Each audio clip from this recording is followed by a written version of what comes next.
Oh, say, can you see by the dawn's early light what so proudly we hailed at the twilight's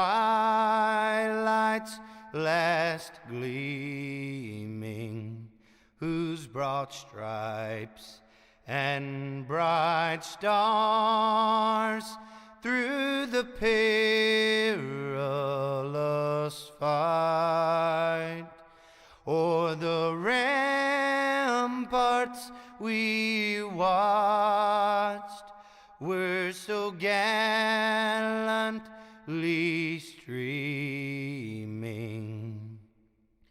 and the rockets' red glare, the bombs bursting in air, gave proof through the night that our flag was still there. Oh, say does that star-spangled banner yet wave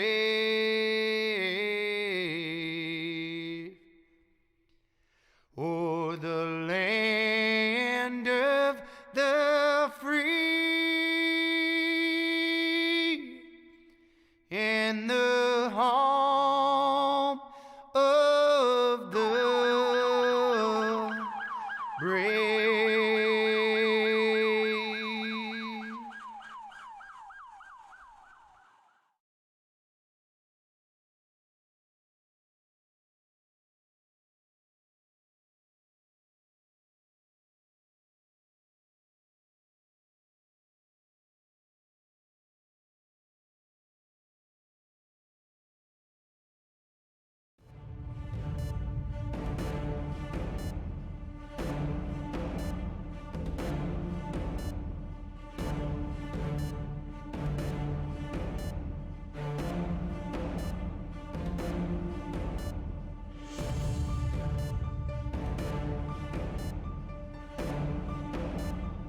Good evening, race fans, and welcome. We're live tonight here at Charlotte Motor Speedway, and boy, I tell you what, do we got something in store for you. And sit back, relax, get your refreshments, because we're in for a long haul. Because normally we do a quarter of races, but tonight we're doing what they say the equivalent of, well, if you're familiar with the Coca-Cola 600 or the World 600 that they do at the real life Charlotte Motor Speedway, you understand it's one of the longest races of the year. Tonight we're doing all 400 laps here, a NASCAR for the Major Series, Sportsman Series here tonight for these guys. Gonna be a good one. Sit back. Well, John T. Wimbish up here in the booth with me. John, how you doing? I'm doing great, Joe. It's one of my favorite tracks here, so looking forward to it. Real long race. We'll see how many of these guys can stay in the seat all night long and adapt to these changes here. Should be interesting. You know, and you said something right there, adapt to the changes, because that's the one thing they're going to have to do. You know, we talk about sim racing in a whole. We've seen it explode over the time here as we got a couple minutes before we grid them up, but we've seen it explode here with this, pandemic going on, so to speak. Everybody having to stay home and all the sports venues out. iRacing's kind of blown up and been on the virtual world here, but these guys, they're going to have to, and we've done a couple of these races for the majors, long style, road races. We've done the Daytona 500, where, and even though being a sim, a lot of these guys have their equipment. They're tired after these races. They're really going to be tired. I think attrition's going to play a factor here tonight. It definitely is, and it sounds odd when you say that, because everybody's like, well, it's a sim.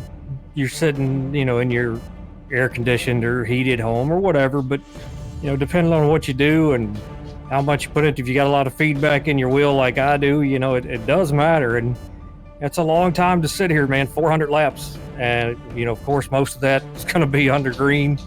It takes a lot out of you, just sitting here doing that. So you got to be up for it. But it's just the same thing in real life. Back in the day when they used to do these races, it was more about the equipment and whose car lasted longer than whose. That's why the old adage was you win on Sunday, you sell on Monday. Now, they don't really have all that, but we still have the really long races, and you've got to be in shape for it. And it's all about who's mentally ready and physically, can take it, because it is very long, and it can be a grind, and you get agitated real easily after a while. And you also talk about that. We talk about the physical aspect, but we got to talk about the mental aspect too. You just said it. Some of this, NASCAR, unlike road racing, NASCAR, I'm on. And John, you race a lot more than I do anymore. But after a while, you've got to hit your marks, and it basically becomes a routine. And mentally, you got to do that. Unlike, and the same thing for road racing, but at least you're doing something a lot in road racing, shifting, downshifting, doing like here. It's kind of just over and over and over, repetitive. That mental aspect can drain on you over time. So not only the physical, but you got to keep that mental up too. Hey, you do, and the track goes through a lot of changes over the race, as we'll see. Right now it's a little slick out there. I've done some laps, and a little slick coming off, especially off of 4 right there, and we're going to see that a lot tonight. I think we're going to see a lot of problems in the area of turn 4 more than anywhere else. And but this is one of those tracks that, as the track changes, you can try to run a different line. The fastest way is around the bottom. Then you can run that middle if it comes in pretty good. But then you've got to start backing your corners up a little bit more and really be patient with the car. So when you're in a race where you have to be patient with the people around you and patient with the car, that's when we see a lot of cautions and we see people's patience kind of run out. So it makes for some interesting things here. But this is one of my favorite tracks because you do have to be patient, and especially over long runs, like this. And you're going to see different strategies play out as well, long races like this. So, the fuel runs are massively long here. But if you don't take care of your tires, you'll be coming to get tires before you ever get close to running out of fuel. Absolutely. Well, let's grid them up here, because Daniel B. Johnson, he's out on pole tonight with Joshua Allen. Starting in second, Zachary, well, he's got a little nickname in there, did you know? So he's going to start in third. Hopefully he knows how to win it tonight. Rob Power starts in fourth. Brian Hollick up in the fifth. Joshua Mertz there in sixth. Mark Stevenson the seventh. Andrew Hudson, up in eighth. Robert DeLoach there in ninth. And Ernie Lugwick rounds the top 10s. We look through it here. I tell you what, we got some good guys here from the majors. We've seen a lot of them race all night long. This is the Sportsman Series, folks. If you're wanting to look for the Pro Series, because the majors they run about 5 different series. Only 2 of them, from my understanding, are broadcasted. The top Pro Series and the Sportsman Series here. This is the top Sportsman that they get broadcasted here. So if you're looking to want to check out the actual race over on the Pro Series, check out GSRC, and also check out RaceSpot and Speed. I think it's a Sim Speed TV, if I'm not mistaken. I hope I apologize if I said that wrong on them. But those guys will definitely have the top splits there for you. Definitely check out this. But this is the Sportsman Series, and we got 24 of some of the good drivers here. Like I said, they're in for a long haul here, so let's see what they can do.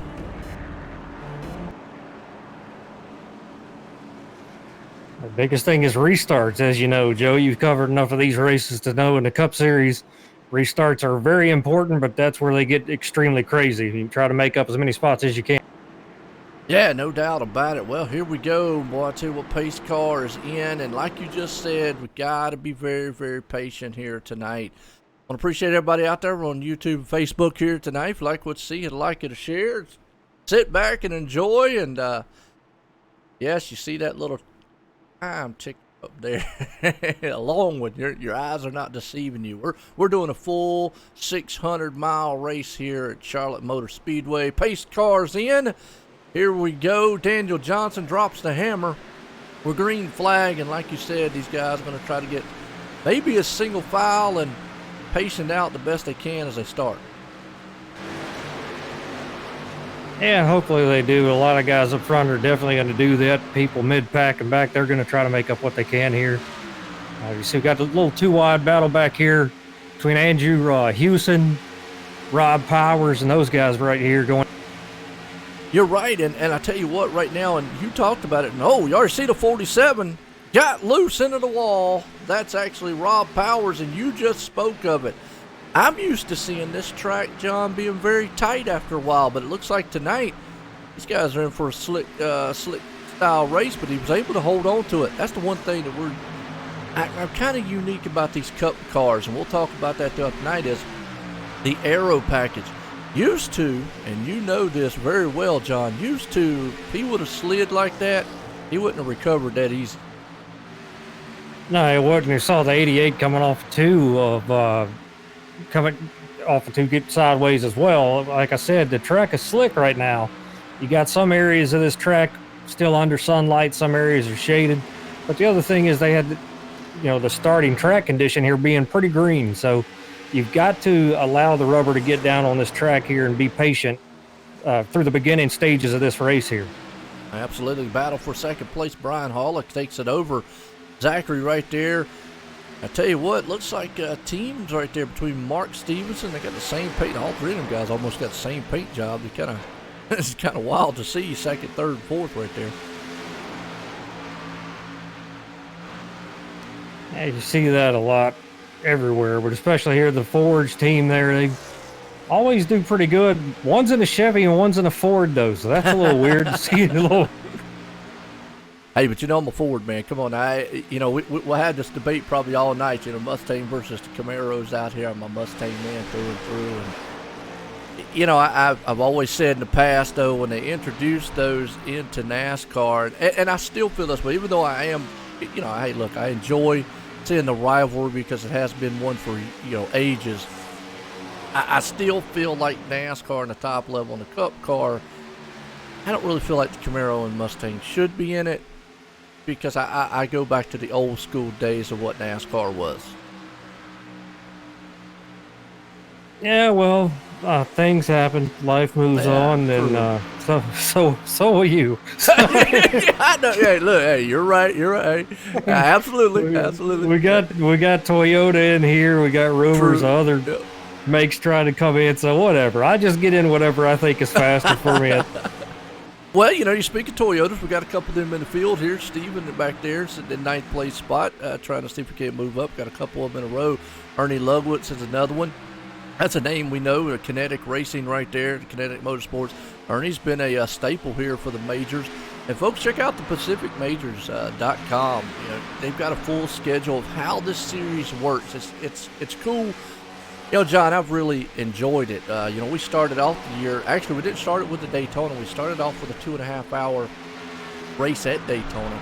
It was a road race, and it was unique. And then we had our Daytona 500. We've done some road racing. We've got a lot more. We actually got an Indy 500 race coming up. That one's going to be kind of cool. And then I know you're looking forward to, around August time, you're looking forward to the Knoxville Nationals, dirt racing there. So I know you're excited about that one.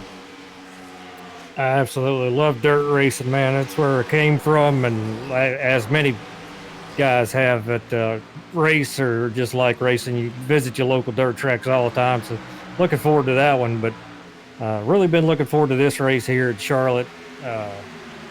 Really good track to race on. Can be a real racy track, especially as you get later on the night. It starts gripping up a little bit more. You got rubber down. People are irritated. People are tired. All kinds of great things can happen here. Well, the good thing is that we do have a smaller field. 24 drivers. They're a little spread out right now. They want to take it easy, and obviously patience is the thing we're going to talk about.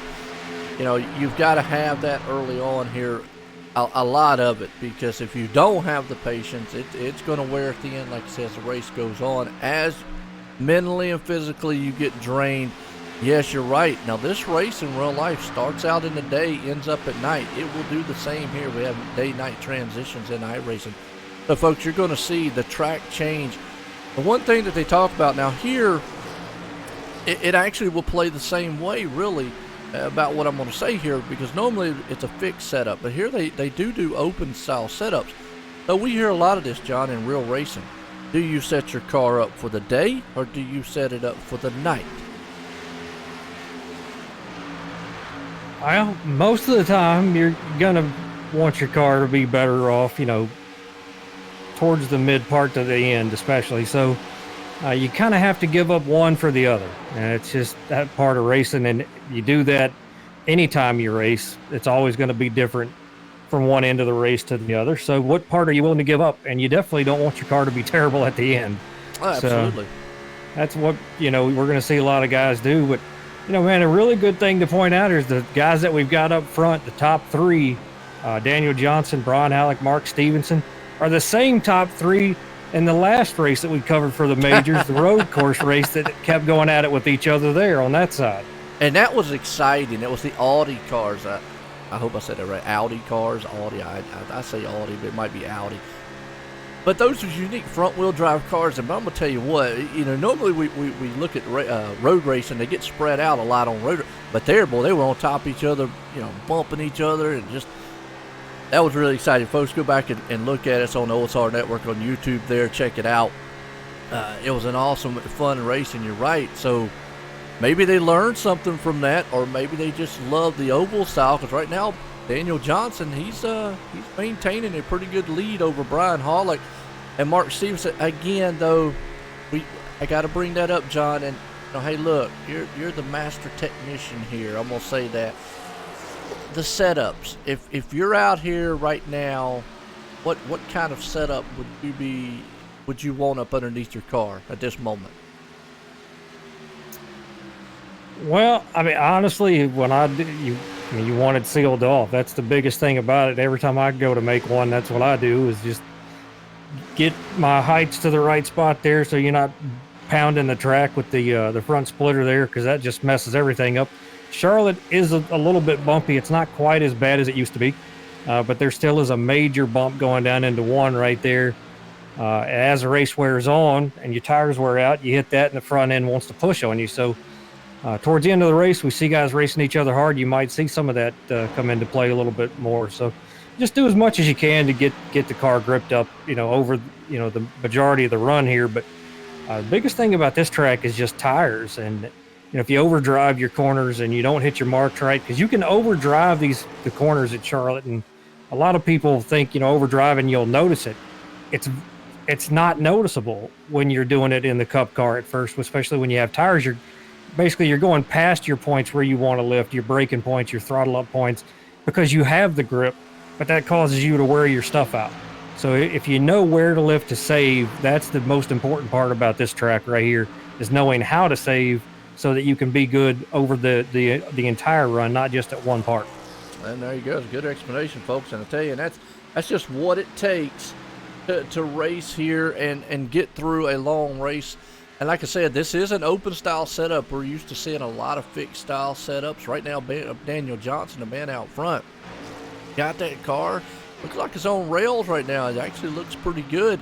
As the run goes on, I'm used to this track. The car kind of getting a little tight. I have not drove the new formation here on Charlotte in quite some time, but I see these guys right now being patient. But you go back here in this pack back here, about 6th, 7th, 8th. Well, you got a lot of cars, man, that are, on top of each other, nose to tail. That's actually Nathan, David, Ernie. Look at that gaggle of machines there. Yeah, we've got a bunch of them right here under a blanket. We got Ernie Ludwig out here, stuck up on the outside here. It's a bunch of Toyotas back there. Yeah. So that's kind of odd to see. 1, 2, 3, 4 of them in between some Mustangs there. Yeah, no doubt. I mean, you got Ernie right there, and looks like he is staying down low in that kinetic machine. But you're already seeing right now, if you go high, it's not the place to be. So right now it looks like the low line is the place, because David up top there, in the 42 machine got stuck outside, nowhere to go, and he's dropping. That's kind of how I'm used to this track here there, John. I don't, maybe you correct me if I'm wrong on if it's changed any. But maybe sometimes coming off of 4 and 2, you could get a little momentum. But going in, if you're high, that's just not the place to be. It's really not, especially when you're kind of on a green track. There's a lot of grip to it. It's a lot of grip on the bottom. It's the faster way around. It's the fastest way around, period, even throughout the run here. We all know, real life to simulator life, it's a little different, that they can't incorporate every single thing, but iRacing does the best they can with what information they have. the fastest way around this track is to run the bottom. Eventually, you'll see speeds. We're at 165 right now, watching Nathan Medina here in the 6 car. Later on in the run, we'll see him get down to about 155, 150, in between there probably, as these tires wear out. But the outside is really not your friend a lot. You need the guy on the inside to mess up. Absolutely. Well, I'll tell you what, right there, saw the, looks like it was the Jimmy Dean's machine there, Stevens, and the 58. He almost lost that machine, got a little bit loose on him, so I'll make a little crack at him since he's in the Jimmy Dean. Looked like he might have been drinking a little bit of it. Is it Jimmy Dean or Jim Beam? Oh, my bad. All right, folks, I'm sorry. John just corrected me on that. Jim Bean and Jimmy Dean would be sausage now, unless he's pouring it on that and eating it. And that could be. It'll be a cocktail he's got going on. I apologize on that one, folks. Newsflash. Yeah. Newsflash, folks. Joe's an eater, not a drinker. So. Absolutely. Yeah, you're right. I don't drink, so apologize on that one to him also. That's how excited you are about food. You see Jim, and you're just like, oh, it's Jimmy Dean. Didn't even finish reading it. That's it. Too bad. Poor Jim Beam not getting their money's worth out of that sponsorship right now. Oh, absolutely. Well, I'll tell you what, good one so far, and oh man, so like I say, but hey, I've always said fun and exciting sim racing here in OSR Network, and I hope you enjoy it. Yeah, we're not a NBC or Fox here, so we definitely try to bring out the fun. We bring the technical side of it too. Also want to give a shout out to the charity here. The Majors always pulls a charity in each and every race that they do. This one out here is home of the troops, and John, that one probably will hit close to home for you there, but that's their charity here tonight that they're giving to. They've had some great charities in the past races, so home to the troops there is what their charity is for tonight. Yeah, it's another great one, man. It gives back to all the troops, their families. It helps them any way they can. So it's always good to see that. There's so many out there, and it's hard to figure out which ones to give to, but the sim racing community comes together and always seems to give to the right ones. That is a great one to be, helping out. And as we know, it's a tough time right now for everybody, but it's been great to see sim racing community come together and give to not only veterans but other charities as well, as we see the 03 get fed up with the 47 and send him to the inside through the grass. Oh, back here and see that you said the 03 machine. Yeah, the 47 is a lap machine, and he just kept making life hard on him, Andrew Hewson on the 03, and they just kind of door slapped a little bit there and sent the 47 down through the grass. And you got right there the 03 machine, Andrew. He's back in 9th, and then he got Robert sitting there in 10th. Again, you see him getting spread out, but that's the name of the game here. As long as it is, as long as these guys have got it. But Ernie, right now, is the one falling off. Ernie was way up in the top 10. He's back at 16th, so I don't know if it's maybe car in the wall hard. The 333 machine of Dan Davis. Wow, he slapped the inside wall hard. We saw that in real time. Just came off the turn, John. Slid, no caution because he's out on the bottom part of the track and is able to keep going, but he hit the inside wall hard. Oh, yeah, and the car just kept going up and going up. You think you got all that grip when you're coming off of 2 here. And so you stay in it, and you've still got the wheel turned, but you're not realizing you're just sliding tires the whole way, and he gets up in that wall. And the momentum of that will send you to the inside wall, and that can send you back up the track in front of everybody. So he did a good job of keeping it down there and keeping it out of the way. Sucks for him. No caution to really help him out, but he did a good job. And then he goes through his pit anybody box. Else up. Oh, he runs through his pit box. Wow. Now, the one when thing you're frustrated, you do those things. You're right. Well, hey, that's something. Now, there is one thing about this series, and it really is a good thing because they do have such a long race. They do have one fast fix. My understanding, it might be 2, but I do know they have one. It is one. Okay. Well, he just used his right there to get back on. Something you got to think about, and nothing wrong with that. I don't condone it or anything like that. Some people are like, they shouldn't do it. As long as these races are, we'd eventually have maybe 2 cars left if they didn't. But, as long as these races are, any mistake, mental mistake, you just said it right there. And you see the 18 machine. Oh, man, these guys are awful loose out here. I'm not used to seeing Charlotte this slick. Yeah, I was watching the 88 just got itself up in the wall coming off of 2. So turn 2 looks like, it's doing its thing as usual, and it's getting really tight there. So the thing about that, you've got to find a different way to drive that corner. And these guys, what they're doing is they're still trying to get the power down too early, trying to really drive that thing off and force it to come off of there. That's what I was talking about, saying you've got to be patient with your car, because you're also, you're racing the track. And everybody worries about, I got to catch the next guy. Well, you can't catch the next guy if you're not racing the track and figuring out how can I get around here the fastest way possible without tearing my stuff up. So we see the track is getting tight. It's very slick when you're on new tires at first. As we put the rubber down, it's going to tighten up.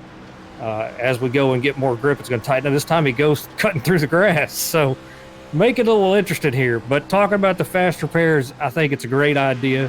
The big thing about the majors that we're always talking about is how they, have so many different levels or splits, like what iRacing does with their races. They want people to learn and grow as a driver. And the only way you can do that is with track time. And if you don't give them a fast fix, don't let them go back out and try to learn some more, they're never going to be able to grow. So give them at least one, give them a shot at it, let them go after it.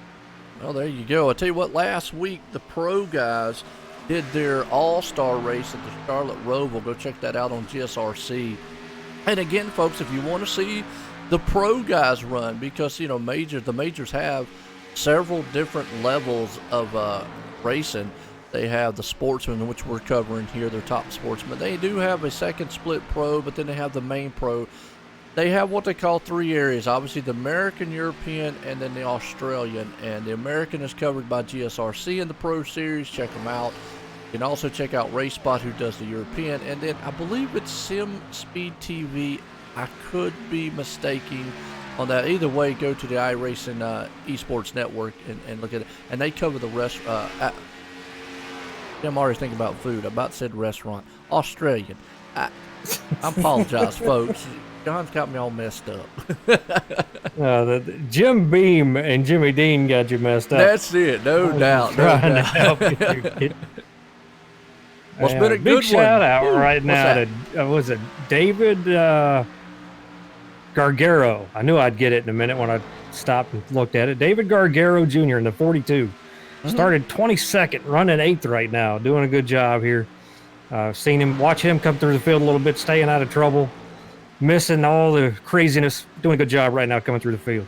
Got a nice looking paint job on that thing too there. Not sure. I know it says Sweet Creations. I'm not sure what the top part is there. Kaylee, is it Kaylee Sweet Creations? Can't read the hood right off. Maybe somebody else maybe can. The Big Cheese something, like pizza. See, another food machine. I knew it. That's about pizza. The Big Cheese and Pub. Well, it's got a pizza on the hood. I know that. So pub part, you can have the pub. I'll take the pizza part. How's that? Sounds good. That sounds. But you're right. He's done an outstanding job in the Toyota machine. So as far as manufacturers go, right now, Mark Stevenson, looks like Daniel was able, lost the lead. He's back in second. But Mark Stevenson's running down. So we got a Ford out front, 2 Chevys in second, third, 2 Fords, 4th and 5th. And then you got 2 Toyotas there, 6th and 7th, Ford and 8th, Toyota 9th and 10th. And we got a wreck on track. Samuel like the 88s. And Mark, yeah, our leader.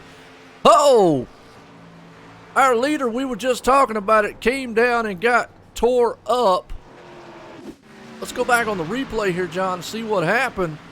He just hit the wall, and then actually the slower traffic up there hit the wall, the 88, and Mark Stevenson, our leader, wrong place, wrong time. Watch this again. Ouch. Yeah, ricocheted off the wall. You're talking about just devastating. It looked like the 88 was trying to drive that high line coming out, trying to stay out of the way. But somehow, well, Caught the it's lap wall. 38. Yeah, it looks like his tires were just gone and just skating across the top of the track a little bit, got him up in the wall. Of course, that ricochets you off like we were talking about earlier, down into his, looks like his teammate there. Well, under caution for the first time. And unfortunately, our leader, Mark Stevenson, was out front. That's going to bring everybody on pit road here. 4 tires and fuel, like we were talking earlier. But man, we normally say that on short tracks here, John.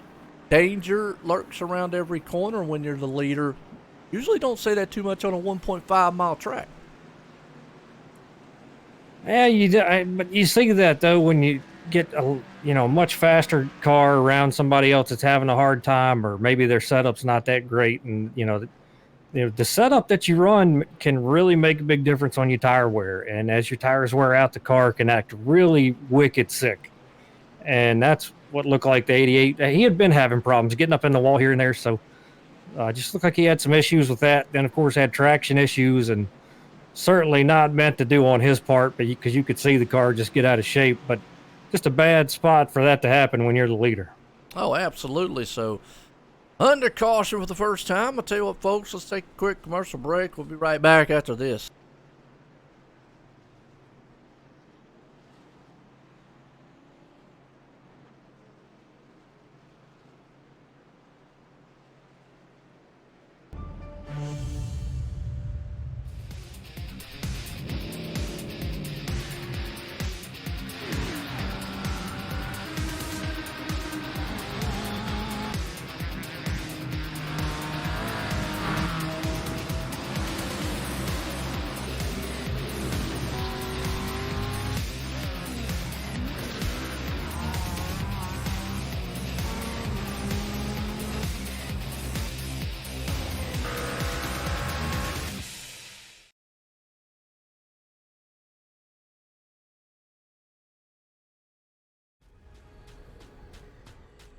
The most realistic online racing sim ever made.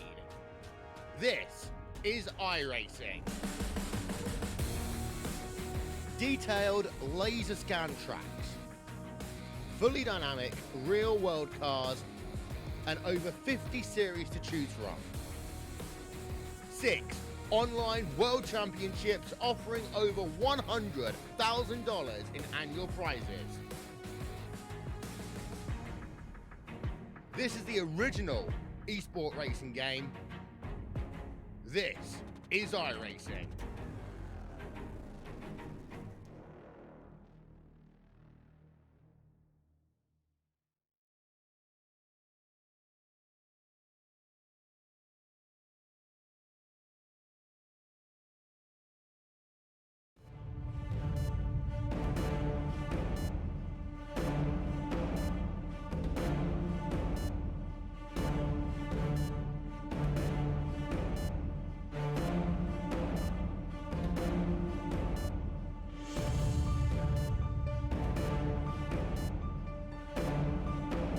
All right, welcome back, folks. We're back here live at Charlotte. Done the caution here, getting set to go back green, and been a good one so far here. These guys might have been pretty patient out here the first 30-some laps, and I think that caution fell right there when they wanted it to, as far as getting tire wear. Probably was getting a little worn down. How much of it do you think is tire wear? How much of it think's the setup-wise, John?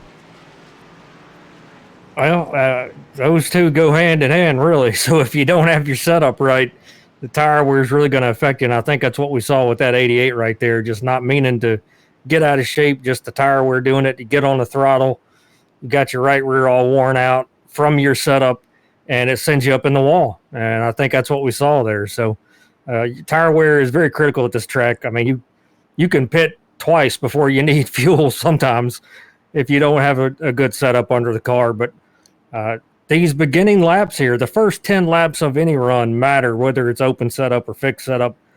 Depending on how you treat the tires is how they're going to treat you later on. So hopefully some of these guys have learned a little bit, made the changes that they need here, and be able to clean it up and get it to work for them a little bit better. Good explanation there, and I tell you, you're right. Just to see as we're getting set to go back, green flag here. We'll be lap 44 when we go through, and of the 400 laps here tonight, so not bad. Pace cars coming out of turn 4. Everybody's on fresh tires now here for the World 600 here for the Major Series Sportsman's class. Pace cars in. Daniel Johnson out front again, gets another good start here. Green flag fly. Yeah, Daniel Johnson's one of those guys, too, I've raced with a lot on the official side of things. Very good oval racer, knows what he's doing. Also very good with setups. So no surprise that he's up front, having a great run so far. Usually runs very well in all these races here they do at the majors, but especially on the oval side. Good race back here around about the 5th, 6th place spot. You got Steven on the inside there. He's trying to see if he can't take up Zachary as he's down low. Those Toyotas, maybe something that they're going to come to life after a while and see what they can do. Is the rumbling, the three of them back there, 5th, 6th, and 7th place. Got Steven, David, and Nathan all nose to tail, but battle for the lead as Daniel's under pressure. Brian Hollick looks like he wants to take it. He's on the inside. Yeah, the 3 of Hollick right now looks like he's willing to drive his a little bit harder here. See him getting those tires down on the apron down there, making that move. Daniel's just going to let him go. The 3 may be pushing the pace here. Daniel knows I don't want to do that. I want my tires to be under me here. So go ahead, give it to him. Let him get on out there and see what he's doing. Absolutely. Good run so far. You got Steven out front, or back here in 4th place. He's able to move up just a little bit in the 5th place machine. Like you got a gaggle of machines right there. You got Nathan, Joshua, Robert on the high lane there. The 18 machine there, Joshua. Another Kinetic Racing Motorsports there. Like you got a little high, the car not doing what he wants it to do. Maybe a little tight right now.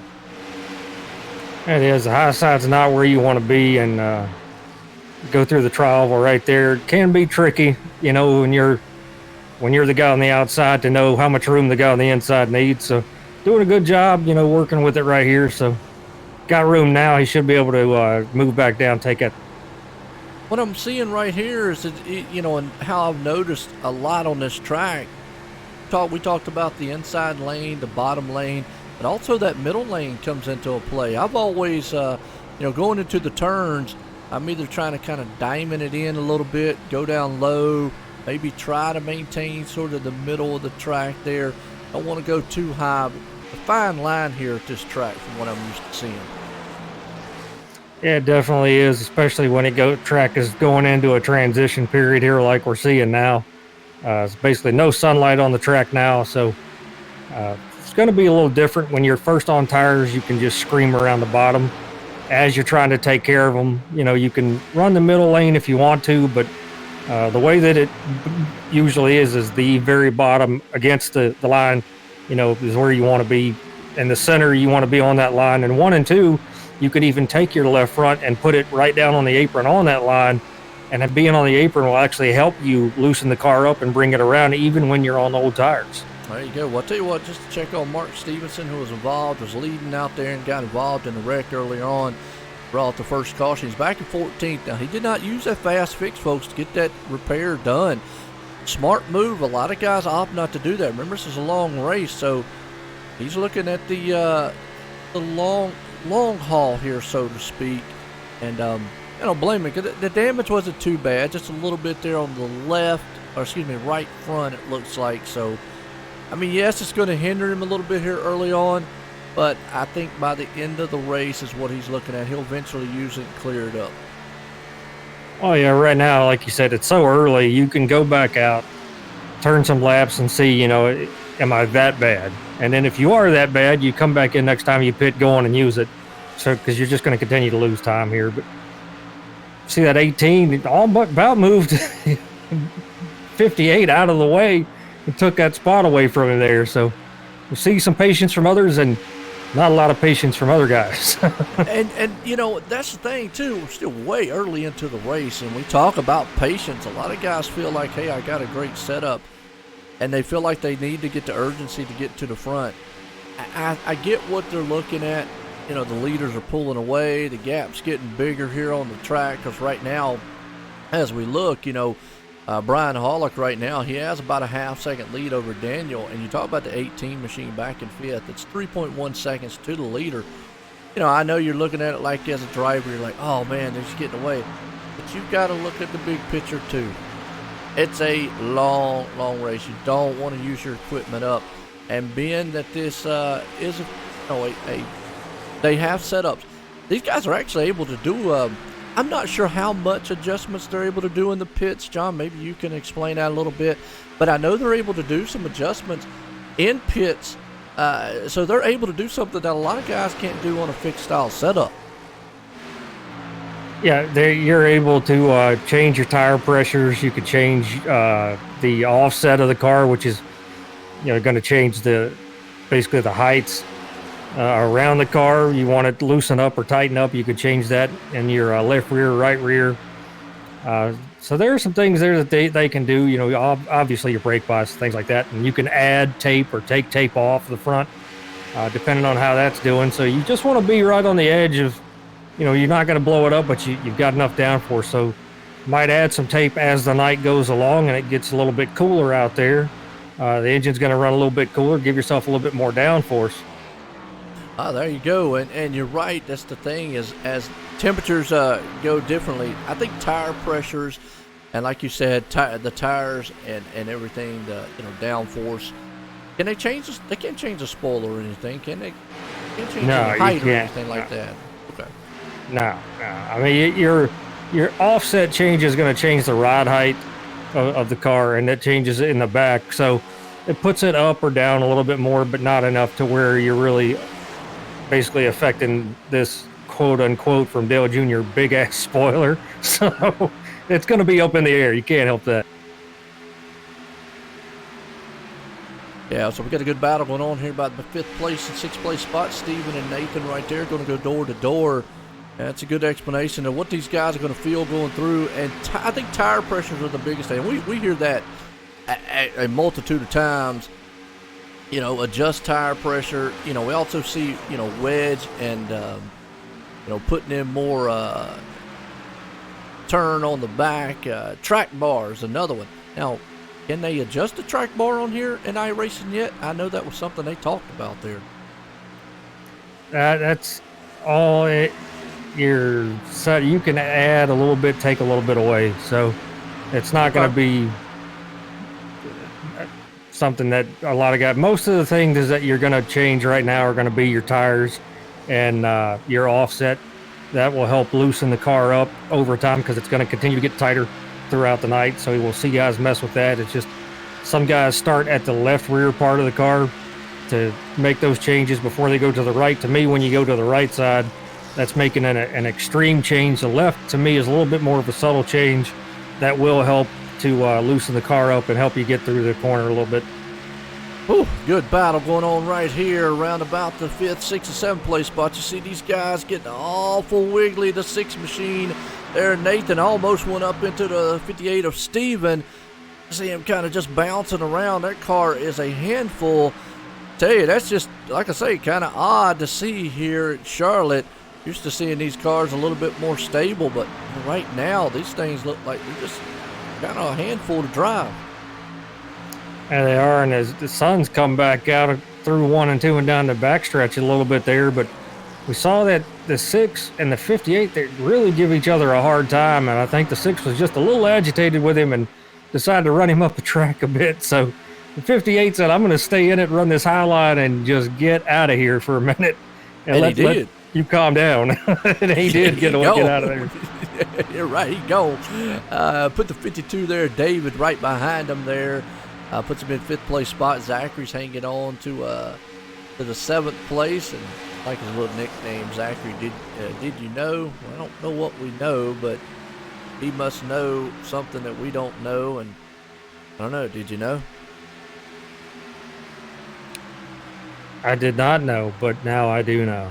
There you go. So hope everybody else knows out there, and Zachary's the only man that knows right now. So now that we just confused everybody, and everybody's like, man, those guys are not right.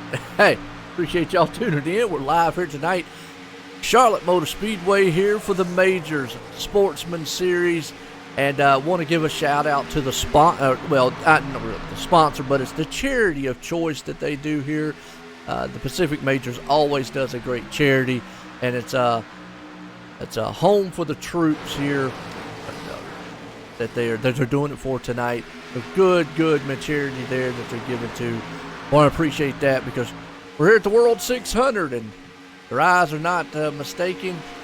We're doing the full 400 laps. We're at lap 63 right now. It's been a good one. We only had one caution out. Unfortunately, the leader of the race, one involved, Mark Stevenson, who has moved up to 12th place spot right now. He's not doing too bad, but was involved in that one. Brian Hollick's the man, but he's got Daniel right there back on his back tailgate again.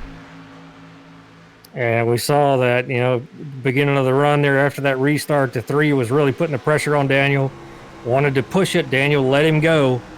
And now he's right on the back bumper here and just trying to run with him here, see if the 3, basically what Daniel's doing is seeing, are you going to let me go or am I going to have to race you hard for this lead? And he's about to find out that I don't think the 3's just going to give it to him like Daniel gave it to him. Here's the thing, though. At this point of the race, do you race the 3 machine there, Brian, hard, or do you just let him make a mistake because you already seen that maybe he's run that car hard, he's worn the tires down some, and it's a matter of time before he slips up and that thing becomes real tight and it goes up the track. So do you push the envelope or just remain patient back here, or kind of just like you said, push him out the way?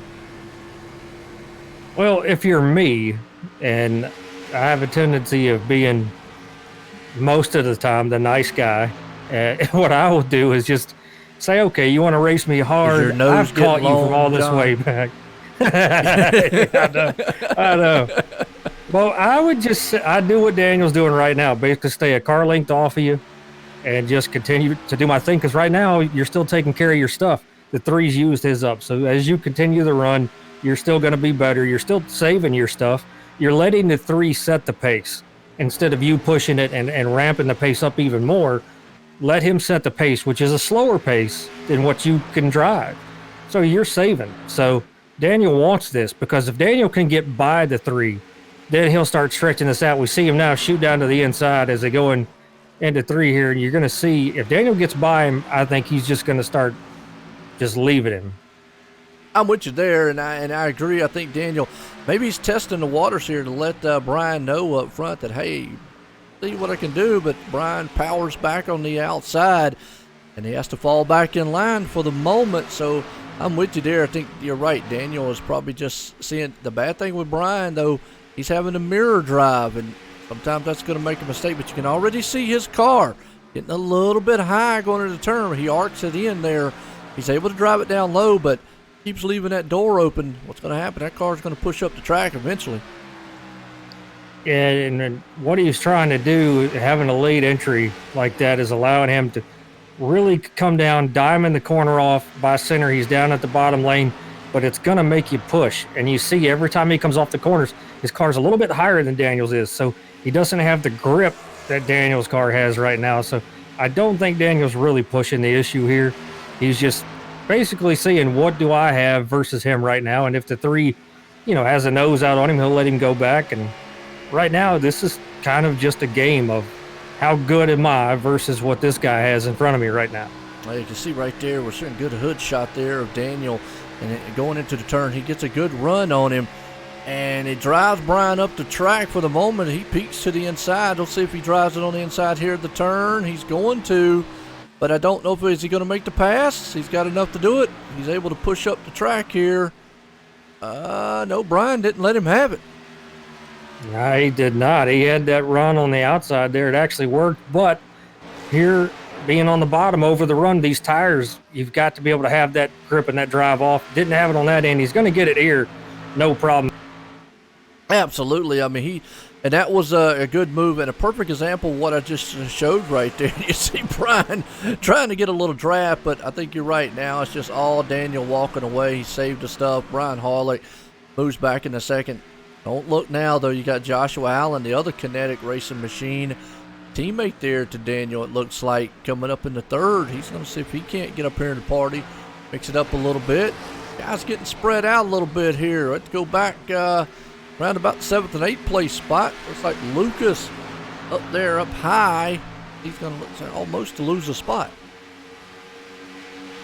It seems like from 6th, 7th, 8th, 9th, every time we look back here, it's a gaggle of cars trying to get sorted out. You know, as the guys continue to put laps on their tires, some are better, some are not. Some of these guys take it easy, some, go after it. So everybody trying to get it sorted out here, but looks like they've got it all worked out single file right now. And see if some of them can't catch the others. You see different lines being used as well, about a half a lane up or so. Some guys run the line. So it's very weird here, man. It's just all about what feels comfortable for you, but it also comes down to, what is the right way to run this track.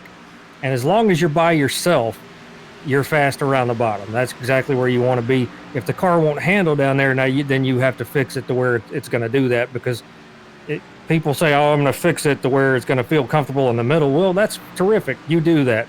But that's not the fastest way around the track.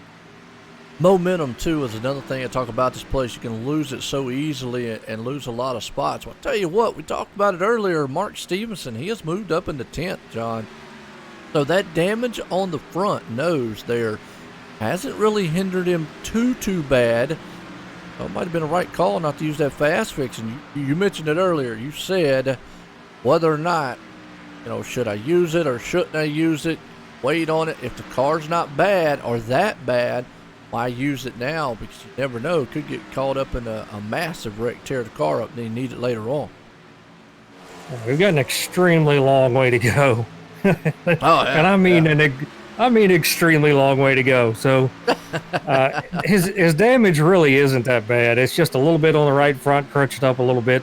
He can continue to get it worked on as he pits and save that, because you never know. You might need that fast fix it towards the end of this race here. So smart move on his part to not be agitated and forget to cut it off or just use it and say the heck with it. I'm fast. I'm going to go on and use it. Very smart on his end to do that here. Now, is he going to be as fast as he was before? No. The damage is going to hinder you a little bit, but stay in the draft. You're just trying to maintain pace with the guys up front, not let them get too far away from you, and you'll be fine. Well, I'll tell you what, got a guy out there, give him a shout out to Lucas. He is up to 7th and moving up there pretty good, having a good run, and I like his sponsor too. Got my name in it, Joe's Pizza. Every pizza you eat is Joe's Pizza. Absolutely. Good looking car out there, and he's moving up, and he's got a fan club. Sergio out there pulling for him, and Derek also. Lucas is a lone wolf. He does not need teammates to push him. Okay, nothing wrong with that. Hey, well, and right now, got a good setup on the car. That's the biggest thing that we're not used to talking about, John. Setups. We're used to seeing a lot of fixed series and a lot of fixed stuff, so everybody, normally is supposed to be on the same even playing field.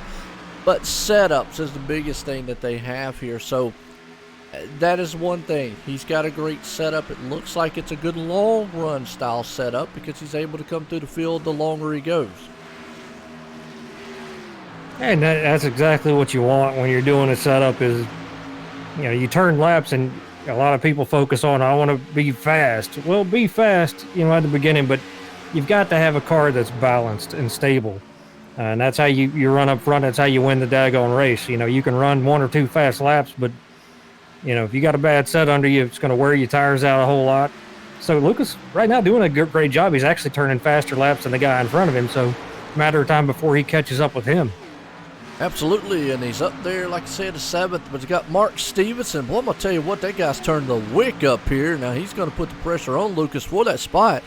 Amazing. Now, I can't say that this is all about tires because he did pit around the same time when the caution came out with everybody else. But for some reason, that car has just picked up the pace, and he's able now on a long run here towards the end. He's picking them off on the track as you see him go up underneath Lucas there to take that spot away. I think Mark's car was fast to begin with. He's got a good set under it. So that incident, cost him. He had to get some damage fixed and all. So he's back there in the back, but he also wants to take care of his tires. So he could have been a lot faster throughout the run and be several more spots up. But if we go for a long run without a caution, he's going to give several of those spots back. But I think Mark has a fast enough car. He's talented enough. He'll be just fine. Got a long way to go here. And and he'll find his way back up front. But just racing smart. That's what he's got to do to rebound from a little incident of something wasn't his doing. But you've got to be smart and not let your anger get the best of you. Absolutely. Well, he takes over the 7th place spot right there with Lucas. And look to see if he can't run down the 6th place man there, David. So he is definitely the man on the move right now. Daniel B. Johnson, though, is out front. Brian Hollick has fallen off the pace a little bit in 2nd. You got Joshua Allen, who's actually run him down there in 3rd. Let's see if he can't try to get that one. Pit stop should be coming up here soon, John. I got a feeling these tires are going to start wearing out, as we've been out there pretty quite a long time. Yeah, we have been. And you see the 2nd and 3rd place cars here kind of unintentionally working together a little bit. They've turned some faster lap times than the leader has. Obviously, that's because they've been drafting. But now Josh was down on the inside of Brian trying to take that spot away. And I think Brian's probably going to try to make it a little tough on him. He is. I just want to see what's going to happen here. I think that inside lane is going to prevail. And you're going to see Joshua take over the spot. They're coming up on a lap car there. But not something that is going to help Brian out as Joshua takes that 2nd place spot. But, oh, Brian's going to try to pick him against the lap car. He shoves it down on the inside. Let's see if those tires hold. No, not going to be able to. It's not good. I tell you, Brian really took a little exception to being ran up a little high there. Through 3 and 4, looked like Josh ran the middle lane there trying to make Brian go high. So Brian that time tried to cross over, even went down through the restart zone area, the red painted area, to pull that crossover off. It just didn't stick. Yeah, and that's the thing. You know, these guys they're really used to road racing. You're not able to get really, I'm not going to say you can't get aggressive, but they normally don't get a lot aggressive. So a little different. These cars are able to get a little more aggressive, kind of throw it into turns. We see it all the time in a NASCAR. They're probably out there, some of them, it's like, hey, I can have a little more fun with this machine than what I'm used to doing on the road side of stuff. But, hey, we got a good battle going on back here, about 7th, 8th place spot. Lucas, Daniel, and Zachary, they're all right there nose to tail trying to see what they can get.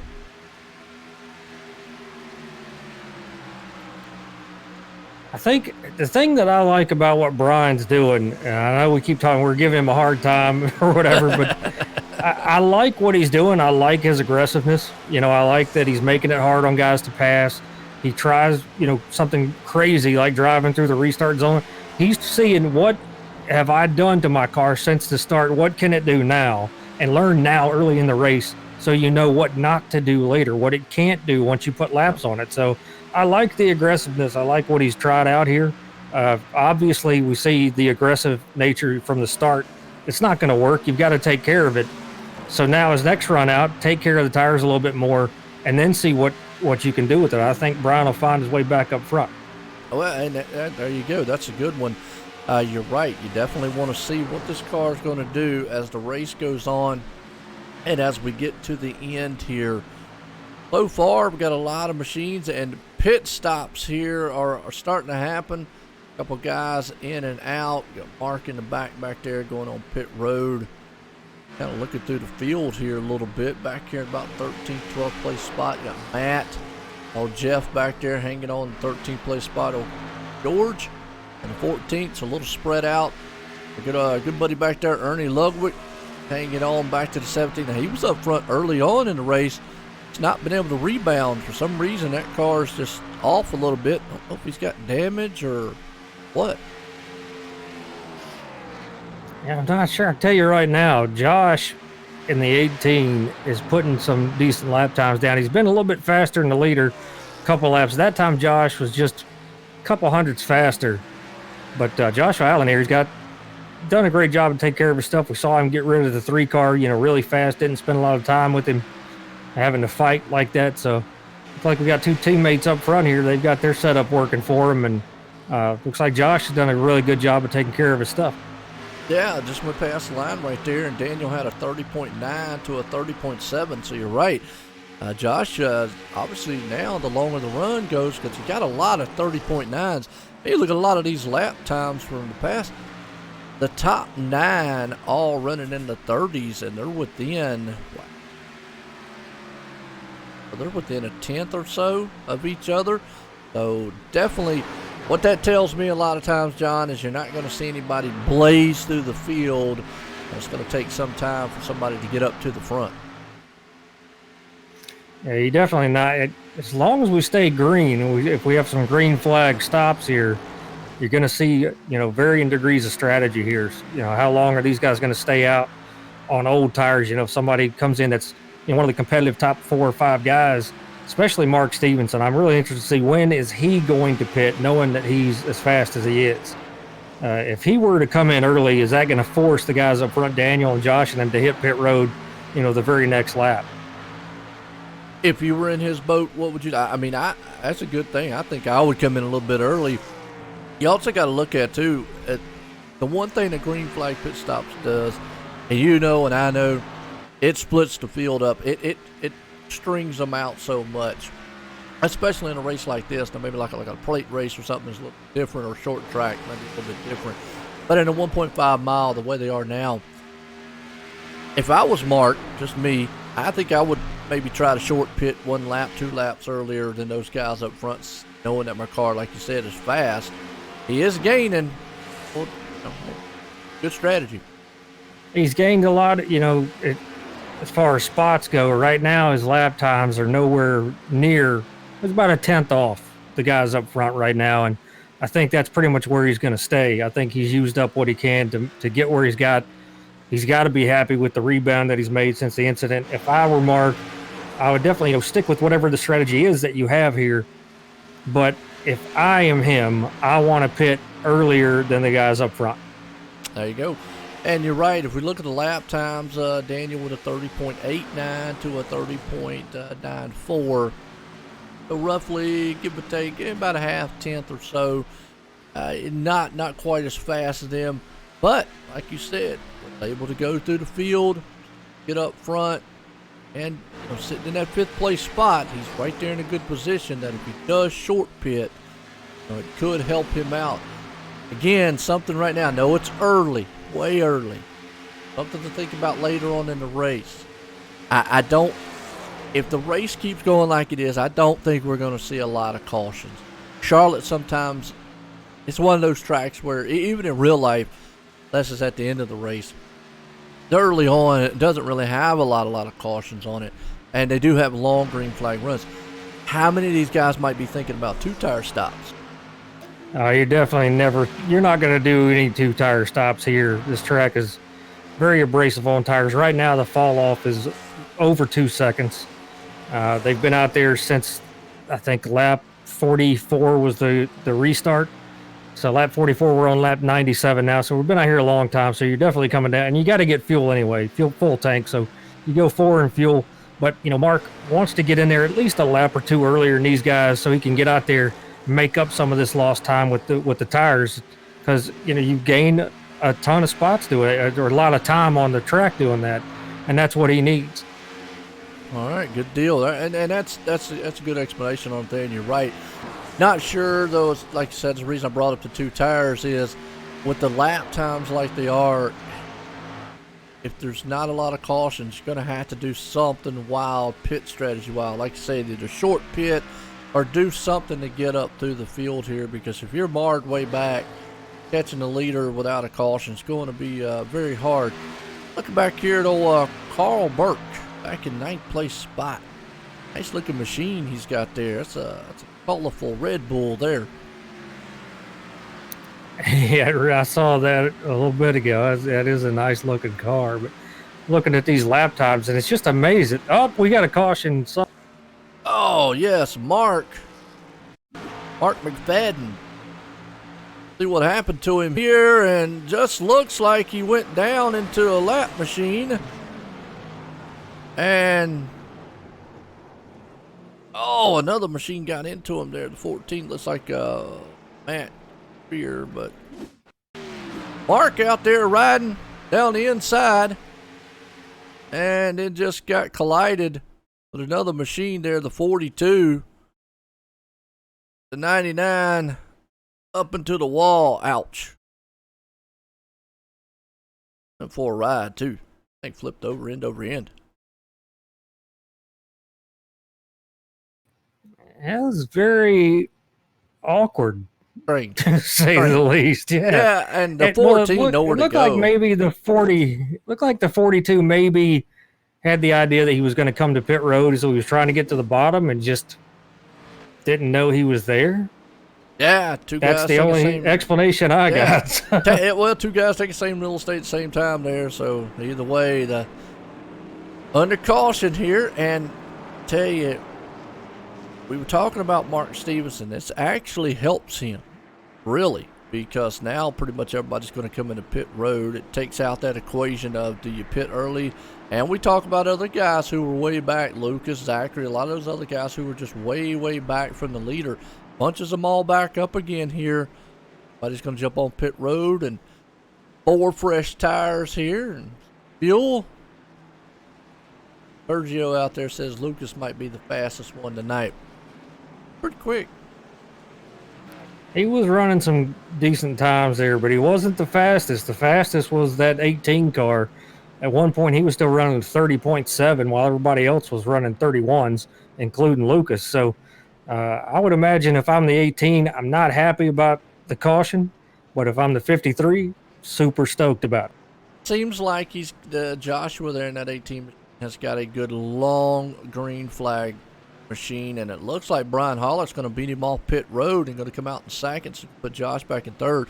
We'll just have to watch and monitor and see what actually Joshua was able to do here on this next run, how his car's set up, how he wants to run it. But it looks like, to me, from what I saw, he's got more of a long green flag run. You're right. He probably wishes it would have went to green flag pit stops, other than kind of just going into caution here for the second time tonight. It's lap 102. Well, I'll separate real quick. Be right back.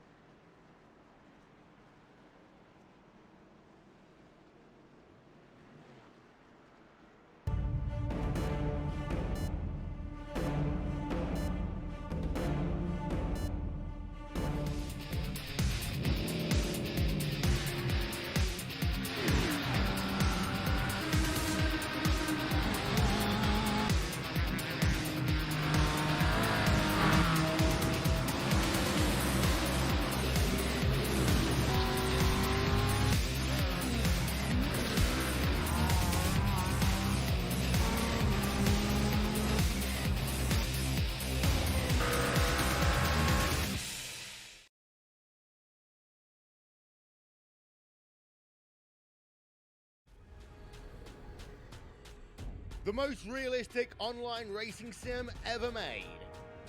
This is iRacing. Detailed laser scan tracks, fully dynamic real world cars, and over 50 series to choose from. 6 online world championships offering over $100,000 in annual prizes. This is the original eSport racing game. This is iRacing.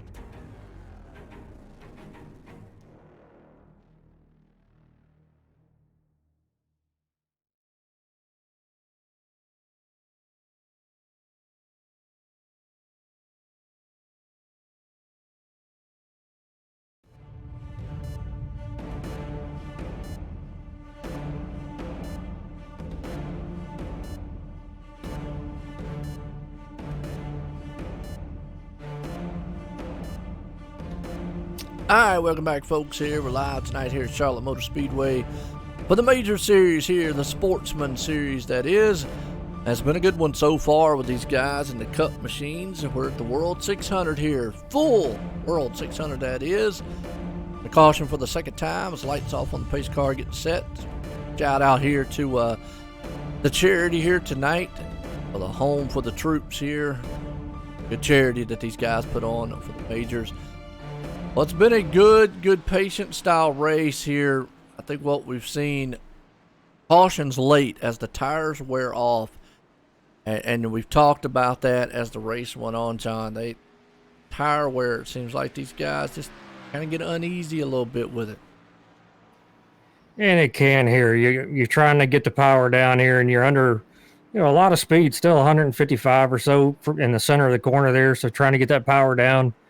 You can wear the right rear out here extremely easy, especially from coming off a turn 4 there. The back end wants to come around with you. So some of these guys have it figured out. Daniel Johnson, and Josh in the 18 especially. I think Josh had the best run there of everybody. He does. That here to go back green is Daniel Johnson's out front. Joshua Allen right there sitting second. So he did beat Brian barely off pit road. Brian Hollick there. His pace car's in. Green flag's about to fly. We're back racing here at Charlotte. Daniel gets a good jump over Joshua there. That's the teammates kind of working together, I think. But now he's got his hands full. Brian on the inside. The outside lane here is really not where you want to restart there. So I think the 18 was hoping for a spot to fall in there. But the 53 is going to take it. The 18 looks like maybe he's using the strategy of taking care of his stuff, Joe. And, we saw it earlier on. I think it is. He's got a better long-run car, so that kind of maybe answer our question there. A lot of guys very aggressive. You see Lucas going to come up on him, but Zachary and Steven right there going to go door to door. They come through the line. Right now, it looks like old Zachary's going to take that spot, but for the moment, we've seen it all night long. Brian Hollick. Now, Brian is definitely aggressive. Oh, and he runs up the track with that machine. Yeah, it just looked like it got a little squirrely with him right there. The tires still haven't come up to temp there. He was being real aggressive with it. Was hoping he'd learned a little bit to take care of it. So now he just needs to settle in here. But, man, look at who's in that second spot now in that 53. Mark's found his way back up front. Well, I'll tell you what, the top 3 guys, Daniel, Mark, and Brian, been up there all night long. Zachary's in the mix too. But, boy, Mark Stevenson early on leading the race, got caught up in a wreck, and has been able to bounce back all the way back up to second spot. He is walking and moving and running down Daniel right now. Let's see if that nose, still the damage on the front side of that nose. So I'm going to tell you what, when he does fix that car, and actually, do you fix it? I mean, as good as it's running right now, do you take the chance of it messing it up even more? Well, right now he's behind another car, and Mark's been in traffic since that incident, so it helps him be fast when you're in the draft. What would be interesting is if he were to be able to make a move on Daniel and start getting the fresh air to that car, and then we would see the impact that's going to have. And I think it's going to have an impact, a small one, but still enough to where if somebody's got a fresh car, decent tires, that they could be able to get around him. Well, Joshua has fallen off the pace a lot back to 8th. If he keeps falling off too much, it doesn't matter what he does in the long run. If he lets those guys in front of him get too far ahead, the one thing you've got to balance out here, because and I know for the first several laps, you're almost wide open around this track, and you either are going to be kind of easy. The problem with being easy is you always got guys who are just going to run it aggressive, and if they do, they're going to be so far ahead of you that and battle for the lead. Matter of fact, we talk about Mark Stevenson. He took the lead right there, but they're going to be so far ahead of you by the time you're able to get going with your car. You're just going to run out of time before the next pit cycle again. Yeah, but what I think he's doing, if my math is right, and it's usually not far off, with the pace that he's trying to run now with what he's doing, what he's actually trying to do is pit one time less than these guys. Oh, okay. That's a good strategy. I mean, and that would help out. Obviously, as long as the cautions play in his favor, that would definitely be a good strategy.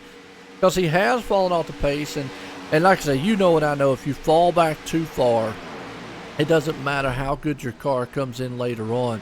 What's going to happen is you're going to run right into the pit cycle, and then it's just going to be an ever-ending cycle, because the guy in front of you who was aggressive, well, he's going to get his 4 tires back. Guess what? Be aggressive again, and it's just going to keep pulling away. So at some point, something's got to come in your favor. Like you said, I think with the pit strategy might be something he's looking at. But good run so far. Mark Stevenson, wow. Taking that top spot. I got to give my hats off to him. Now he's probably thinking, I don't want any more lap cars around me.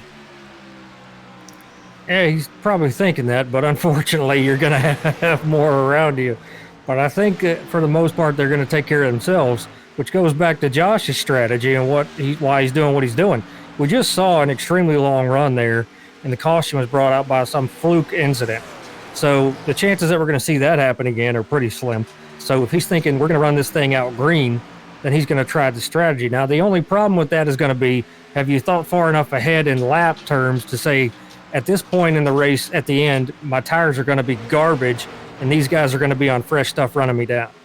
Or are you going to be in a decent spot where you're, 3/4 of a track ahead, and they have to race perfectly to try to catch you?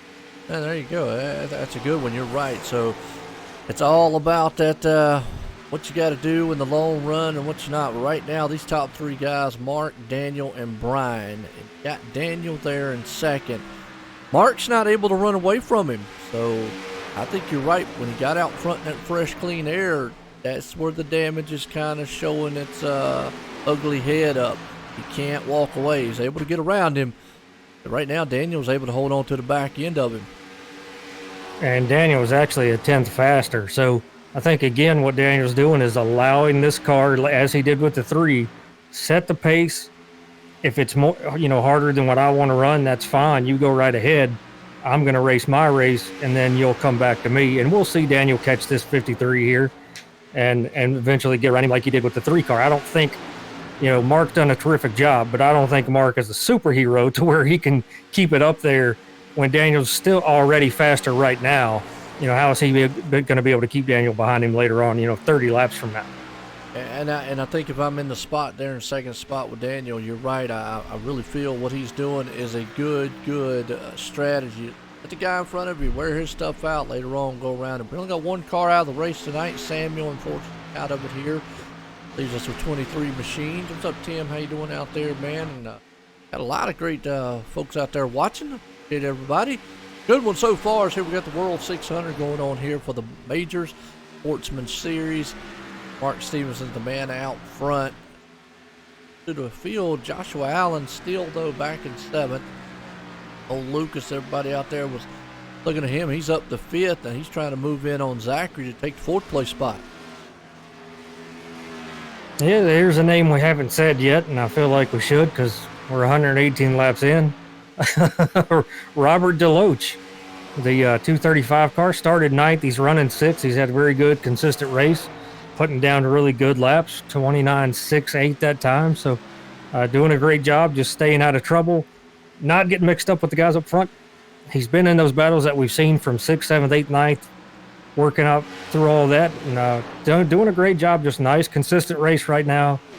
And we'll see, what his strategy is going to be as it goes. But Robert's always one of those guys that, he's never running away up front, and he's never in the back. He's just somewhere in the middle being quiet. So it's... There you go, yeah.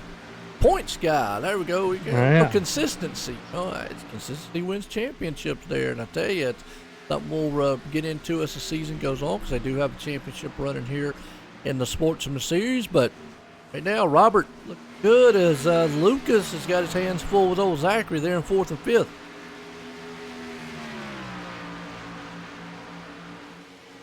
Lucas made that pass earlier, then Zachary came right back around him. One thing about this track, we talked about momentum. You can see we were talking about Robert. He was a bit further back. But just as soon as you go battling, guess what? That can bring that car up there real quick. It definitely does. I'm trying to look at some lap times here because I'm looking at Josh's lap times in that 18. He's ran 30.09 versus what these other guys are running, which about 29.9s. I see that, yeah. 29.914 to Mark. That's what I'm showing. 29.982 the last time there on Daniel. And then Joshua with 30.097. Again, he'll be playing that, long into the run. It's early for him right now. We'll just have to see. Well, time will tell. And there you see Mark and Daniel fall into the 30s. But Josh also falls back to 30.1. Seems like he's staying about. Looks like John about a 10th, maybe a half 10th behind him. Yeah, and we know, like we were talking, it's all by design. I'm just trying to, when you have tires and all that, you've got to mentally make yourself turn these laps. It's a really hard thing to do. But I kind of, going back to what you said earlier, wonder if he didn't just let up a little too much and lose a little bit of track position here that maybe he'd like to have back right now. And you're right, because if we look at the gap, he is 7 seconds. You know, and I know, even when he was faster than them, he was only about a tenth, or really wasn't even really about 2/10. What that tells us is, being 7 seconds back from the leader, trying to make that gap up, I just don't see it. I think he's gave up too much here. Maybe being back a second, 2 seconds is one thing, but 7 seconds, that's an awful lot to make up in a run. And I think this is something that he's going to have to look at as the race goes on and go, okay, I can't give up this much time.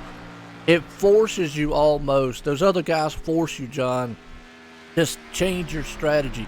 You want to be patient. You want to run it, be patient, then run hard at the end of the run on the green flag pit stop run. But these guys up here force you to have to run aggressive early on. Some guys like it, some don't. It's just all about driving style. Yeah, his only saving grace right now would be that the guys up front, Daniel allowing the 53 to kind of set the pace right now. The pace has actually fallen off from where it has been all race long. By this point, they're turning about 1/10.5 to 2/10 slower lap times now than they did earlier in the race, and the track is actually cooler and gripped up. So that tells you could be on their setups then of what they've got. We'll just have to see. Doesn't look like they're as slick as they were early on. That's something we're familiar with. As the track gets cooler, obviously you get a little more grip, so to speak. So maybe some of these setups are starting to come in, because it doesn't look like they're sliding around like they were earlier on. No, they're definitely not. And I think that helps Mark with his damage, being able to have the grip that he has. But I don't think he's got the speed he needs in the car because of the damage. Daniel's okay with running where he's at right now. Right now, his race is race the car in front of you. The car in front of him is right there. All right, now for somebody like Josh in the 18, if we stay green, and even if we don't, you're always in the mindset of, okay, I know I'm fast. My race is with who? His race is with the guys up front who he let get way up front. So it's all about, is he trying to play some sort of pit strategy where he doesn't pit an extra time, or is he going to completely run this out and then be the last guy to come down pit road, be on the freshest tires? We'll just have to wait and see. But he's got there. I just don't think he dropped back there for no reason. He's got something up his sleeve, and we could sit here and talk about it all night. But then the problem is the caution will come out, and then we've discussed it all for nothing. Well, that's true. And obviously, yeah, caution could just throw everything we said out the window. And at this point, I'm going to say probably the saving grace to Joshua, because I feel like what you said earlier. I really think he's let him get too far ahead. So I think at this time he might want a caution to get up there to maybe rethink the strategy, because I think Daniel has the best strategy right now. Let the guy in front of you go. You might be faster than him, but keep him right there in your front view mirror, so that way at any time he makes a mistake or starts to fall off, you can jump on it. Maybe, like I say, Josh was probably rethinking the game plan, going, I messed up this time around. Next time around, maybe not.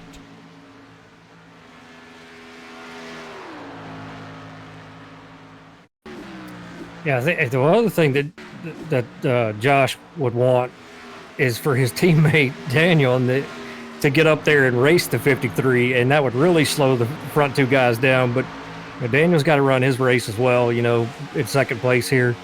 I think he's doing a great thing here. We still got a very long way to go. Oh, yeah. But you have to think in the mindset of staying green. And so, Daniel's doing the right thing here. I'm kind of surprised, actually, at the space that's between him and the 53. Ooh, watching a replay here on George Angus right there. He just got contact with a car, went flying all through the infield there, was able to hang on to it. It's a good driving job by him. I saw him where it said he went off track. Obviously no caution there, but he just went flying through the infield and got a little contact coming off turn 4 there with another driver. Sent him off there, and he was able to hold on to it, though. Yeah, right now they're experiencing a totally different track than when we started this race. So it's a lot of grip out there, as we said, a lot cooler. So some of these guys are like, oh, I've got grip now in places I didn't before. I can turn better laps, longer and all these things. So guys are going to push it a little bit, and temperatures have come down a couple degrees from the start, and they'll keep coming down all race long. So you just got to, keep rolling with the punches here and the changes. And some of these guys are experiencing this now, and so guys are going to start ramping up, how aggressive they want to be and how aggressive they want to race other people. But man, I'm looking at the 53, and I'm just really surprised that he's been able to stretch this out. Good run by him. Well, I'll tell you what, another car that was up front earlier on, the 42 machine of David back here in 14th. Boy, he is all tore up. Don't know what happened to him earlier on there. Caught up in that wreck, but he about ran the another machine down off the track there. Like the 18 there, Joshua, coming up on him.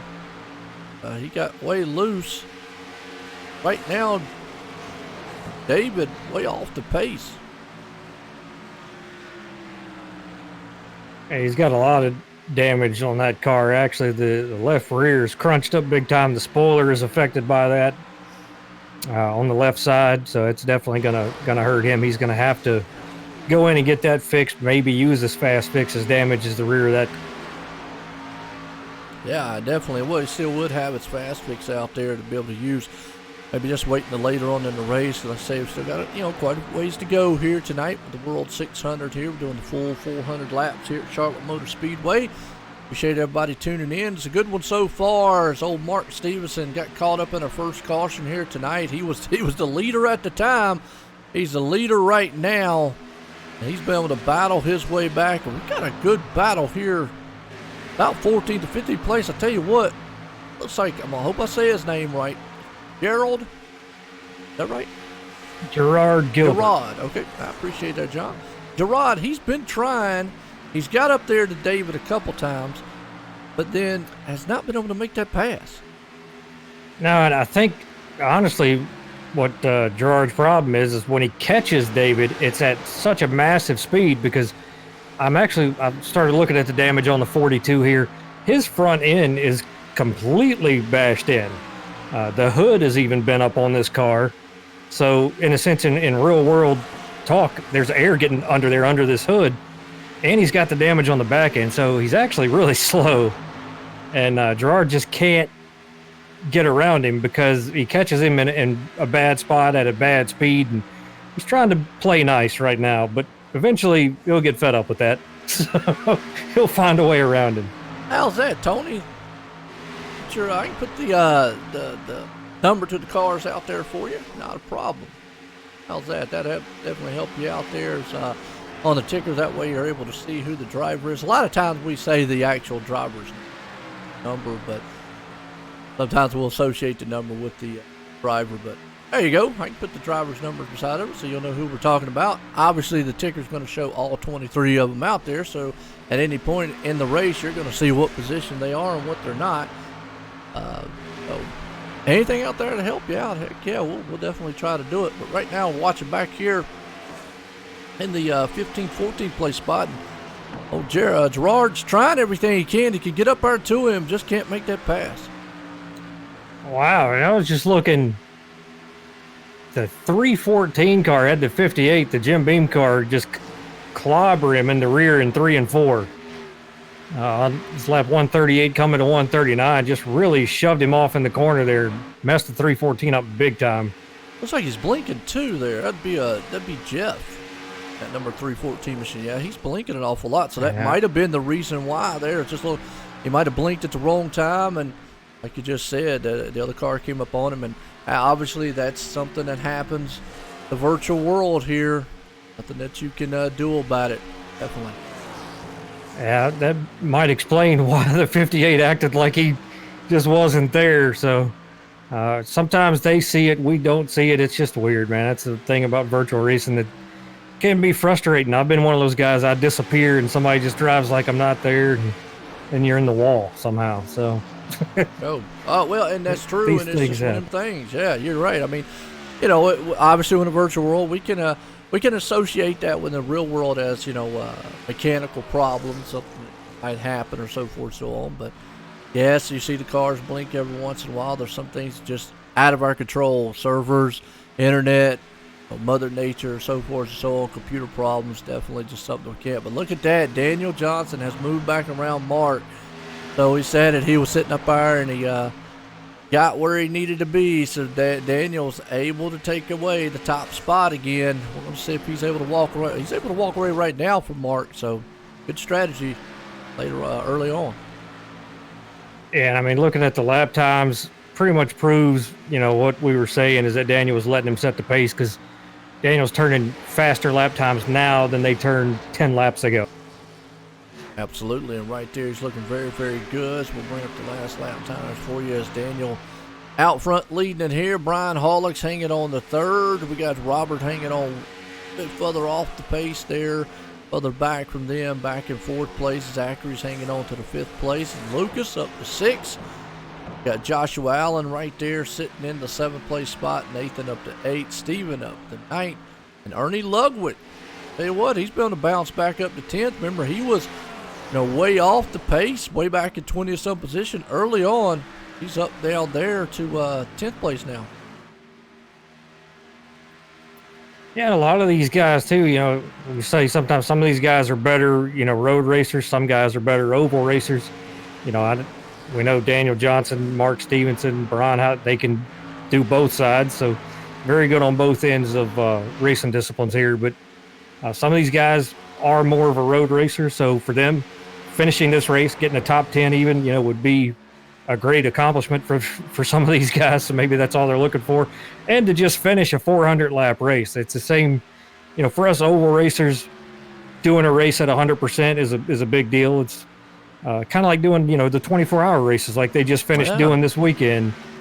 They can be a lot of fun, but man, it's a heck of a feat to just try to finish those things. So it's the same thing over here. You're one person doing everything. 400 laps is a lot of racing. I don't care who you are or how much you like racing. That's a lot. And as much as I like this track, I don't know that I want to do 400 laps at it. What the? Well, I tell you what, you talk about 24 hours, you talk about the majors. We did the 24 hours, the majors 24 hours. We actually broadcasted 12 hours of it. And it was amazing. Some of those guys actually did 4 and 5 hour stretches there. And to me, we talk about the physicality of what it takes, even in the sim racing and the mental aspect. To me, Le Mans is what we did there. They did that night on the 24 hours. I would think physically 4 to 5 hours of that track. Wow. Maybe Iron Man's what I'm going to say. Yeah, it's very demanding, especially, when you're talking about road course racing, because you can lose so much time, man. That's the thing about it. That's why I'm no good at it. You have to hit everything perfectly. As Mark Stevens looks down to the inside here, on Daniel's running that high side now.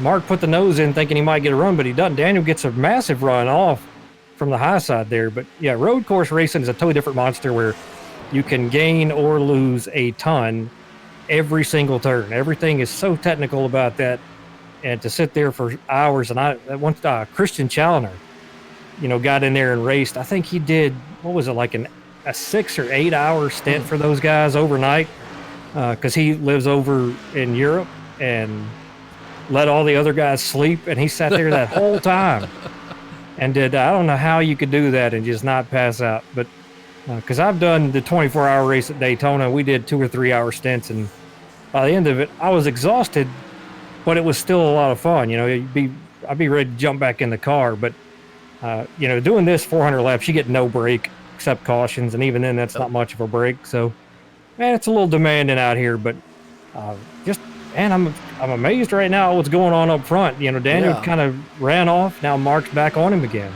And got a good run out of turn 2. He's going to look to the inside, going into turn 3 to see if he can't take it.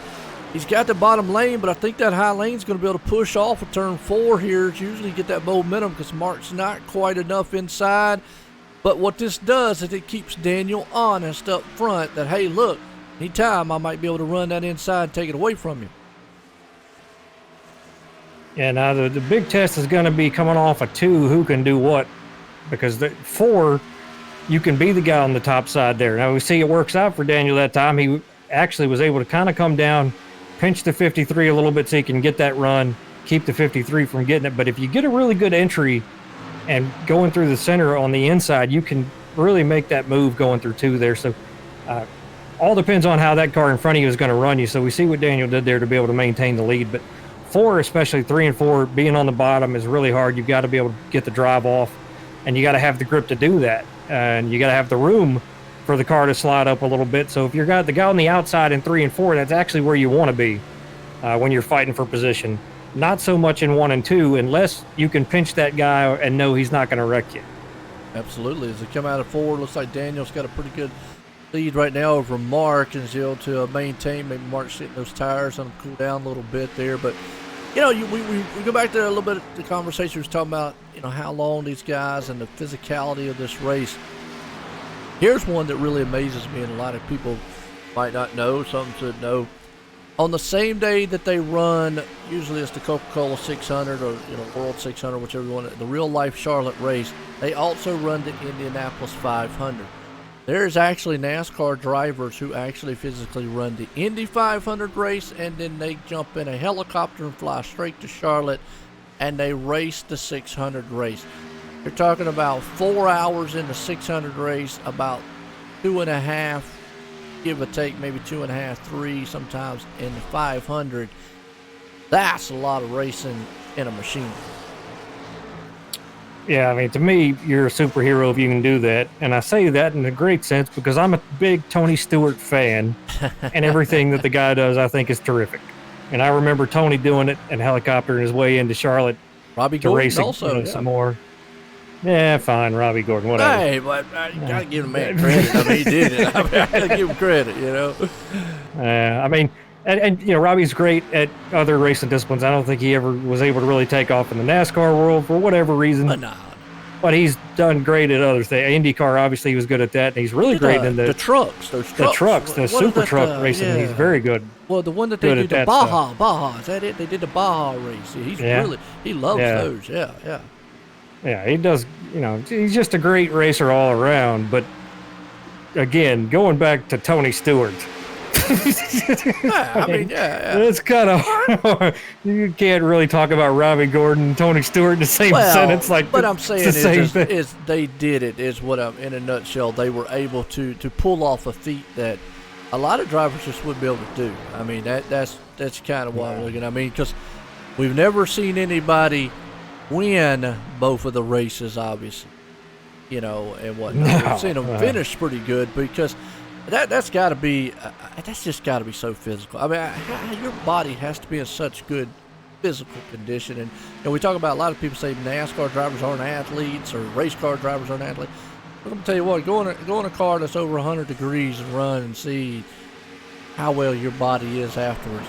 But believe me, these guys are very much athletes. Exactly. And I mean, that's the thing. You know, a lot of people that don't understand sim racing. You know, they're like, oh, you know, whatever. Make their little jabs at it and things like that. But it's exhausting. It can be physically and especially mentally exhausting. And so just imagine, that's why there's so much respect for us that are serious about this, for the drivers that actually get in there and do it. And we've seen that, like when they were racing, they had Jimmy Johnson hooked up to a heart monitor. We've seen them have thermometers in there, see 100 and some degrees in there. I remember Ricky Rudd burning his feet here at Martinsville at my home track and sitting down in Victory Lane, just was not celebrating at all because the man was just burned and, you know, had blisters all over him, you know, up his legs and his feet and his rear end, everything. It's so hot in those cars. And so you did that not only once that day, but you did it twice. And so you have to be exhausted after that. And then think about this. You have NASCAR with their ridiculous rules sometimes that you missed the driver's meeting. And so because you didn't go out and wave at fans, you got to go start at the back now, buddy. That's it. So all in all, man, you got to give hats off to those drivers that do it. Hats off to these drivers tonight here, even though we're in the virtual world. Looks like David is able to go into pit stops. He's got those new tires. And he used his fast fix there, so he's got a clean machine out there, and he's hoping it goes clean the rest of the way for him if he's able to capitalize and get back to the front. Speaking of up front, though, Mark Stevens right now seems like he's falling off a little bit. It's like Brian Hollick, for the moment, is moving up there and trying to chase down there Mark for the second place spot as Daniels moved away. Yeah, I think, we saw that coming there. I think Mark was trying to see what his car could do, knowing he's got that damage. Maybe he's going to make a decision on whether or not to use his fast fix to fix that up there. I think if it was fixed, he would be up there where Daniel's at. And I think he knows that as well, where with the moves he was trying to make, just not able to pull it off. I think the damage is hindering him a little bit there, but he'll do his thing and be up front. But Daniel Johnson's really been the guy to beat right now. I know the 53 is fast. We know the 3 is fast, but we haven't seen the long run speed out of those cars. Daniel Johnson is the guy that we've seen all the long run speed out of. So even if it means he lets somebody go and lead, the 53's peeling off, going to pit road this time. I think a lot of them are pit road here, as Mark Stevenson, you're right. It's going to take that strategy of pitting early, so I think he's had enough, and we'll see if that pays off. We talked about it before the caution came out last time, whether he would do that, so I think now as we're seeing it. Tony out there, let me know, man, if you're able to follow everything good now. It's with the driver's numbers and so forth on the ticker.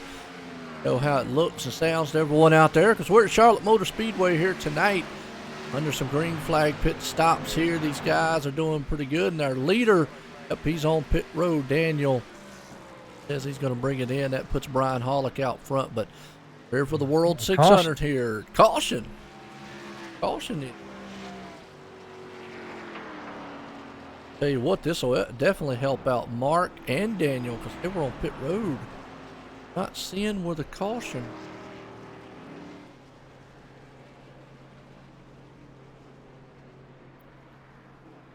I am looking. I'm not 100% sure. Didn't see who it was on. Apologize for that, folks. Gone through a wrapper on the track. Virtual wrapper.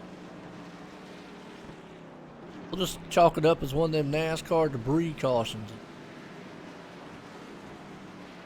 But this does help out Mark Stevenson, who had just been on pit road and took his pit stop, and Daniel Johnson, who was actually on pit road, because the rule in NASCAR, just to throw it here, and it works pretty much the same way in iRacing, you're on pit road or in your pit box, the caution comes out, you can make your pit stop and not get penalized. I see it. It's the 314 and the 84. Lap 160. Be coming off of turn 4.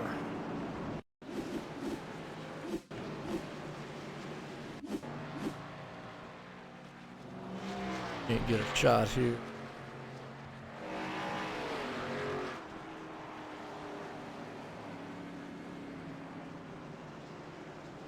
Might have happened.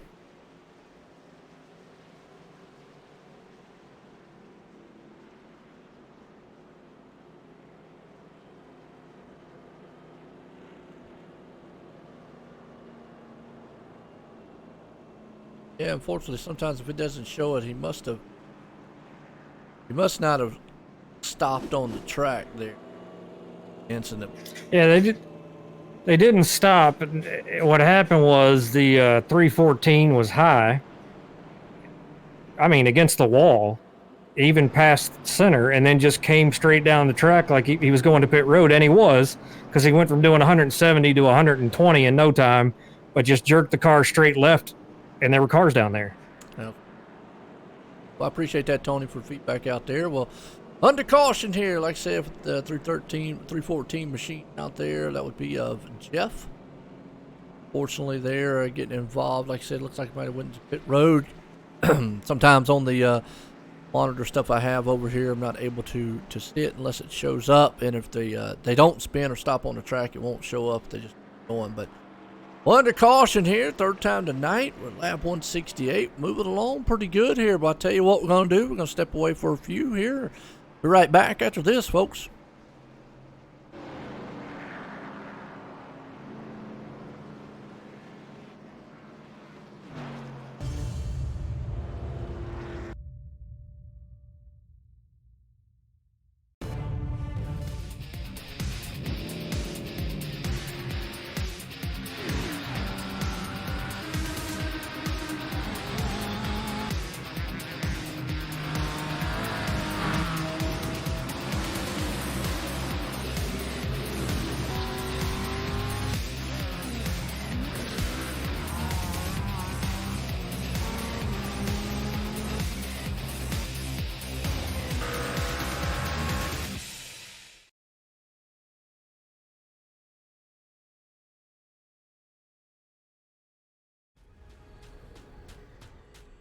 The most realistic online racing sim ever made.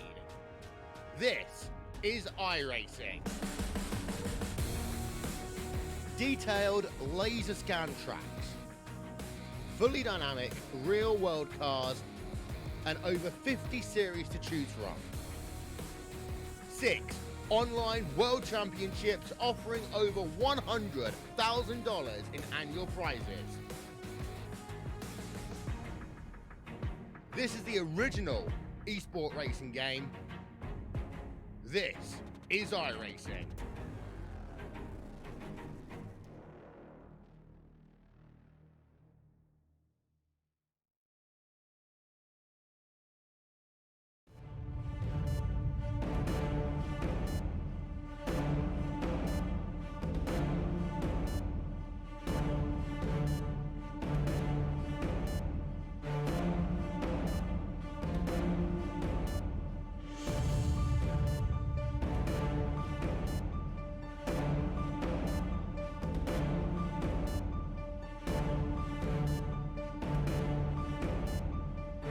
Hi, welcome back, folks. Here we're at Charlotte Motor Speedway under caution here tonight for the World 600 for the Majors Sportsman Series here tonight. Excuse me, I'm sorry about that, folks. But tonight, been a good one. So I'm getting set here to go back green flag racing. The lights off on the pace car. Of course, out of turn 4, Brian Hollick is going to be able to pull it out. I tell you what, Daniel and Mark, they're in some unfamiliar territory. They're back there in 9th and 10th. We'll have to see. Well, Mark's not, but Daniel is. Let's see if that hinders him on coming through the front. Yeah, both Daniel and Mark are actually on pit road when the caution came out. So that caught them a lap down. They were the wave rounds. They just came and caught up with everybody. So they're 9th and 10th. Yep. We'll see if Daniel's able to come through the field. Looks like he's working those cars. Problem is, got to be patient here. I mean, you don't want to get into it. I mean, you see some cars in front of them there. They're side by side. Definitely don't want to tear your machine up trying to come through the field. And the other thing is, Mark did this the last run, worked his way up to the front. Oh, the 235 gets down on the apron, goes up, collects Lucas, it looks like. It does. And it's a wreck under caution. It's a big one. And they're still wrecking. Go back here. Yeah, the 235 machine went down, got up there into Lucas. He went hard to the wall. Oh, several of the other machines there where your fast fix is going to come in. It looks like, man, Daniel's able to get around him and Mark's able to get around him. And whoo! Well, I tell you what, there goes Joe's Pizza. He flew through the air. Other car going upside down, but wow, Lucas went for a ride. Not once, but twice. As the 235 hits the apron, not Lucas's problem. Lucas locks it down, does the right thing, holds the brake. Now, people constantly yell about on the official side, hold the brake, so he does it, and he still gets run over there. Then he tumbles all the way from the corner to the middle of the back. Well, I mean, it's just like say he was coming up there, just unfortunately the other car came up the track, and yeah, he was just kind of just right there, wrong place. I mean, nothing he could do, but hard hit right there. Wow. Got the 314 machine also of Jeff, who got involved with that one too. Wow, hard lick there. But the thing is, Lucas, he's got a fast fix, able to get back out front or get back out here, race again. Yeah, just another thing about this track, man. You can get caught up in somebody else's deal there. 235 just went down. That's all it takes. Getting those left sides down on the apron like that, and you're just hitting the flat part of the track. That's all it takes to get the car bent out of shape there. It makes some bad things happen, but that caused a big incident there. Absolutely. Jared out there, what's going on? Jared said, John's not here, so it's not worth it. Talking about, but which John you talking about out there, Jared? John's up here in the booth with me, though.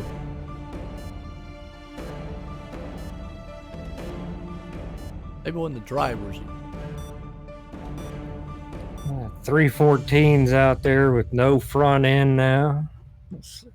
I think That's he Jeff. used his fast fix earlier. I He might be might mistaken. have, yeah. What's going to happen We'll as find the out. race goes on? You know, some of these guys might get caught up in something. Already used those fast fixes. Unfortunately, bad damage like that. But the good thing is Daniel and Mark was able to make it through that right there. But that's just what happens sometimes. We mentioned it.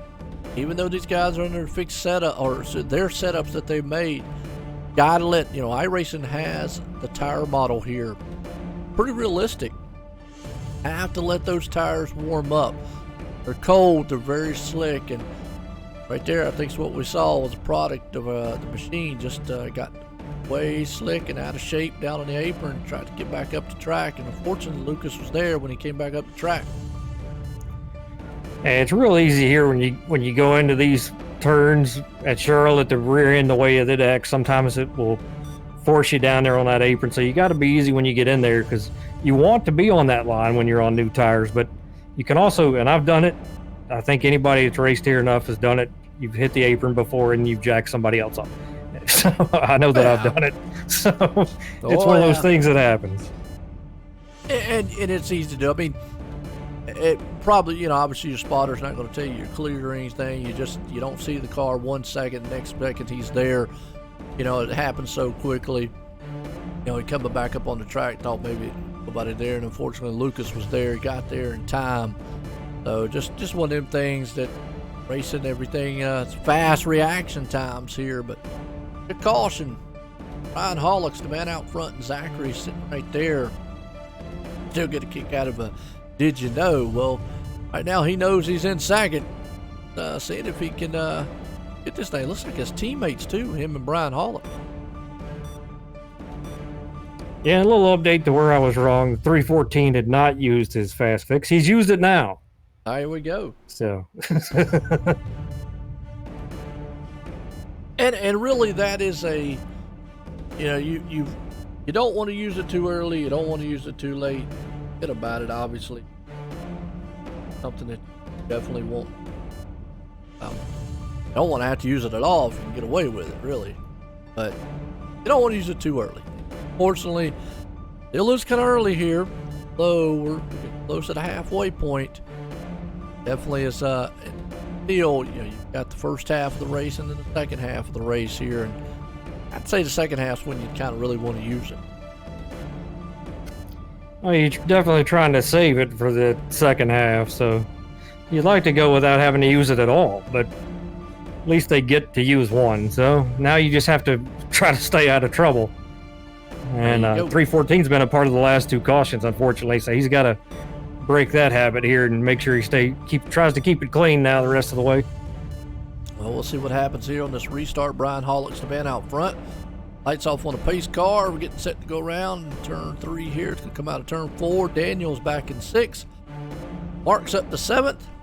Those two guys are going to try to see if they can't climb through the field. They did pretty good on that last restart there. Pace car's pulling out of turn 4. It's going to drop off on pit road and send us back racing here at Charlotte tonight for the Major Series. Sportsman's here tonight. Pace car's in, and Brian's going to waste no time. When the green flag flies, he's gone. Yeah, good restart there by his teammate. I wonder if he told him he was going. Absolutely. Hey, he's got to work it there with the team. I mean, no problem. But look at Mark Stevenson. He drives it on the inside there of Daniel. He's going to take that spot away. Remember last time Daniel got the jump on him. Yeah, Mark's showing a lot of speed, though, obviously working his way back up through the field here. Now up here, going around the outside of the 350 here. Still has not fixed that damage on the nose. I mean, and that car is like a rocket ship without it. I tell you what, at this point, I'd be like, you know what? Unless I tear the whole car all to pieces, I'm going to leave it alone. Yeah, I think that right now, the way that the optional damage works now with iRacing is it's fixed. So this counter is actually at 0, but it's still seen. So Right. It actually may be fixed in game. We just still see some damage. Oh, okay. Well, there we go. And sometimes, like I say, in the virtual world, that's what you got to look. Here's another driver, though, that's on the move and definitely would love to get up here and get back. He was tore up earlier on. He was the one that fixes there. David in that 42 machine. He's up to 13th, and he's moving on. He's got Jeff right behind him. Good battle happening right here with Greg and company. Got a lot of machines there trying to make some ground up.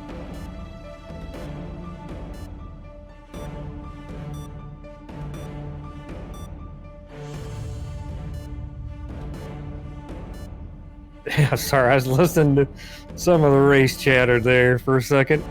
It was always amusing. Entertaining. Yes, always amusing, Yeah. entertaining. Some of it we probably couldn't broadcast over, but you know, hey. No, it's always clean here, but it's still entertaining. So, like, get out of the way, or I'm gonna wreck you. That one over. well, you got one guy telling another guy you're a lap down, get out of the way, but the guy saying it's the same guy that's brought out 2 cautions. So. You know, that's been a conversation amongst leaders and something else for a very, very long time. Whether lap cars should, you know, race on the track. 18's down in the wall. I see that. Man, caution out here. Joshua Allen. Uh-oh, boy, we were talking, man. I tell you what, he's had a good night tonight. Let's see what happened. He looks like he got pinched down and tried to hold on to it, and when he did, the car just kept spinning out, slams the inside wall, and actually I don't think the caution came out because he's off the track. Let's go back on replay. He took it 3 wide. Caution is out, but he went 3 wide in the wrong part of the track. I think maybe a little... It's actually not his fault. If you go back farther on the replay, you'll see the car ahead of him actually gets out of shape, gets down on the apron, loses the rear end, gets on the apron. It's a 58. So the 58's slow, and instead of giving room, he wanted to pinch the 18. Yeah, I see it right there. He got a little bit loose, and then here comes the 18 with a full head of steam. Car's a little bit slow there, and then Allen just went down, all the way down. I mean, he went past the apron, you're right, and then just lost it coming out of the turn. Car just came out from under him there. He almost had it corrected and saved.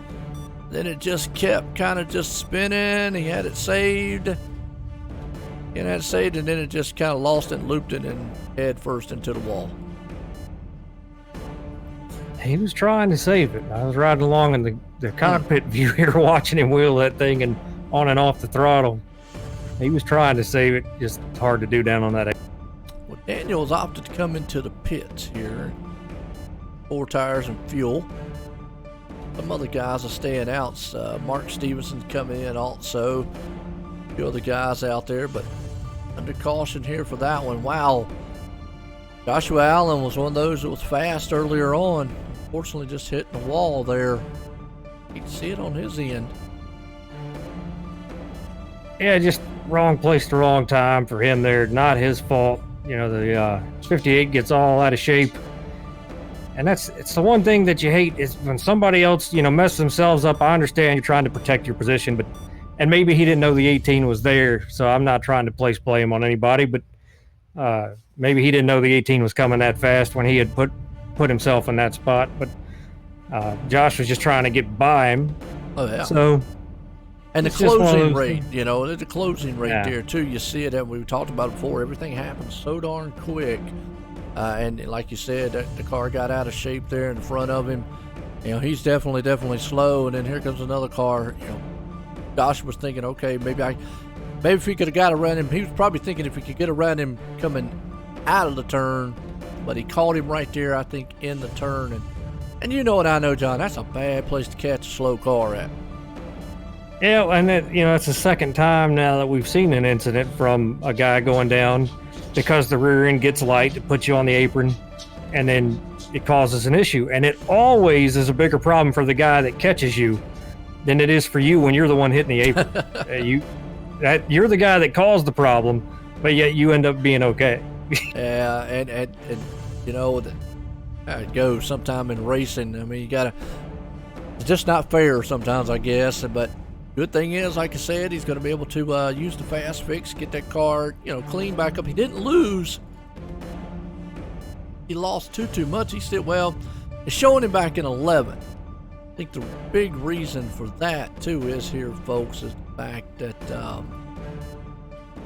well, he's on pit road again, and he's getting what he's doing is he's getting damage fixed. He's not Might as using his well. fast fix. Well, there's only 12. Yeah. Well, I was about to say there's only 13 machines on the lead lap, so he's not going to lose, but really no more than that. So you might as well get the optional. Hey, there you go. Yeah, unfortunately, the front end of his car is severely damaged. It's really rough. Like a mean bulldog. So, I don't know. Fixing the damage, yeah, it's a good idea. Unfortunately, I think it's going to be enough that he's going to have to use his fast fix, and he doesn't want to, but I think he's going to have to. As long as the motor's not tore up either, too, that's another thing we got to look at. And he won't know that until he gets up to speed. It's going to depend on his. Yeah. Well, as your idling can tell you, if your engine's going to be messed up any. I think he's probably going to have some damage in that area as well, from listening to it.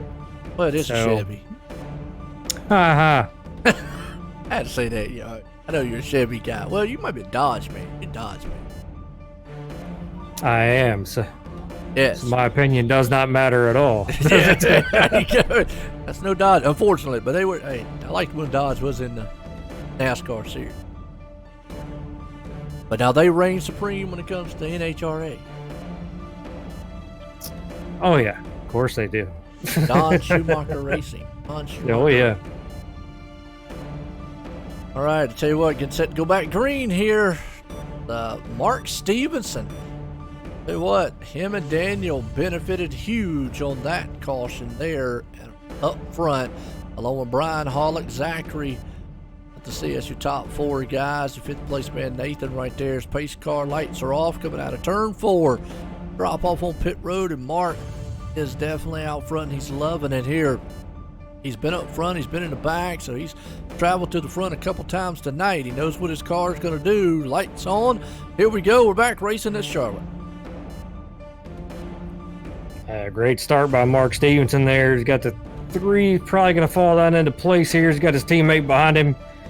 It's another Ford there, and you got the Chevy of Daniel Johnson right there on the outside, still running that high lane there. Going to fall in line. Everybody's single file now. 3 Forge cars. Yeah, it looks like they're all teammates right there. You got Daniel, though. Well, he has a fast machine here tonight. And I'll tell you what, man, we ain't mentioned much about Nathan right there. That number 6 machine is another Toyota. He's going to take on the inside of Daniel and try to take that spot away. As we got a car up there blinking a little bit. That's definitely not what you want to see here, but good battle with the 4th and 5th.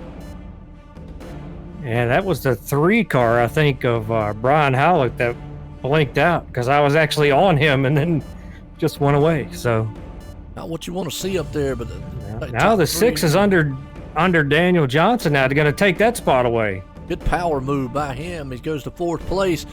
You're right, Daniel falling off the pace a little bit. Maybe he's going to see if he can't just ride here for the moment as that number 6 machine. And Nathan, he goes to the 4th place spot. Old Steven back there in 6. A couple Toyotas in the top 10. Haven't seen much out of them all night long, but we'll see if they're able to muster something up and get up there. Right now, it's all Mark Stevenson. I tell you, he's loving being out front. He has been in the back. Up front, Brian Hollick's been up there a lot all night long, but so is Daniel. So what to see? And talk about Joshua Allen. Look back here and see, and he's fighting for 9th and 10th right now. That damage does not look like it is. Doesn't look like the motor's hurt right now. He ran a 29.71. Let's see, Halleck ran a 28.89. So not too bad then. I mean, he's pretty good off the pace there. 29.6 that time. Let's see, the leader is running a 29.0. So Mark has been fast all night long. Oh yeah, we saw that. I mean, he's been that way. He had that little incident there, a little hiccup.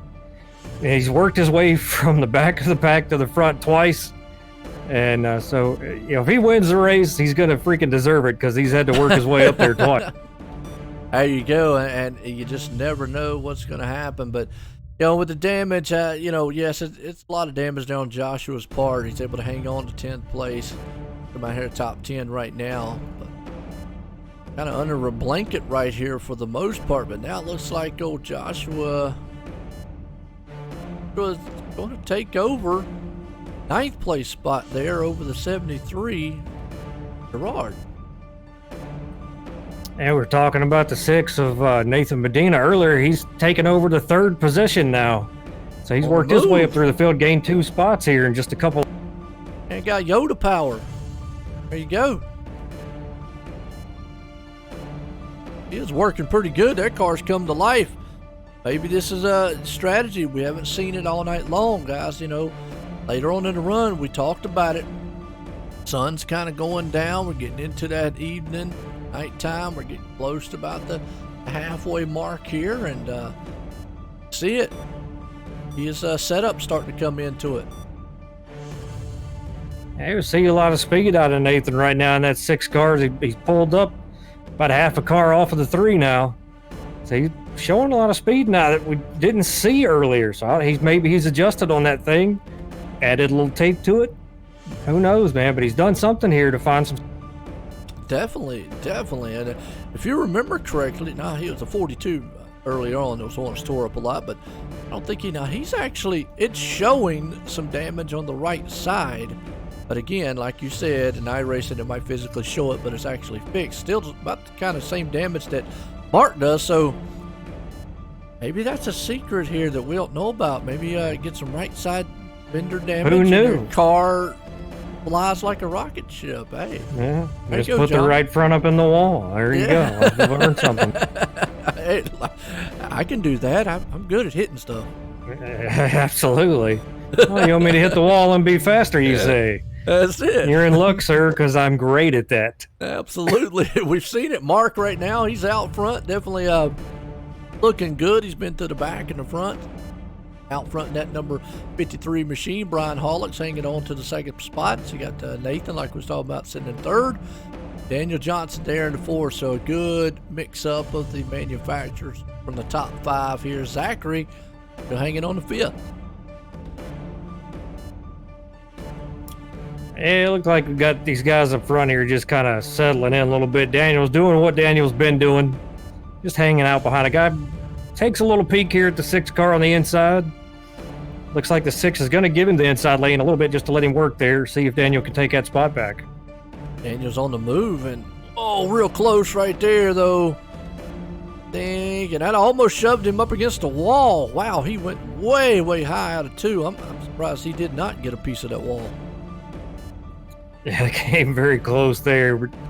Really drove it hard from the middle off there, sent him up to that wall. But I think Daniel's got the speed here. Look like Daniel's done a great job of taking care of his stuff. All these guys need to be taking notes of what he's doing here. And I mean, I know because I do it myself. You get all excited. You're like, I'm fast. Let's go. But you have to make yourself calm down and let the car come to you, keep tires under you. And we've seen Daniel do that all night long here. But the other thing that we did see earlier was Mark be able to take off up front, but now you got the 6 kind of pinching Daniel down right here, not letting him have that drive off. And, smart move. I mean, you got to do what you can do here to keep that guy. Make it hard for him. You don't want to wreck him or anything like that, but you want to definitely make it hard. Don't want to give him all the track, but Daniel's going to make that pass. He drives it into the turn, moves it up into the 3rd place there. Brian Hollick now and Mark are got to think about what's Daniel doing back there, because he's on the move and he is coming on strong. Well, Daniel's got he's definitely got. Now, are we going to see the same strategy he played earlier, though? Get up there, ride behind those guys, knowing he is fast, just kind of sit. I think he'll slowly catch him. I mean, what 1st and 2nd need to do is just stay with each other, help each other out a little bit, draft some, see if they can't maintain a gap here. But if Daniel, the setup he's got, the way he's been taking care of his tires, he'll probably be up there on their bumper. But like I said a minute ago, the thing that we did see was the 53 of Stevenson was actually able to stay up front and gap Daniel earlier. So 3 right now, giving that 53 a nice little shove. Yeah, it is. Trying to say, hey, look, we got another machine coming. Nathan falls back another spot there. Zachary takes over the 4th place spot away from him. But, yeah, Brian right now, might be a tick faster than the 53 machine there, Mark, because he sees Daniel coming up in his rear view mirror very fast like, and it's all going to depend on, does Daniel push the envelope here, or does he sit and just ride for a little bit? I think if you're Daniel, you just keep these guys in check right here. Who are you racing? You're racing these guys. Still got a long way to go. We're just at the halfway mark. So for anybody keeping up with that, just hit lap 200. Yeah, it's only 200 more laps to go, but you still got to race the race. From start to finish. Stay with us. It's good. It has been exciting though. I mean, a lot of things to talk about. And hey, if you got a favorite driver out there, shout it out. If you got anything that you want us to see, highlight for you out there, let us know. I mean, we're just going through the field here and showing some of the racing, and some of these races, they can get kind of spread out. So, if there's any discussion you would like for us to talk about, obviously check out the Majors, the PacificMajors.com. They'll give you a lot of info of what's going on, and if you want to run down a history of Charlotte or anything, I mean, we can sit and talk about that. But battle for the lead. Here goes Brian. I think he sees Daniel's fast. He might say it's go time. It might be a little agreement between teammates there. If, hey, you think I'm holding you up, I'm going to let you go. Yeah, you're holding me up, so you get out of the way. But here, you know what? Just that little pass, we said momentum earlier. Look what it did there. Daniel was able to close in and puts Mark back there in third as of right now. So now we're going to see if old Brian can hold off Daniel. I know he would love to have Mark in between him. That would be the ultimate or ideal situation. But right now, I think he's doing pretty good holding him off. Yeah, well, Daniel's the odd man out here. He's surrounded by teammates here that can kind of pick and choose when to pick on him a little bit. So, but Daniel knows what he's doing. All these guys appear fast. They know what they're doing. I don't mean to just say Daniel's terrific, but I've raced with Daniel a lot, on the official side, so I know he knows what he's doing. Just because they're all teammates, he's not going to let them push him around or nothing. He is going to let them kind of set the tempo up front. And I think he's doing it again with the 3. We saw them trying to make that switch for the lead. It still cost them a lot of time there. If you're going to make a switch, you got to make it fast. And that goes back to the momentum of this track. When you get out of the groove or anything like that, or try to go for a pass, you can close in. And that's the thing Daniel's got to be mindful of. Just because Mark is falling back to where he is, if he goes to go side by side up here with Brian, it's going to bring Mark and company up there, Zachary along with him. Another guy, though, back here, we talk about Daniel and that Kinetic Racing machine. Back here in the 12th place spot is the other teammate there of him in Kinetic Racing, Ernie Lugwood. Kind of quiet tonight. Car looks straight. Back there in 12th, kind of just running his own race. Well, he's running his own race, but he's also the first guy lapped down, so he's trying to stay ahead of everybody else, try to get that lucky dog in case there is a caution. And that could happen, definitely. I keep that in mind. That was a hell of an addition to the broadcast, Joe. that can happen. I'm a world of information. I mean, come on.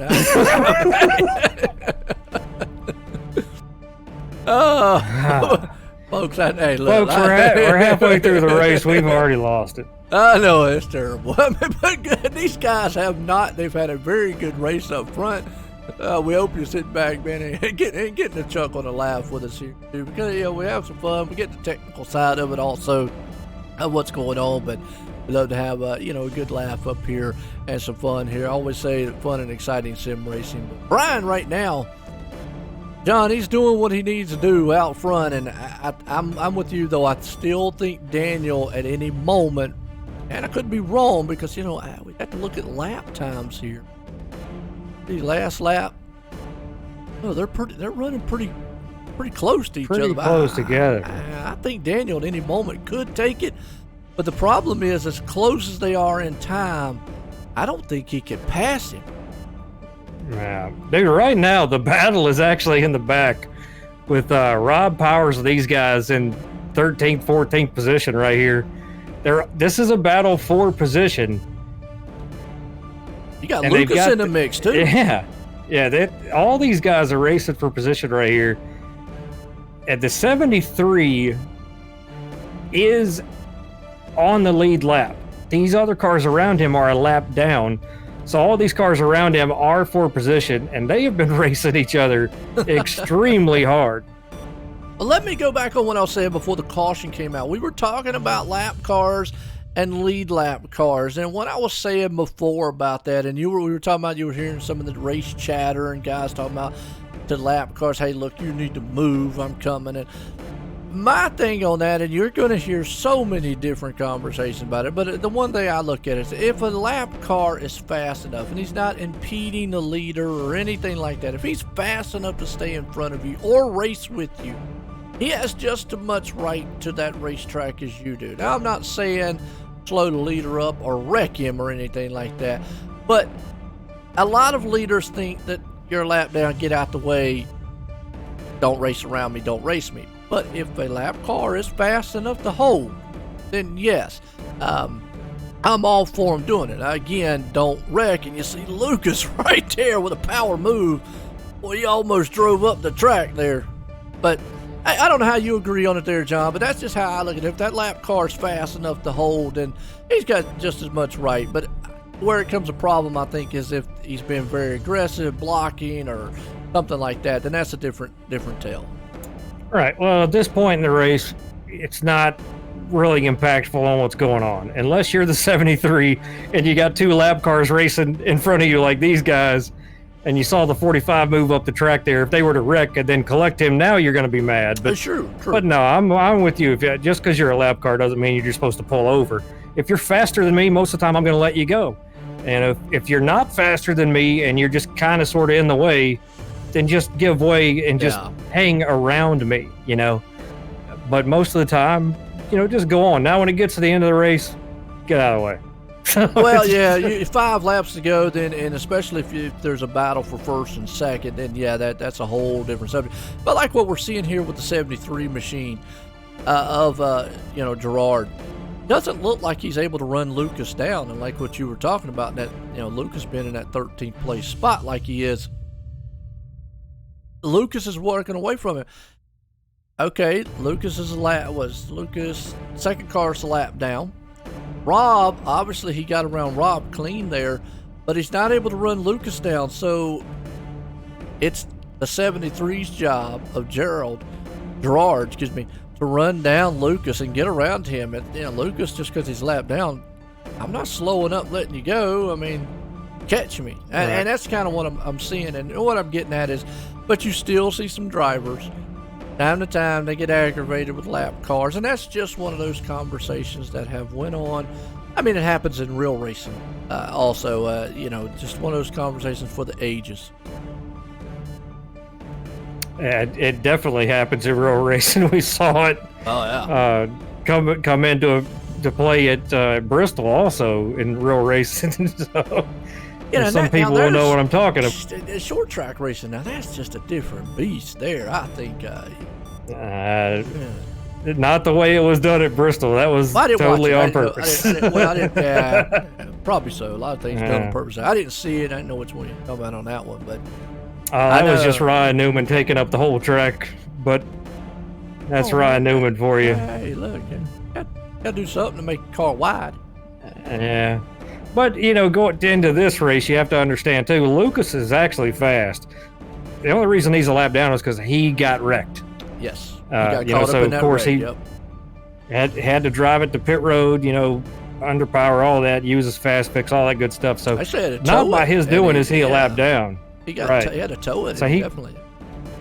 And not by his doing that he's a lap down, so he is faster. So you also have to realize who some of the players are in the race, where were they before, and just let them go and let them run their race and you run yours. And don't think that you have the upper hand right now just across halfway, because you might be a lap ahead of this guy because he was actually really fast earlier while you were still back here. Now let me see if I can't give an idea here, because Ernie is the first car a lap down. That's what Lucas is actually trying to race for. And I'm looking right here, the gap between him and Lucas looks to be about right on the 4 second mark, 0.94 seconds. It's a straightaway right now is all it is. And, you know, obviously that's what Lucas is wanting, to catch Ernie. Ernie would love to stay where he's at, because if a caution flies, the first car on the lead lap gets lucky dog, gets the wave around. That's what Lucas would love. The only other way he would be able to get his lap back is if he did a actual wave around. The problem with that is the two things here. If you're the lucky dog, you're able to pit. You're able to come back out and be at the end of the longest line. But if you take a wave around, you're not able to pit. So really, in a nutshell, when the caution comes out, and if it come out, I'm going to say even now to later on in the run, you're pretty much going to have to pit. You just couldn't. Me personally, I don't think you could take that wave around, especially with these long green flag runs the way they've been. It just would not be beneficial. You would go right back a lap down, because you'd have to come right back in the pit lane. Well, you'd hope for a quick caution if you do stay out, obviously. And I don't think anybody's going to purposely stay a lap down. I would take the wave around and just hope for a caution if I was them. But Lucas may not have to worry about it. Right now, he's faster. With the way the race is going, you would do that? Oh, absolutely. Okay. Yeah, I mean, I would not leave myself trapped a lap down, because you don't know what's going to happen. All right, so you know, leaving yourself trapped a lap down, you're taking yourself out of any equation of winning if it were to stay green. If you go ahead and take the wave around, anything else could happen. Caution might happen. The guys who are super fast up front, something might happen. So you always want to put yourself in a position to win. Keeping yourself trapped a lap down is not doing that. I'm saying a lap down. Nah. And the only reason, and I agree with what you're saying there. The only reason is I'm looking at how this race has played out. It has played out in the long green flag runs.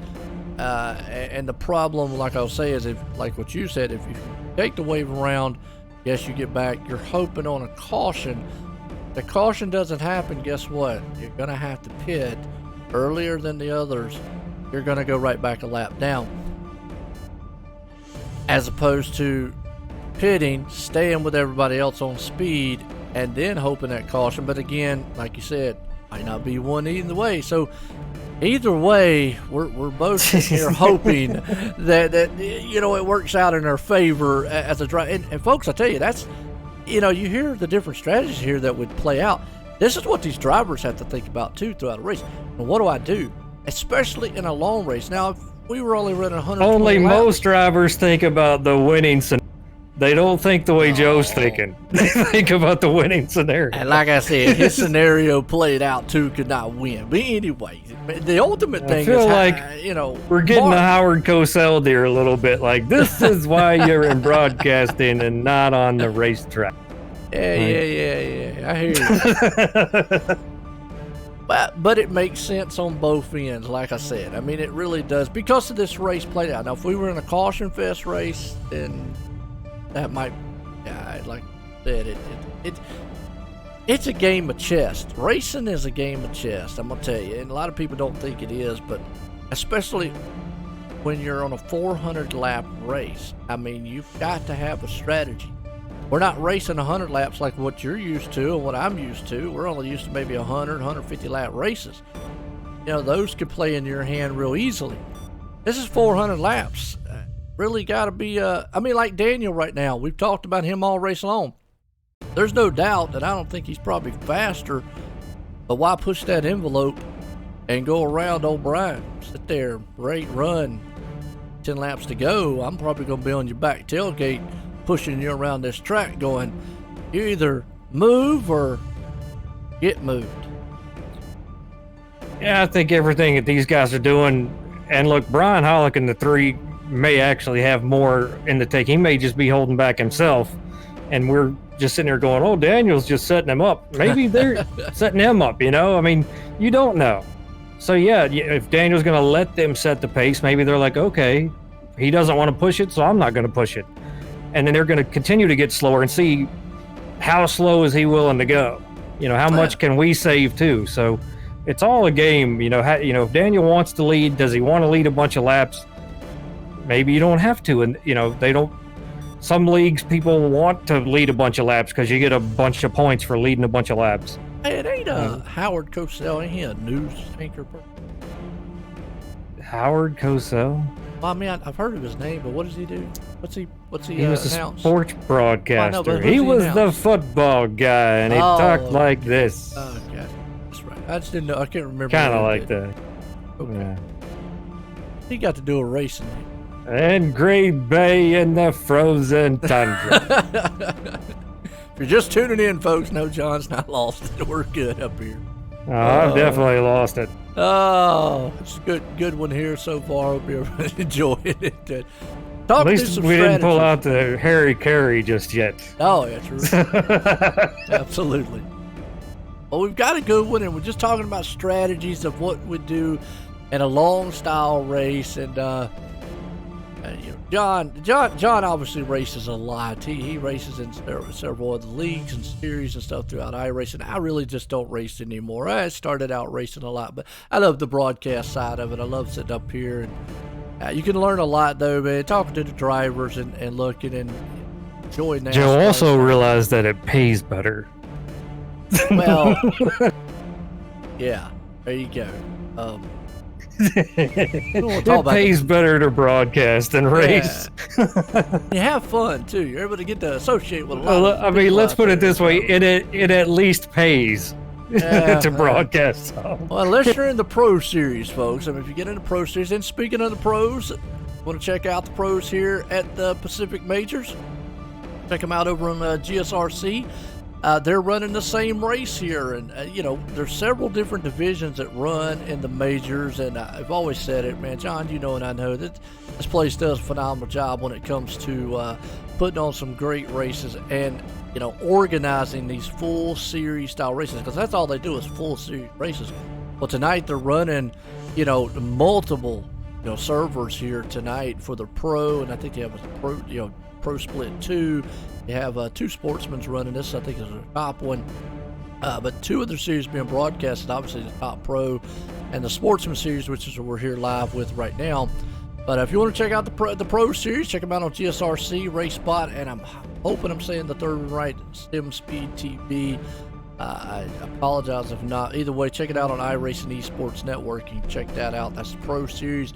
But again, this is a sportsman. I appreciate y'all tuning in, and we're past halfway. We've had about 3 or 4 cautions here tonight. Usually it's been about, we've only had maybe one big one there, and we were talking about that would have been, you know, Lucas was involved in it. He's trying to run down Ernie to see if he can't get that spot, and he's right there. He's running down a little bit. And we got Daniel here all over the back of the 3. Brian Hollick here. I think Daniel's tires are a little bit better. They had a little bit of a lap car to deal with, though, so that may have played into it a little bit. But I still think Daniel still got more underneath him than the 3 does. And just trying to see if he's going to make a move. But it seems like Daniel's pretty content with staying behind Brian right now in second place. Yeah, and we've talked about that. We've seen Daniel play this strategy. As you see, we're into the nighttime now, folks. Lights are on, and that's going to make the track a lot cooler. And these setups, we talked earlier what they can do, what they can't do in pit road. You know, your main setup, pretty much your main setup, what you got, but you definitely adjust. And, you know, John, you spoke of it. These guys pretty much are just going to adjust on really just tire pressures, most of it. But do you at this point change anything else? If they do setups, I'm thinking that this is fixed, to be honest with you. Oh, and Daniel makes a move to the inside, pushes up a little bit, and he lifts, so he doesn't get into the 3. So good sportsmanship there to not just take the 3 up the track to the wall.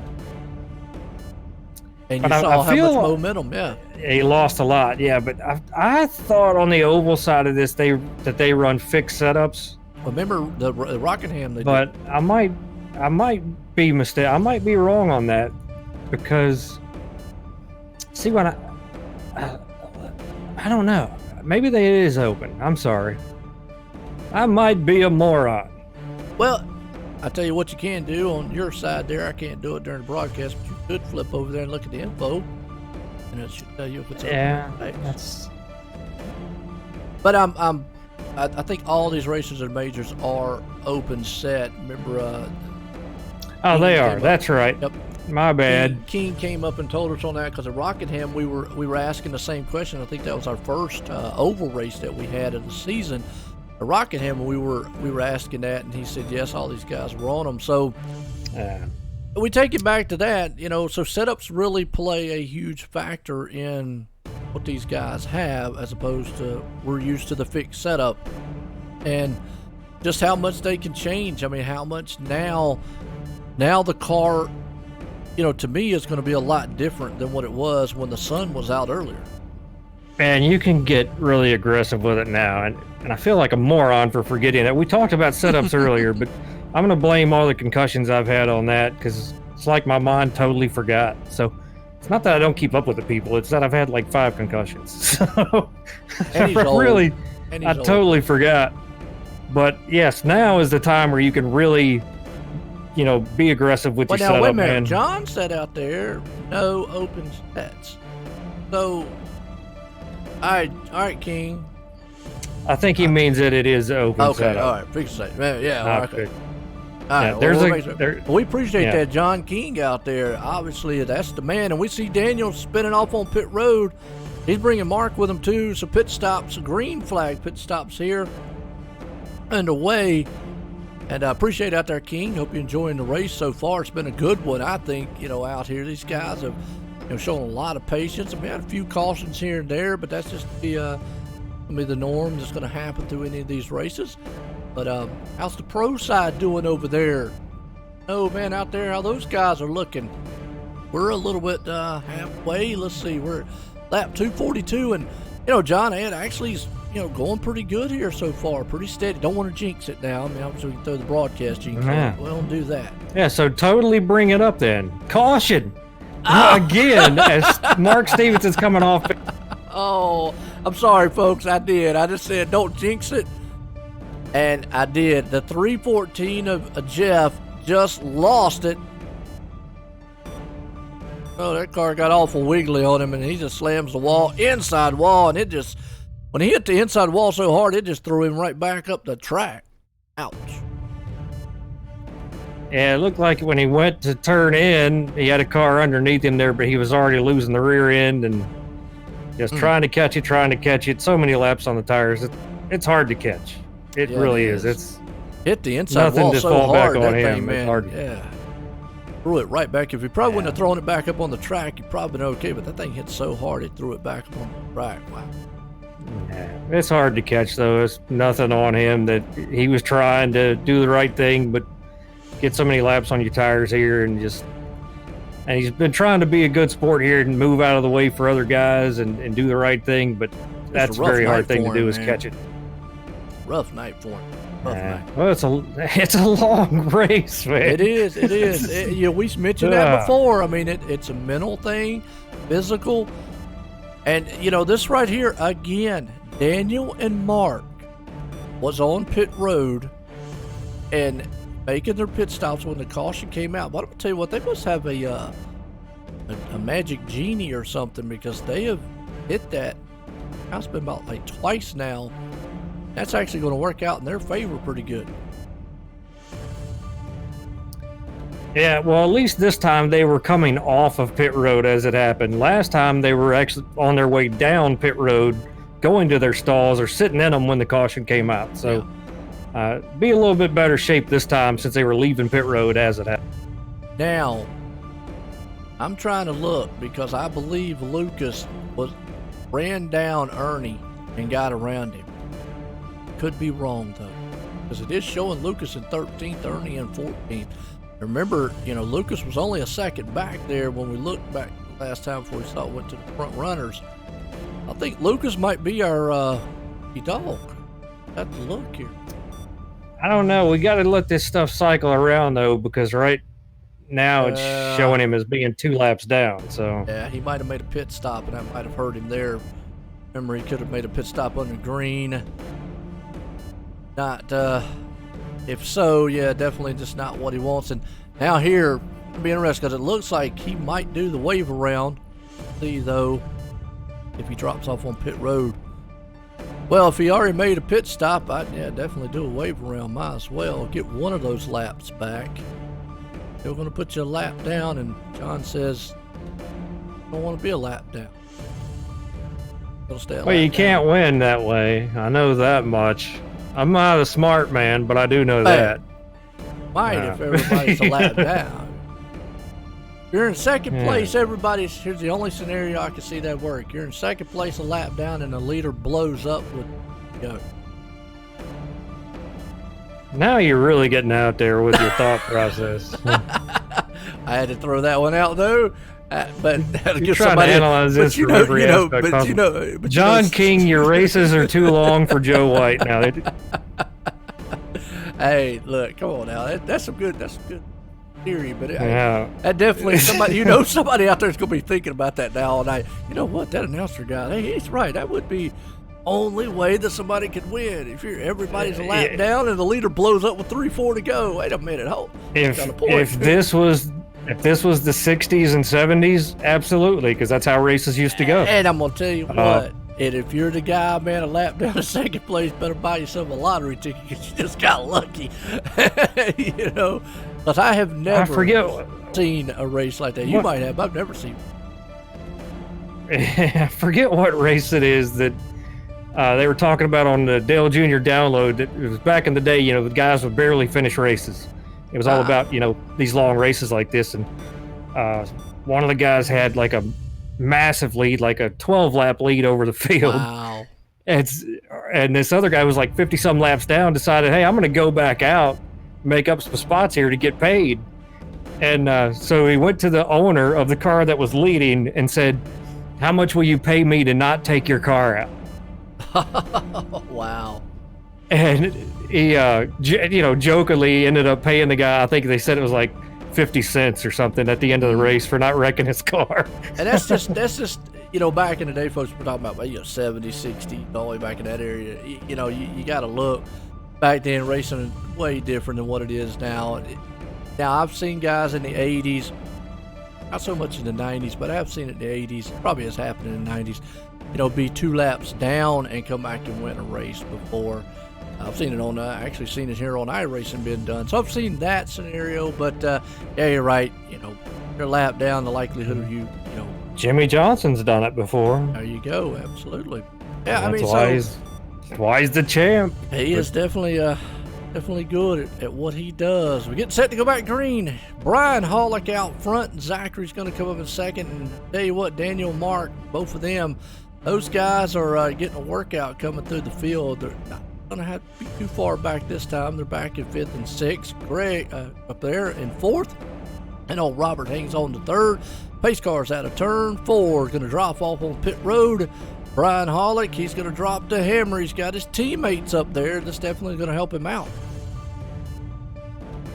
I'm going to say their team because every one of them cars running the same paint scheme and all. I don't have the team list up here with me, but I'm gonna go off the assumption that Brian, Zach, Robert, and Greg, all 4 of those definitely are. And you're really going out on a limb, Joe. Hey, why not? I would say they're teammates because they have the same paint scheme. All right. Good assumption. Yes. This restart and all comical things brought to you by the Jimmy Johnson Please Don't Retire. Yeah, well, I would hate to see you bring that up. I would hate to see him retire on a season like this. I hope he does at least one more season and see what happens. So, I tell you what, though, here's the unique thing. We've only got 8 cars on the lead lap. That puts Lucas up here, and actually the 12th place spot David there in 11th, and you got Gerard, up in the 9th. He is right there, the first car lap down, but all them machines are right there, nose to tails, trying to get that, would be the lucky dog if a caution does fly. Yeah, you got 3 cars that are a lap down, then you got 1, 2, 3, 4 cars that are 2 laps down. All these guys are going to race for position, even though they're laps down, and you want to get these laps back if you have cautions, obviously. The guys who are a lap down are obviously going to race a little bit harder. But Lucas is fast, and being 2 laps down now just because of the way that the pits cycled around, then the caution comes out again. It sucks to be in that position, but you're where you're at, but we're only on lap 250, so we still got a long ways to go. Yeah, about 150 left. Yeah. So, you know, and these guys will start to get, think about what I got to do to get back on that lead lap, because that's the one thing. Lucas has a fast car. Now, there is a fine line here. He's around some other guys who definitely have, looks like equally fast machines, like that 42 machine there of David. We've seen him have a tough night tonight. He's a lap down, and the car on the wall. Not sure who that was. He's up into the wall, and he came down, and that's a big wreck in the back. Wow. It looks like the 6 is involved. The 16. Nathan was involved in it. Yep. Oh, the 6 nowhere to go, and Ernie Lugwood just got destroyed. Oh, Ernie nowhere to go. Ouch. Also, what happened? That they had a car wreck in front of them. Yeah, they did. 333. Sure, I see. Yeah, okay. I'm not sure who it was, but yeah, unfortunately, Daniel Davis. And the 333 was up in the wall and then came down the track and got back up in the wall and came down right in. Yeah, he lost it. Got up in there, and the car came down. And he tried to overcorrect it. When he did, it shot back up the track, hit the outside wall, and just Ernie and him nowhere to go. You see Ernie hard, remember, on the brakes and just destroyed the front of the car. Wow. And I'm not sure if Ernie has used any of his fixes here. And we'll definitely have to keep an eye on everybody back on pit road. I'll say everybody back on pit road. Yeah, I see maybe Daniel. 53's down. Yep. Everybody I'm watching Ernie to see. I don't see any damage getting fixed. So if he had a fast fix, it would have fixed by. Yeah, I'm not sure if he had anything earlier on. I don't remember him getting caught up into anything severe, but not sure unless he's having to tow it back, and we're just in the middle of the tow right now. Be able to drive that car back in pit road. I think he drove it back. Yeah, I didn't stay on him and see there. He did drive it down, okay. Yeah. Okay, so yeah, and he might have already used it, unfortunately, and that probably is going to do him in for tonight. Unfortunately, there, back in 16th spot. Hate to see it on his end, but Brian and Zachary out front in this one, with Robert right there in third, and Gregley up in fourth, and Daniel up in the 5th place spot. Well, gotta tell you, under caution here tonight. Not too bad. Seems like guys run for a little bit and the tires just go away on them.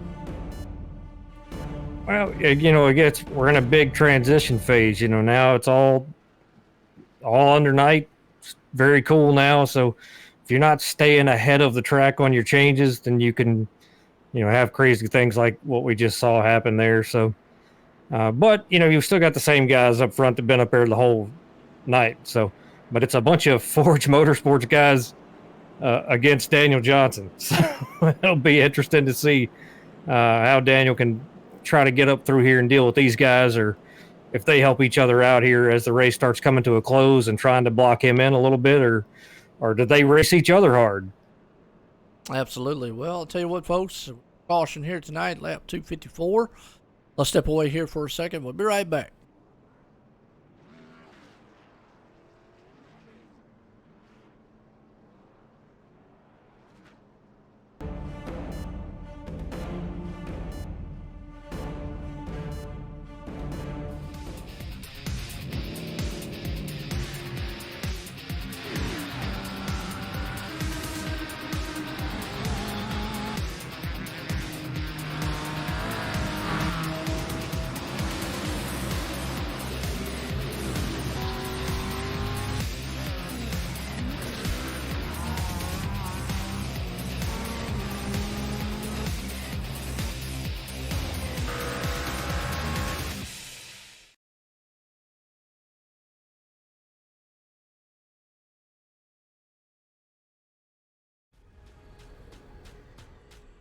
The most realistic online racing sim ever made. This is iRacing. detailed laser scan tracks, fully dynamic real-world cars, and over 50 series to choose from. 6 online world championships offering over $100,000 in annual prizes. This is the original eSport racing game. This is iRacing.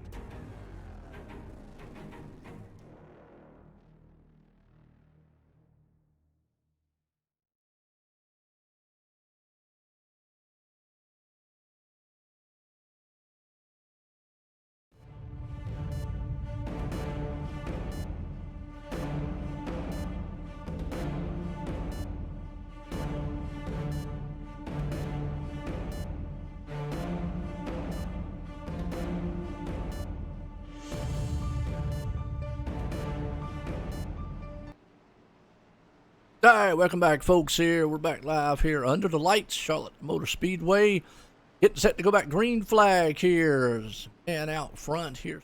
The old Brian Hollick. Good run here. Tonight, this pace car is bringing about the turn 4 here with the Majors Series Sportsman Series here tonight. A good one. 2x2 out of the turn 4. The pace car drops off. Brian Hollick's going to lead him to the green. Green flag flies. We're back racing.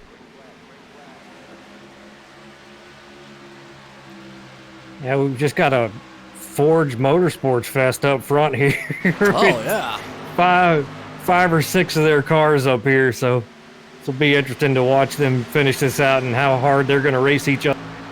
Well, if you're Daniel, you're right there and you're thinking, man, what do I got to do? Is you see in front of him, there's a battle between old Mark Stevenson and Robert right there, and it has been Daniel and Mark hooked up nose to tail most of the night, but Brian Hollick out front leading this one. Got the 6 machine back there. Nathan, he's sitting in 6th. Gregory up to 7th. Joshua Mertz there in 8th. And Garage hanging on to 9th. And David up to 10th. Everybody on these restarts are going to be nose to tail for the moment. Brian Hollick and Zachary, though, they're trying to pull away as fast as they can because they know Mark and Daniel will run them down. It looks like Daniel's using still that same strategy there, John. Got to be patient here in the first part of the run. Yeah, I think he's doing the right thing. We've been saying it the whole race. I think he's being very patient and just letting the car come to him, see what's going on. And maybe, he's going to see if these guys have been holding back and see what happens with them. But another thing we want to point, we're talking about Lucas where he got tied up and that stuff. He was 2 laps down earlier. He's a lap down now. There's only 2 cars that are 1 lap down. He is the first car a lap down, so he would get his lap back, be back on the lead lap should we have a caution. Yeah, he's right there in the 12th place spot, looking good so far with the 58 machine there behind him in 11th. Sorry about that, folks. As right now he's, like you said, trying to see what he can do. And let me bring up my gap here so I can see what you were talking about. Now we got 12 cars. Remember before the caution, we only had 8 cars on the lead lap. A few more cars got to wave around and did what they needed to do. But Lucas now is in that spot. Now he's praying, what you was talking about before. He's hoping for a caution at this point. Yeah, but the other thing that he can do to get back on it is just run this out the whole way. If we don't get a caution, the smart thing for him to do right now is just don't overdrive the car. Take it easy. Let these guys pit. Stay out as long as you can. Get back on that lead lap. And then pit and be the guy on the freshest set of tires and maybe race your way back on the lead lap again. So pitting early is only going to hurt him further. Absolutely. Well, right now he's doing pretty good. They're hanging on to that 12th place spot, like I said, and been able to run down a few of the machines there in front of him. You've got David holding on to the 10th place as old Stevens there's. What he'd love to see is those guys in front of him maybe race a little bit. David has been in that 42 machine all night long. He was tore up a little earlier as he's still hanging on to the 10th place. But David in that 42, he's used his fast fix. He's been aggressive at times to try to move up through the field. And you've got to feel it now, John, at this point. Even though it's lap 262, you are getting down to, about 140 to go here.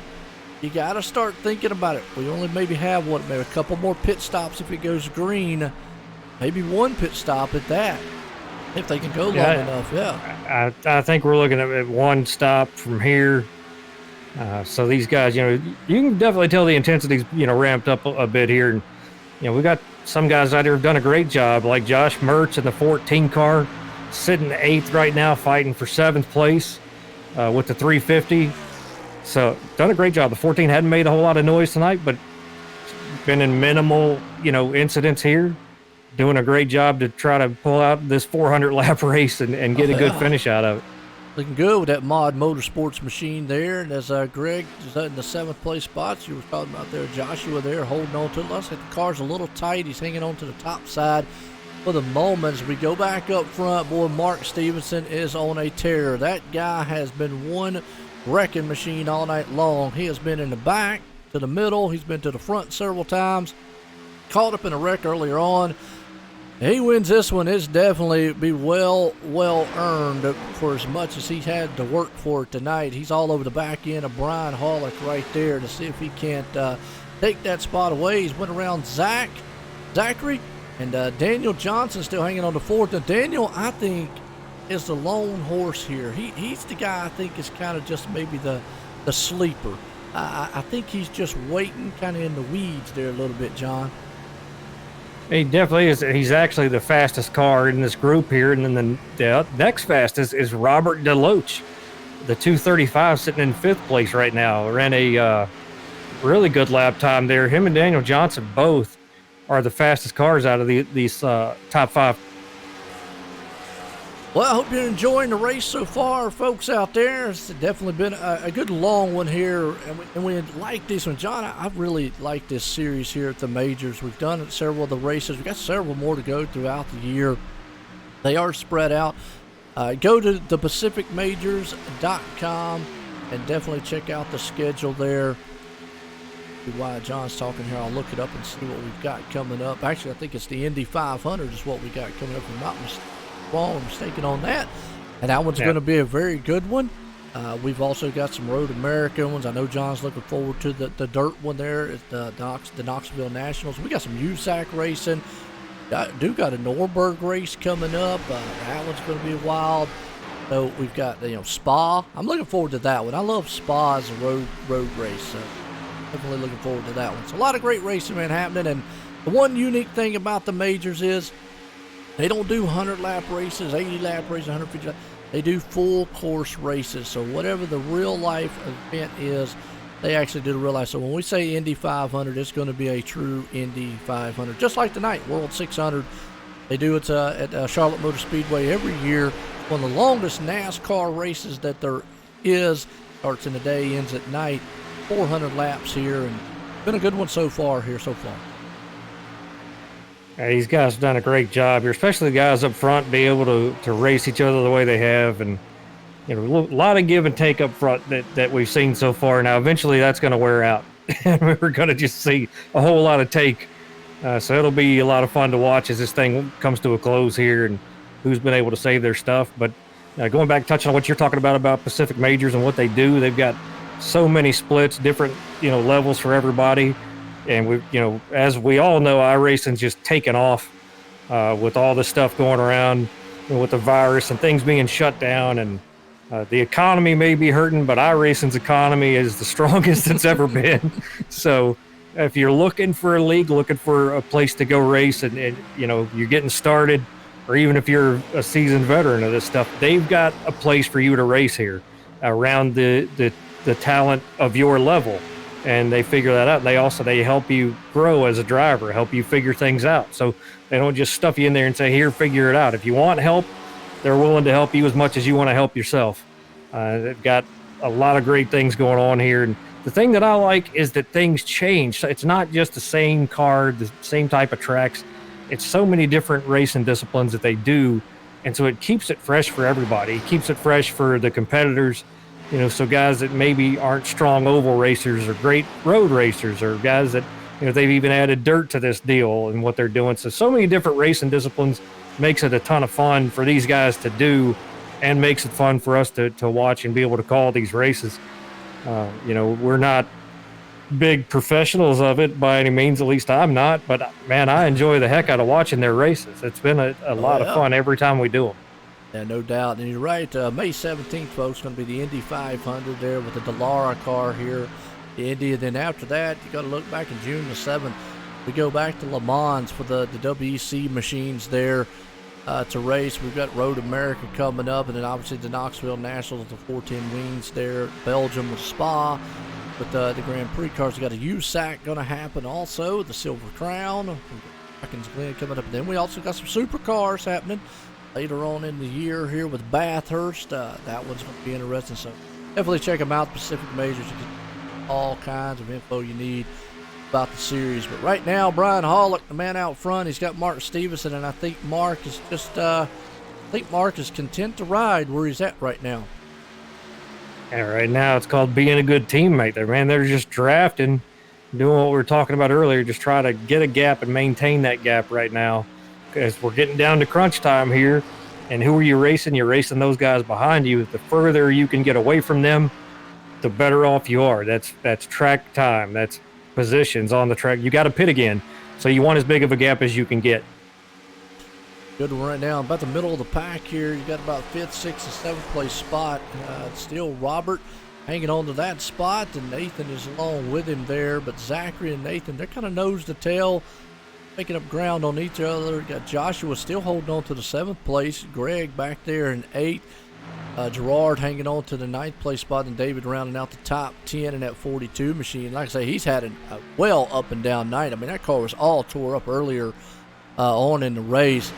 He was one of his fast fixes, got it back going, and now's been able to bounce back and got up to a top 10 so far. Yeah, look, watching these top guys right here. Hollick ran a 30, 27, 23, Stevenson behind him, and then Johnson ran a 32.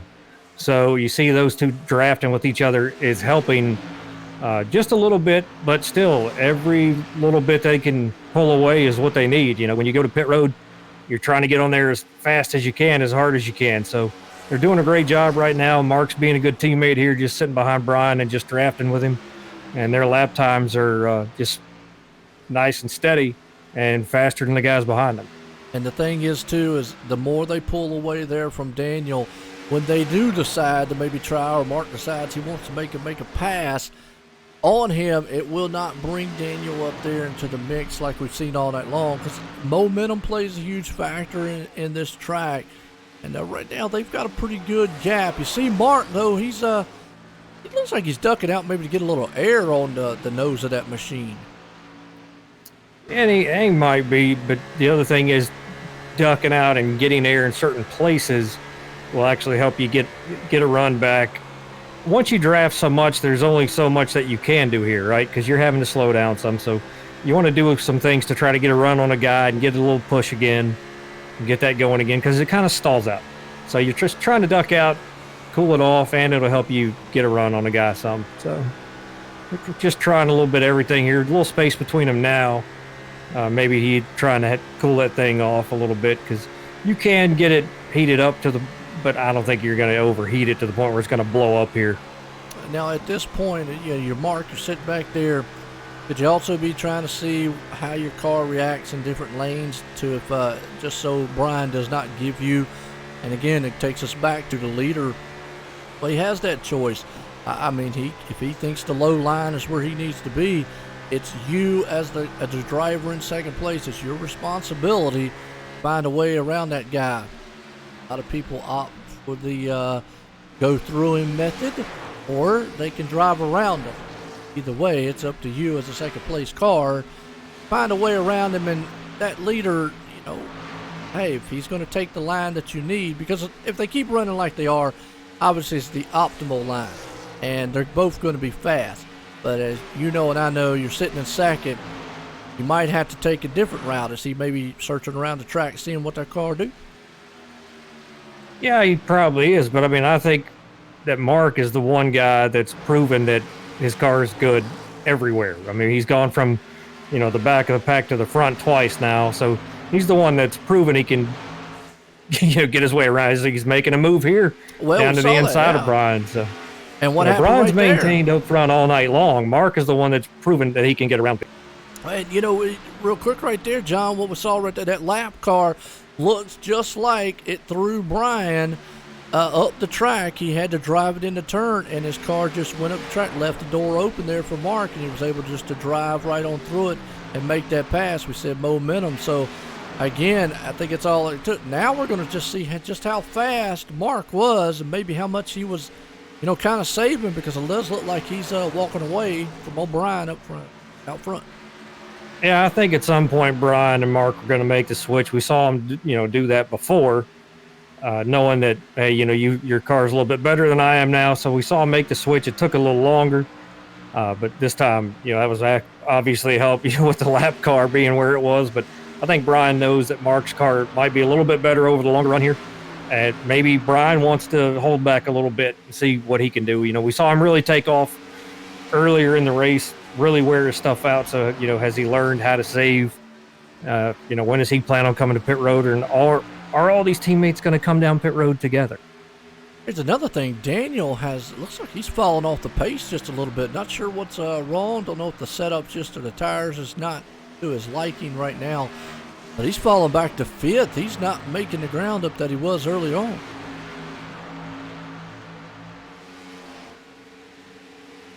Well, looking at his lap times, I think this is kind of by design here. I mean, really, he ran some times that were really bad, a lot worse than what he just ran. So I think he's purposely letting these guys go.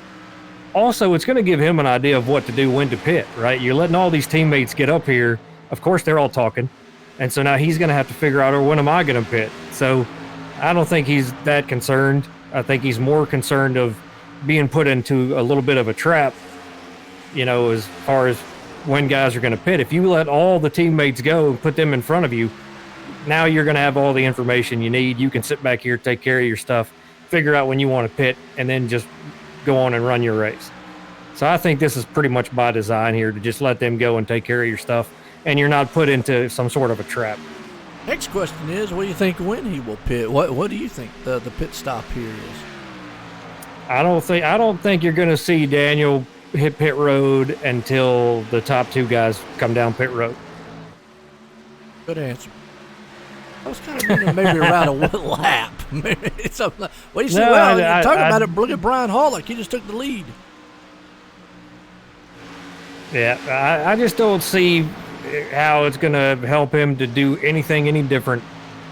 If he stays out, he might lose some time to him and have to make it back up and run hard. But he's in a good position to see them pit.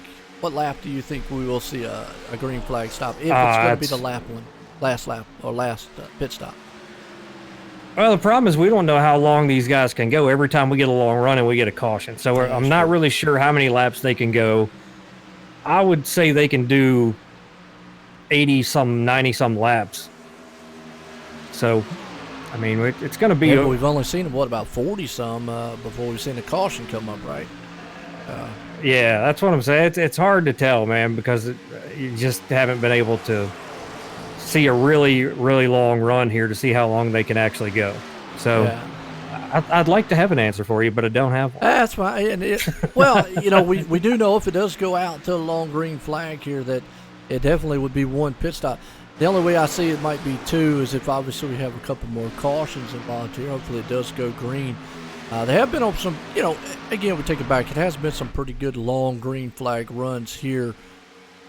30, 40, 50 laps in. Guys have run. Right now, it's all Brian Hollick. They switched positions there with old Mark falling back to second. Zachary's still in third. I don't know if that's just by design, being, obviously being the top two guys there. Being teammates, just trying to work it out. But still got 12 cars on the lead lap. That would put Lucas, the lucky dog recipient right there, as he's 12th. If a caution does fly, and I know he's probably one going, really? Please, let there be one more at least. Yeah, I'm wondering what the deal with the three getting back in front of the 53 here. Are they making better time with the 53 kind of being the pusher, with him being behind the three? Was the three not handling well and in traffic being behind him? I think the 53 is faster than the three. So there's got to be a reason that he's back behind it. Car off the track here. David in the back. I got the replay and see that he went off track and came back on. Obviously no caution. It was a replay. Looks like he caught the apron a little bit there.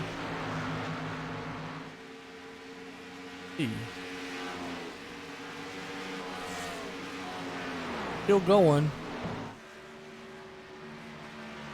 What happened so far, but oh, he caught the wall coming out of 4 and shot him off down onto the infield just a little bit. He was able to hang on to it though. That could have been bad on his end. But again, that takes it back, turn 4.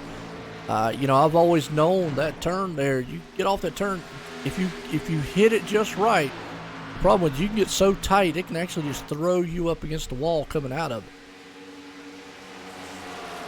Yeah, you have to be real patient getting through the center of 3 and 4.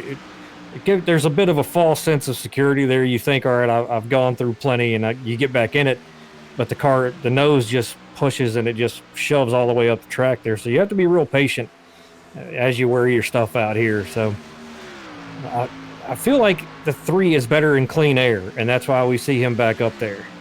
Gotta look though, behind him, Zachary and company, they're actually catching the top 2. Zachary and Robert is reeling them in. That's something that they might have to think about there, Brian and Mark. I know they're all teammates there, but definitely something they want to think about as you see Zachary slowly but surely, and Robert, he's been putting down some really good lap times. They're actually catching the top 2, so as a team, and I know you want to work together, and it's still, a little bit early. I mean, we're going to have, a little over 100 to go here. But as a team, and you see that, what do you do if all 4 of them cars get nose to tail with each other? Do you just ride? Or, I mean, one of those guys is going to say, look, man, I'm faster. I got to go. Well, and it's all going to depend on who's the boss is actually that, and who's actually faster. I mean, I think teams like to work together. I've been on teams where we got 3-4 guys, and it's annoying to me because at some point in the race everybody's going to look out for themselves, but you have to be able to have that agreement and just say, all right guys, hey, it's the last pit stop, we got 50 to go, or we're at 40 to go, you're on your own. If we can help each other, that's great. But if I'm faster than you, then I want to get around you. I don't care what you're doing. Yeah, true. And you're right. I mean, with about 100 to go is one thing. With about 20 or 10 to go, that's another. It's all all fair, love, and war. You got to go. Looks like Mark right now, he sees it in his back rearview mirror, and you see though right there, Brian really not putting up much of a fight right now. Well, as I say that, then he fires back coming out of 4. He's going to test the waters to see just what he's got if Mark does try to make that pass on him late in the race. The lap car's going to come in the picture, and Brian's going to let him go this time.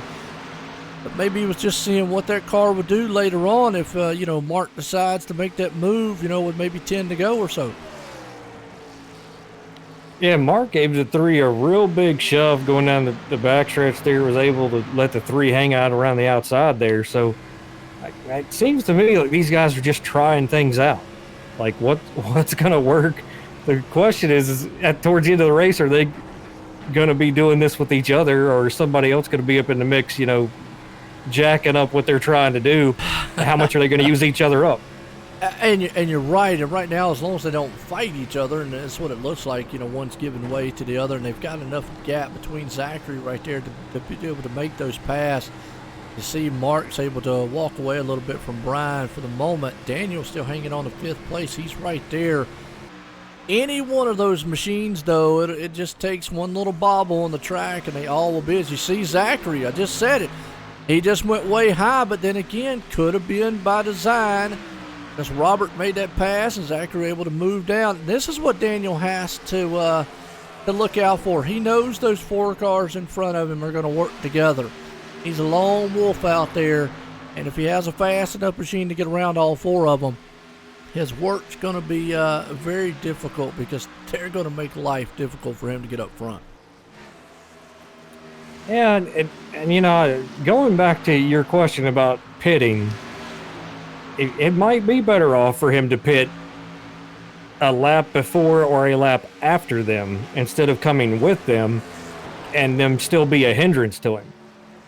You know, if you're going to try to beat them, then do something different. We see the 3 peeling off now, coming to. Wow, and that's different from what the other 3 are doing. So, is that a smart move on Brian's part? On Brian's part, it is. I think that he was losing his tires, and you could see that he was pushing a little bit. The 53 has been the better car out of that group as far as the long run goes. The problem is Brian, when he goes out, I think pushes his car too much from the start. And so he needs to take better care of his stuff right now as soon as he comes back out.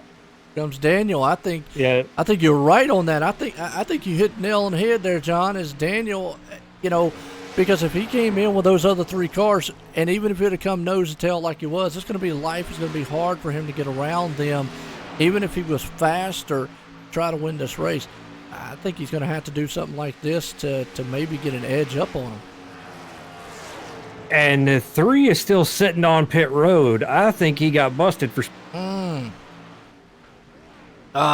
Well, pretty much can say it's over with at that point for him. I want to say it's totally over with, but that right there, you know, I say it week in and week out. Wow. Little mistakes. He was, yeah, he was at like 88 miles an hour at the line. So devastating right there for him.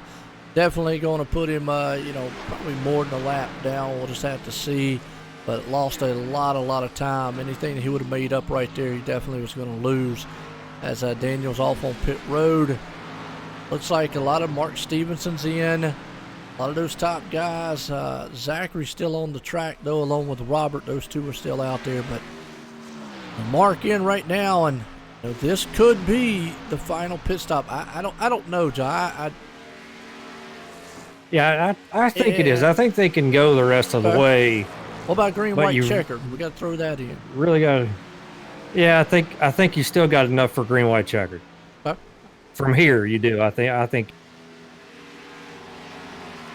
Luke is still hanging on to the 10th place spot right now, hoping that maybe something cycles out. And he's probably the one car out there would love to see a caution.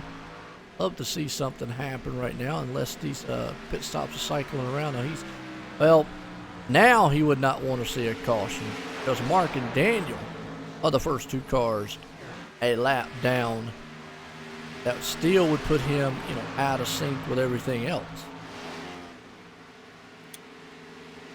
Yeah, I mean, if we stay green, it's obviously not going to be very. It's a bad time to have that happen. Yeah, well. Here's the thing, too, that might help out Lucas. Obviously, if everything cycles through here, everybody cycles through their pit stop, he might could cycle through, get back on the lead lap. Then a caution flies, like you were talking about earlier. Now, that would be the way it would play out for him. But right now, and definitely, you know, with Mark and Daniel right there in front of him, if they could all run down, let's say once the leaders go, they get back on the lead lap, like you said, well, and the cautions just fell at such an inopportune time for Lucas for him to get back on the lead lap. It seemed like every time it was time to pit, a caution would come out. And that just caught a lot of guys. Yeah. Wow. We'll have to see what his strategy is here. I mean, you know, it's getting down to crunch time, obviously. Just got to be in that right spot at the right time. As Robert's still leading this one with Zachary out right there behind him. Nathan up into the 3rd place spot. Greg there, along with Mark and Daniel sitting in the 5th and 6th place spot. The one thing, though, that green flag stops really do to a field here, splits them up a lot. You're going to see these guys where they running right on top of each other. A lot of them are going to be, you know, going to be a little bit of distance between them. Yeah, and if these guys can go the rest of the way, I actually like what Robert DeLoach is doing. Because if they can go the rest of the way, Robert and those guys obviously have to pit again. They're going to be on the fresher set of tires. Obviously, they're going to have to play catch-up. But they're going to be on a fresher set of tires. I have been a part of some league races where guys have stayed out way later than you thought they should, and they've actually come around and passed you and won the daggone race. I've seen it. Yep, you're right. I mean, that's some good strategy. You know, everything just falls into your lap right there, like you said. And Robert and Zachary, what it looks like, are the only two that have not made a pit stop. Well, maybe Nathan and Greg. So, yep, Nathan and Greg. Yeah. So top four is the only one who have not made a pit stop as of right now. And, oh, we got a car around. Well, he was around. Boy, I'll tell you what, that was a good save. Wow. That was the Jim Beam machine. He got tagged in the rear just a little bit, and it was a awful good save there. I mean, he almost lost that car.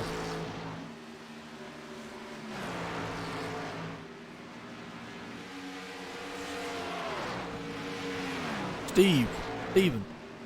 He was back there, and it was what looks like one of the cars on newer car. Yeah, he was on newer tires, and he was back there kind of battling in his position. Just it was the 3 car. Well, here's the thing.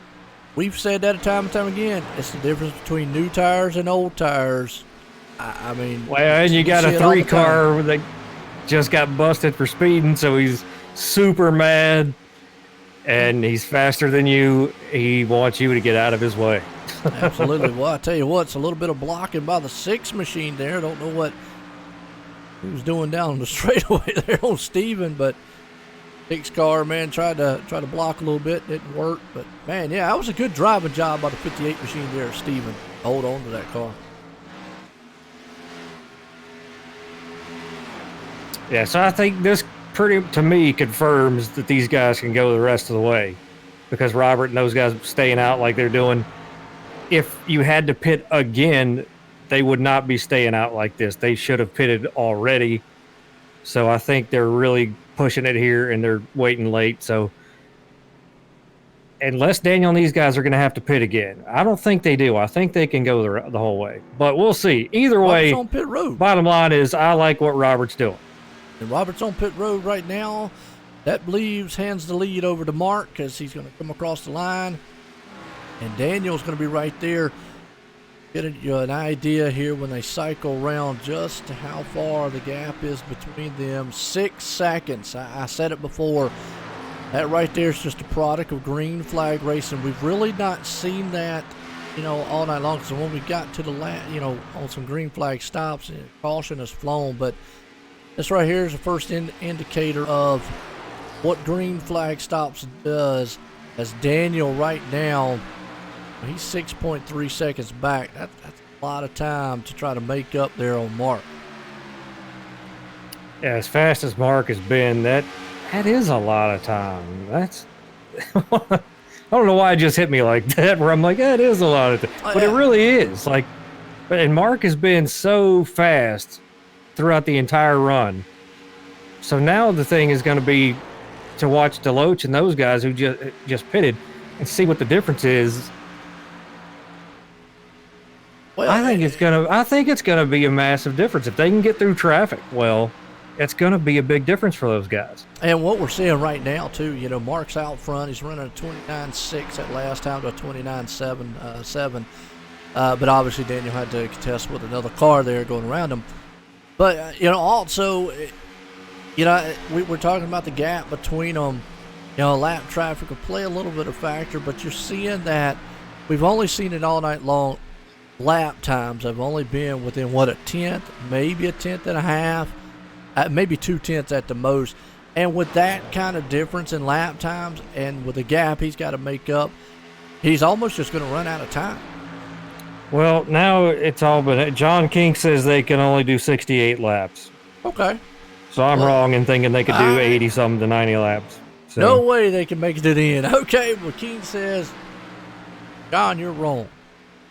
Well, we weren't sure because we've only seen I'm definitely, I'm definitely sure that I'm wrong. Well, if he says that, I wasn't sure. We didn't know before because right when about the 40-some 50 lap mark, when some guys that came in, our caution had flown. We had seen them go a long distance, This is the first really, really long green flag run they've done. So with that said, then 68 laps, I'm going to say then, yeah, what Robert did probably is going to help him out a lot. Just going to have to see. Yeah, the problem is that as much as I like what he did, that was thinking that these guys were going to try to go the rest of the way. Now that we know they can't, now Robert's in the hot seat because he's going to try to make it the rest of the way. Daniel and Mark and they have to pit again. So now the thing is when do they pit? So the earlier they can pit, the better they're going to be, and they can run Robert down. If they wait too late, they can wait so late to where they're not going to catch Robert. And I wish I knew, and folks, I just don't have that information. Robert went that last. I can figure it out. Just Okay. take a second. Because with that said, what you just said right there, John, can he go? Because he's going to have to go 70-some laps, roughly. It would take. Going to be close. Real close. But you're right. Here's the thing. If they can go 68 laps, that's going to put about 20 to go, 30 to go. If he pits afterwards, he's just not going to have enough time to make up the distance. I mean, doesn't matter how good of tires he's got, he's just going to run out of time.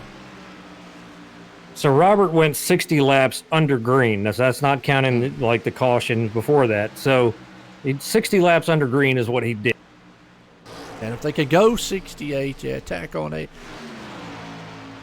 I don't see it. I don't see him going the entire distance, so I don't know. Then that brings up the question of, do you short pit if you know you can't go? If you're Robert and you know where you're sitting at, you've got make up as much time. Maybe he's going to run that car as hard as he can, make up as much time, and then maybe short pit it. This is all speculation, folks. Caution could come out and throw all this out the window. I mean, as long as he stayed out, I wouldn't stay out that long to lose all that time to short pit. All right. I don't know what. I mean, he's making time up. Obviously, he was 20 seconds back. He's only 17 now, so he is definitely making up some time. He's probably got that thing floor to try to make up as much time.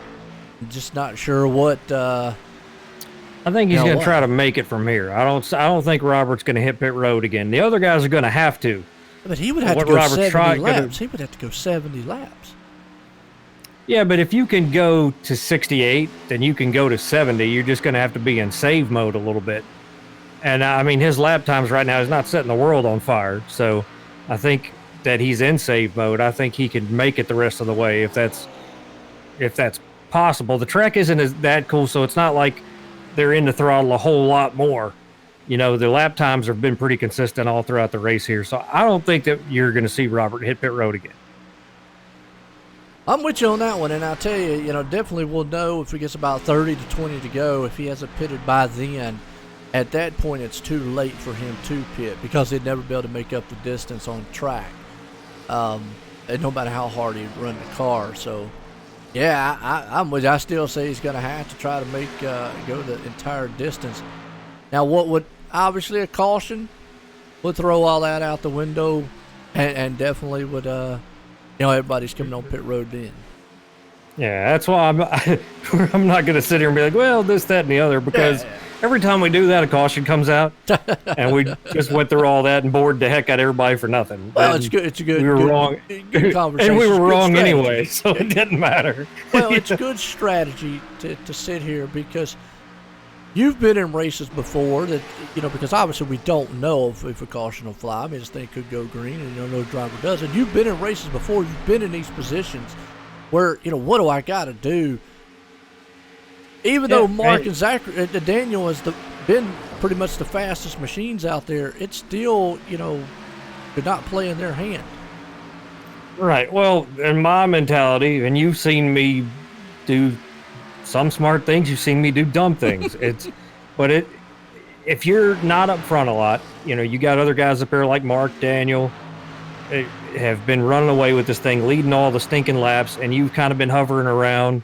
between third, fourth, fifth, sixth, how am I going to beat them? I've got to do something opposite of what they do. And so I think that he stayed out long enough to where he can make it.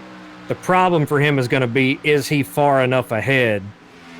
And is he going to have enough tire? Or are those guys going to be able to just blow right by him? That's the thing, is when are they going to come to pit road to where they're not going to let him be so far ahead? And I think the newer tires that they have are going to prevail, especially with Mark and Daniel. They've been super fast. I don't know that Robert's going to be that far ahead where it's going to really matter unless they wait too late to pit. Okay.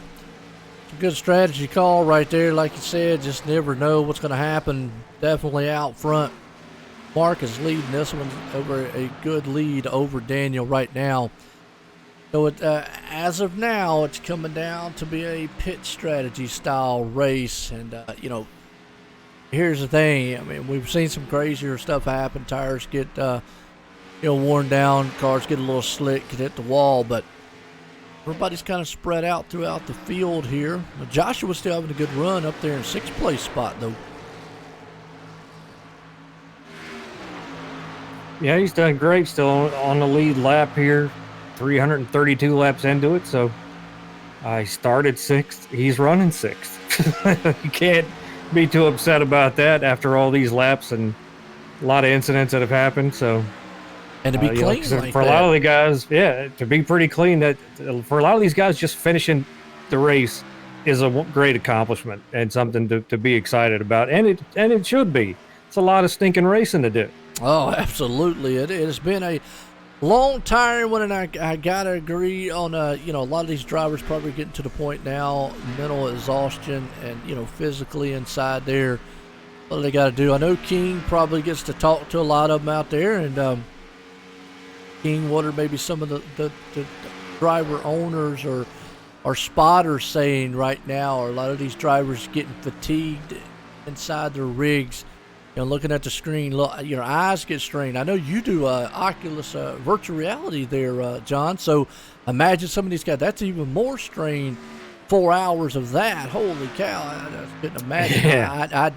I'd probably have fell over. Motion sick. Yeah. Well, the biggest thing is not even that. I mean, once you use it enough, you get used to it. But the thing that does start wearing on you is the heat from it.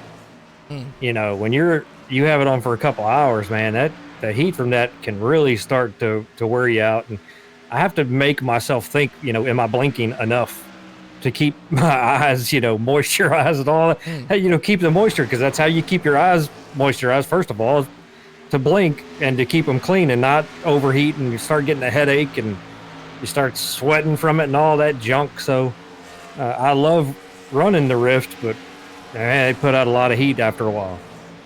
Yeah, I can imagine. Like I said, some guys, and obviously, we've had this discussion about many guys with different type of equipment throughout the sim racing. You have your belt-driven wheels as opposed to direct drive wheels. Obviously, how much force feedback you have plays a huge factor in how it feels.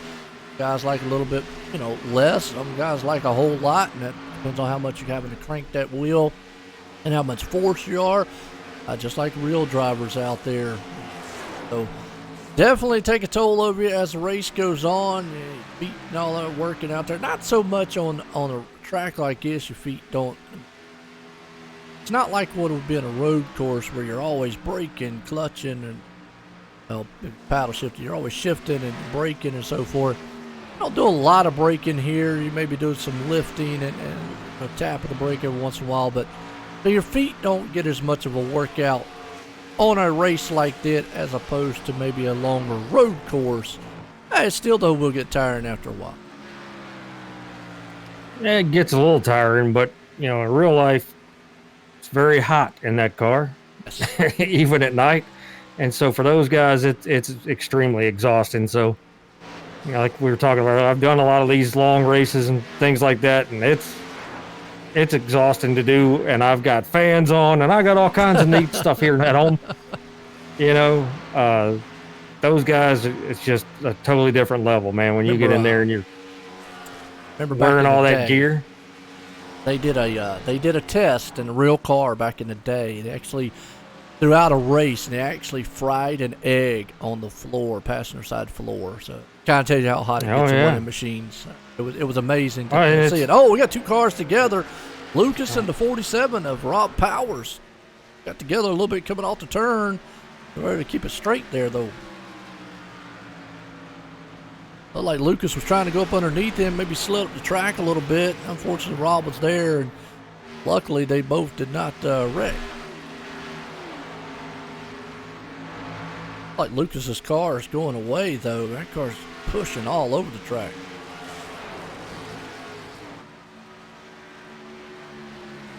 That's not what you want. Not what some of these guys want to see. It'll just mess up all their strategy, or put everybody on the same page here. So, if you're Robert, I don't think you want to see that happen. So, no. Some other guys out here probably are screaming that they want tires by now. So, I think some of those guys were even a part of that incident there that wants tires by now. Yeah, well, and it looked like, say, Lucas drove in there coming out of turn 4. We mentioned it earlier. And you can see the car right there. It just shoots up the track. Tells me that car has been a handful coming out of 4 again. It's just traveling way up against the wall. So tight feeling there on it, pushing. You've heard this term before, push loose, basically loose going in, tight coming off. Really the only two ways to correct that is back to turn up and then get on the throttle a lot later coming out of the turns. Really about the only way you can correct it. Problem is, not the fastest way around the track. The problem is you're just not taking care of the right rear. This track, you can actually wear that right rear out so much it causes you to do that. And the entry to the corner is just really where it's at here. It's where you make or break your lap time. But the rear end is really light, is what I'm getting at, and it wears the daggone right rear tire out. So if you don't have a good setup that takes care of that, you don't drive it to take care of that, then you have problems like what you just saw there. It looks like, Lucas, just that car is just not handling the way he wants to. It's way up there on the high lane. So just not the handle on it. He's probably lost it, like you said. You tear up that right rear and it's all over with. But a guy that definitely has got a car on rails, that is old Mark Stevenson. All night long, he's had an eventful race. Early on, was leading, got tangled up with a lap car. Fortunately for him, didn't tear the car up too bad. Was able to get back out. Got back out about 20-some position. Was able to work his way back up to the front. And got caught there on pit road. And luckily, right timing for him. His car got a little close to the wall there. I saw that. Yeah. And so he might be getting a little tight tune tires starting to wear, but eventful. He's been up front all night long, and now he's leading it. So he's been out there several times and got a huge lead. My question now is, we know they got a pit, and look at this. Daniel Johnson on pit road. We just talked about it. When are these guys going to make the pit? When does guys like Mark and Zachary make their pit? And does Robert make a pit stop? Will he pit? That's the question. I mean, does he run this thing out, or does he make a pit stop? I don't see where pitting is going to benefit him at this point. He stayed out a super long time, and pitted when he only pitted like 30-some laps ago. So him pitting now would mean that all that staying out he did was basically for no reason. He's been able to run him down. He came out, he was 20 seconds back, John. Now he's 9.3 back. So he's able to make up a substantial amount of positions there and gain on those front runners. And with that just shows you the difference between new tires and the older tires, what they have benefited him. But and I think that's why we saw Daniel just come to pit road.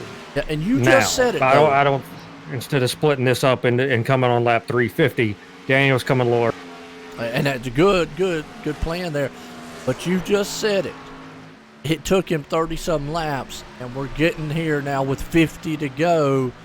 If Robert was going to pit, to me, he would have to do it now in order to have enough time to make up that ground, because the longer he waits, pretty much you're just going to have to, you made your bed, and the old saying, you made your bed, you got to lay in it now. I was just about to say the same thing, because I've done this to myself where I'm like, okay, I'm going to stay out. I haven't been able to lead any laps. I haven't been able to be up front. How do I beat them? Let's do something different. So I do something different. And then I start second guessing myself and being like, man, should I have done that? Maybe if I pit here, maybe I'll be fast enough. And then I end up doing that. All right, I stayed out all that time to run a different strategy, to then abandon that strategy. Once you do it, just stick with it, and you made your bed, lay in it.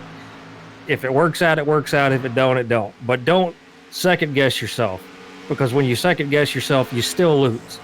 And I tell you what, even if this does not, come out to him winning the race, he still definitely will have a good finish out of it here. Probably a top 5, top 10 at least here. So coming out of here with a good finish, nonetheless, I think Robert is. And now none of it matters. None of it matters. That's it. We talked about it before. Joshua Mertz crashing. Go back on the replay. See what happened, old Joshua. We were just talking about him having a good run. He just lost it in the turn, and then bam, right into the wall.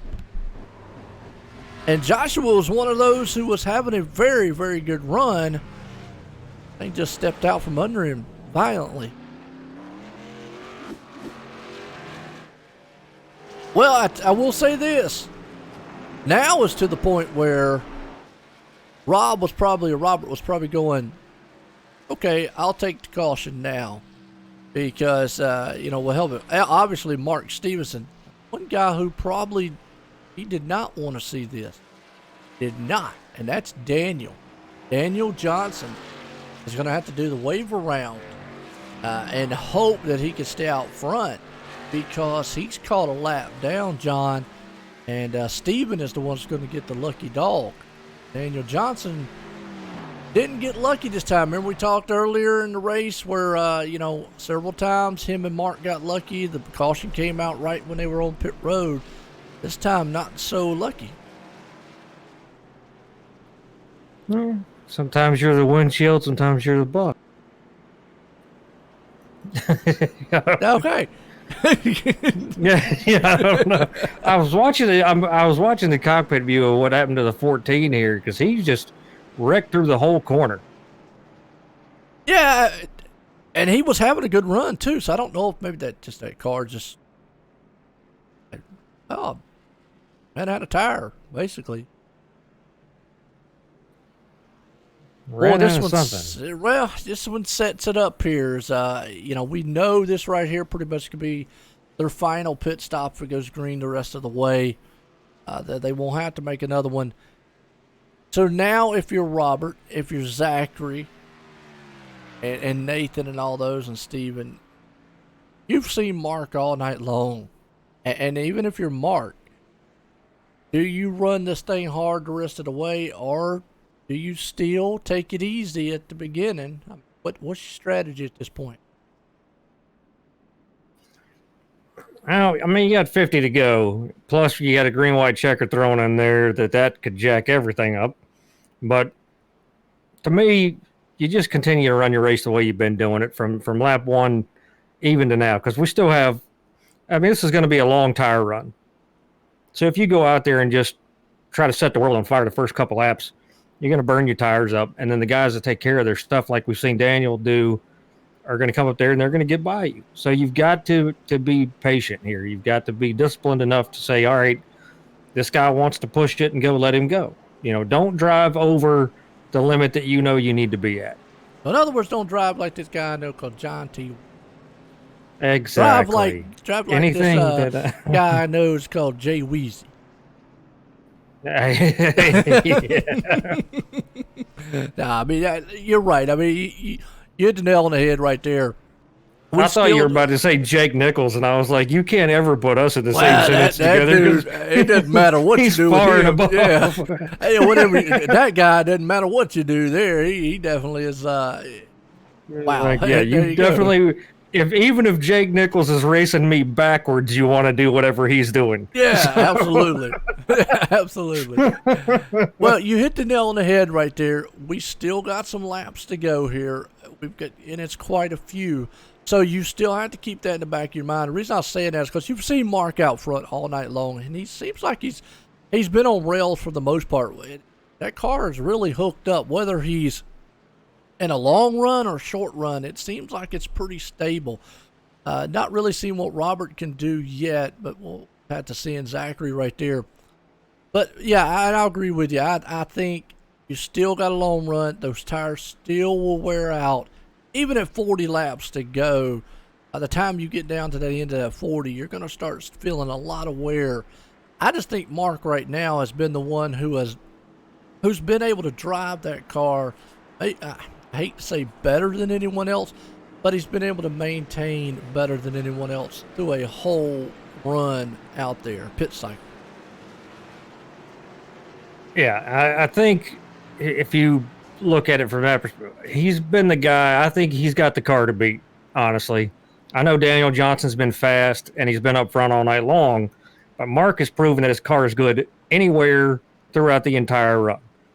And he's worked his way through traffic and still passed people. He's sat behind guys and just been patient and still been able to make a pass in spots that you can't normally make passes at. So, I'm really impressed with what his car's been able to do and how he's been, poised enough to come back from being in the back twice and having to race his way to get back up here. So, hopefully they continue to be smart up there and not overdo it, because the other good thing is Daniel Johnson's got the wave around, so he's going to be back in the back here. So he's got some space between him and some of these other guys that have been fast all night. And the bad thing on Daniel's part is, remember, he pitted about 4 or 5 laps earlier than these guys. And I know a lot of people are like, well, that's not a lot of laps, but it will make a difference towards the end of this run. We'll just have to see how that plays out for him. As the pace car's out of turn 4, drop up on pit road, maybe for the final time here tonight. We'll have to see. Mark Stevenson's been the man all night long. Green flag flies, and I tell you what, he doesn't get the jump that he usually gets. It looked like somebody tried to anticipate, I think. I don't know. And had to give it back to him. Yeah, had to give it back. Zachary did there, and smart move on him. Probably didn't want to get a penalty if he would have stayed out in front of him. So, hey, you're right. Nothing wrong with that, then. We see that. That's a strategy. Sometimes got to see what you can get. Jump out in front like that. And they're teammates. We're getting to that point where you might be my teammate there, John, but, it's go time for me. I can't tell you all my secrets. Are you still looking for a way to beat that guy? And a restart is part of the race. It's a race within a race. And when you're the guy on the outside, it's a real disadvantage. And so what you can try to do is play a game with that guy on the inside that gets to set, even though he knows he gets to set the tempo for the race to go. The guy on the outside, he might start going, and it makes that guy on the inside go. Absolutely. But really, the guy starting second is the one who really got the jump, and it paid off. Yeah, that definitely paid off. Mark is definitely rolling away from it. Good battle there about the 4th and 5th. Steven, well, I'll say it like this. He's got the Jim Beam sausage machine out there. Oh, Lord. I had to say that. Hey, look, maybe somebody found it funny. I thought it sounded pretty good. Clever. Whatever the voices in your head tell you, buddy. Go back to the 6th place machine here, Daniel. I got a feeling, I think that pit stop and that caution hurt him, because now he's on, I know he's not that older set of tires, but he's marred way back in traffic. He's going to have something drastically change here in order for him to get back up there in contention on this thing. He's been up there all night long. Definitely don't want to say he can't get back there, but his work's going to be an uphill battle. Back in 6th right now, because if he keeps going green, those tires are just going to fall off as the run goes on. So get back here, and Lucas, I tell you, had an up and down night. Well, it looks like he used his fast fix, and he's up into the 10th place, and he's in a heavy battle right there. It looks like with the machine there, the 30 machine there, that's a lap car also, the 30 machine. Yeah, and that's the problem, like you're saying Daniel's going to have, is you got guys that have used their fast fixes now towards the end of this race. These guys are racing for position. Long as they're running fast, they are completely allowed to race however they want to and where they want to. He just might take exception to it and move you. Yeah, But Daniel can't waste any time here. He knows he's got to go. The problem is 53, Mark Stevenson, he's up front, just no pressure, no nothing, by himself, able to take care of his stuff while Daniel's back here having to work his way through traffic and use his stuff up. And if we look at the lap times, last lap there, showing Mark ran a 28.9. And if we look back at what Daniel's running, a 29.6. So, wow. That just shows you the difference between clean air out front and marred back in traffic. I mean, that right there just sinks you in a hole lap after lap. Hey, Mark's putting down some fast laps this time around. Putting down unbelievable laps right now. I think it's by design here, John. I think he knows what. We're getting close, about 30 to go here. It's about 37. I think what he's trying to do now is get as big of a lead as he can, and then maybe start saving as the race goes on. But I think it's by strategy here. He wants to get as far away from the second place car as he can. Yeah, and that's exactly what he needs to do. It's exactly what I would do or anybody else right now. You've been the faster guy the whole race. You know, the only guy who's been just as fast or pretty fast and longer has been Daniel Johnson. And right now, he's back here fighting in traffic. So go ahead, run it as hard as you can. Go on and get yourself a big gap. Make these guys have to catch you. But the thing is, if you're going to go out there, if you're going to gap these guys like that, now it doesn't matter. There's a caution. Oh, caution, and looks like Matt, the one Matt Gelder, did that right. Like old Greg was involved in it too. It says Matt went off track, so let's see on the replay here. So he crashed or anything, but like Greg was caught up in it. That's a 60-time machine there of Matt. And we're racing pretty hard in front of him. Oh, yep, the 58 there. Actually, it was the 58 machine of Steven who went around. They were racing really hard. Him and the 42 was racing. Back on this replay and watch one more time. Matt was just kind of wrong place, wrong time. You'll see what the 3 car actually is the one that pushes up into the 50. Yeah, they were almost 3 wide in the turn, and yeah, the 3 just got tight up into him and nowhere to go, and oh, Matt was just wrong place, wrong time, and wow, wrecking. Well, I'm gonna tell you what. Guess who this helps? Does help Daniel, so to speak, here. This will help him because do you come on pit road? I'm going to say everybody comes on pit road.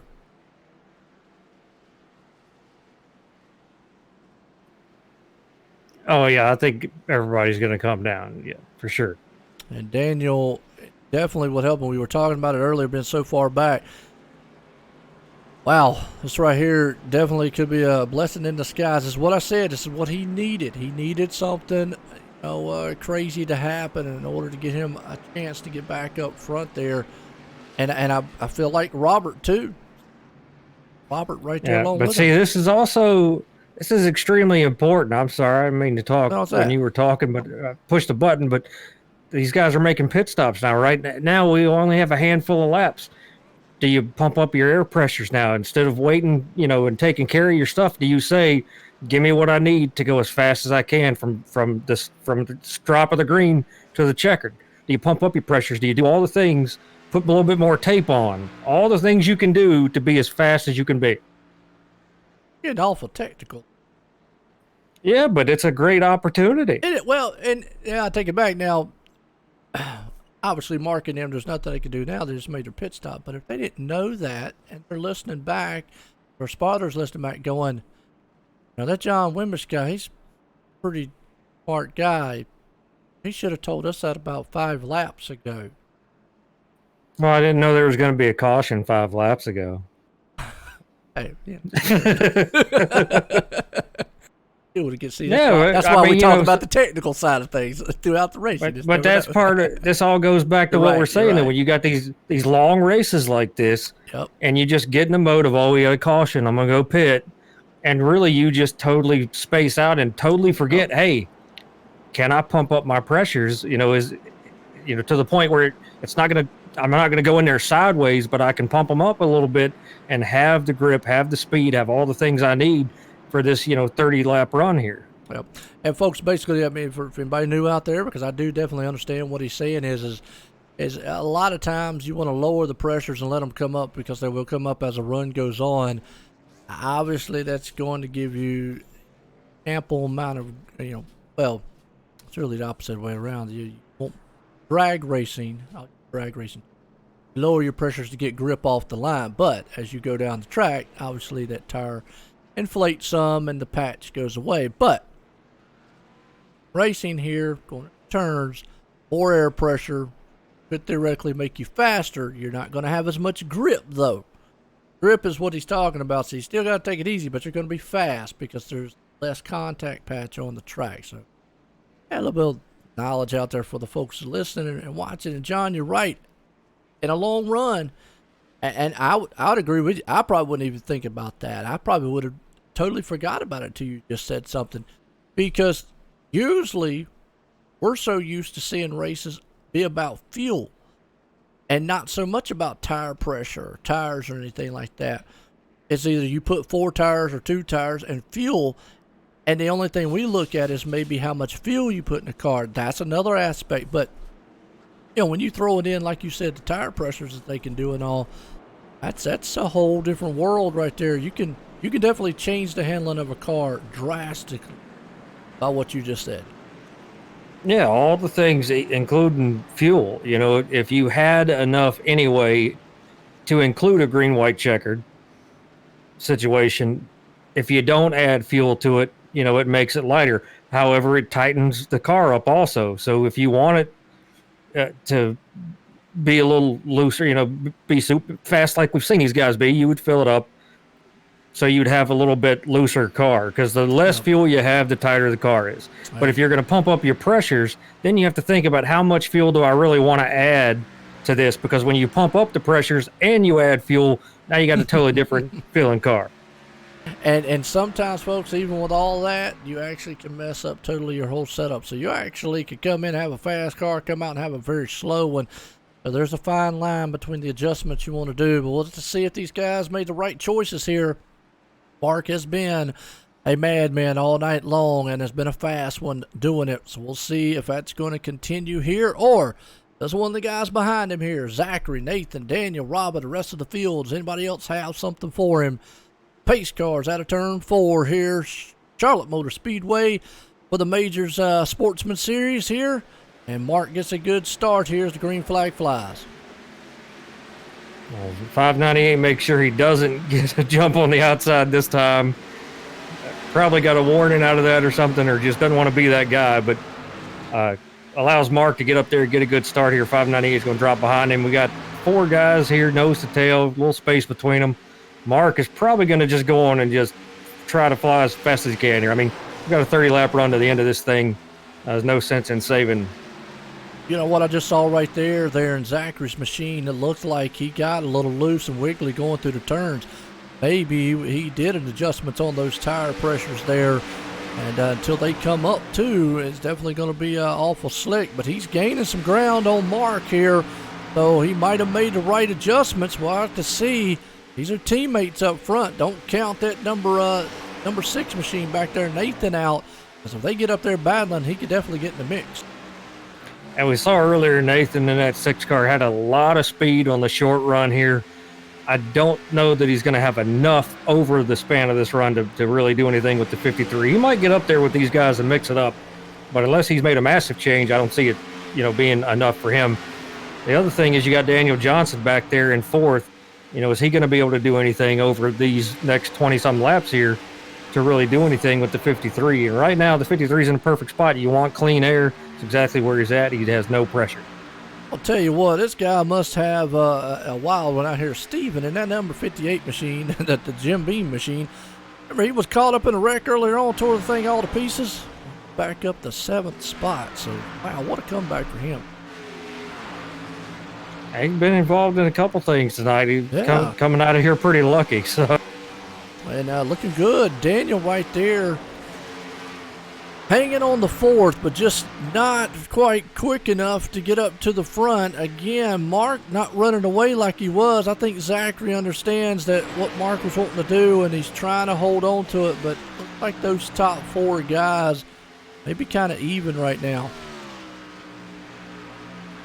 Well, and the other thing is that most people that have done this long enough on iRacing understand the first 10 laps are very crucial with how your tires are going to be. If you go out here and just completely flat-footed and, you know, run it as hard as possible, then it really does a number to your tires here. So you can still be fast, you know, like I said, not really holding back, but technically you are holding back a little bit because your first 10 laps are very crucial, how you treat your tires. And then after that, you can do what you want to do. But the 53 has been fast all night. I don't think that anybody's going to be able to do much with him unless he has a slip up here or, you know, somebody's made the right changes or Daniel's saving enough. You know, we can sit here and make all kinds of scenarios, but I think the 53 is in a great spot. I'm going to tell you, John, I'm looking at the lap times here, and it's amazing to see because, except for that last lap, but the lap before, they was within a couple hundreds of each other. This time, you know, Mark put down a 28.85. Zachary and Nathan right there put down 29.0s, but the man is on the move there is Daniel with a 28.7, so he's keeping pace with Mark. Problem is, can he get around these other 2 machines in him? But all 4 of these cars, they're almost like dead even, and it's just amazing to watch here. Yeah, and you see Danny gets right up to the bumper of that 6 right there, and what he's trying to do is get him loose. He got it right up on the right rear quarter of that car right there, trying to take the air off of that thing to get him loose on it. And he understands time is running out here. He does not make a move here soon. And look at the 6 almost come out of turn 4. That lost a lot of momentum there for Daniel because he kind of wiggled coming off of it. Wow. Could have been disastrous. I mean, Daniel understands that. Daniel's got to push it, and he knows that. The 53's up there with no pressure, really. So I think Daniel's obviously, as we've seen, the faster of the other 2 cars in front of him. The problem is they're just fast enough to contend and be right there kind of in the way.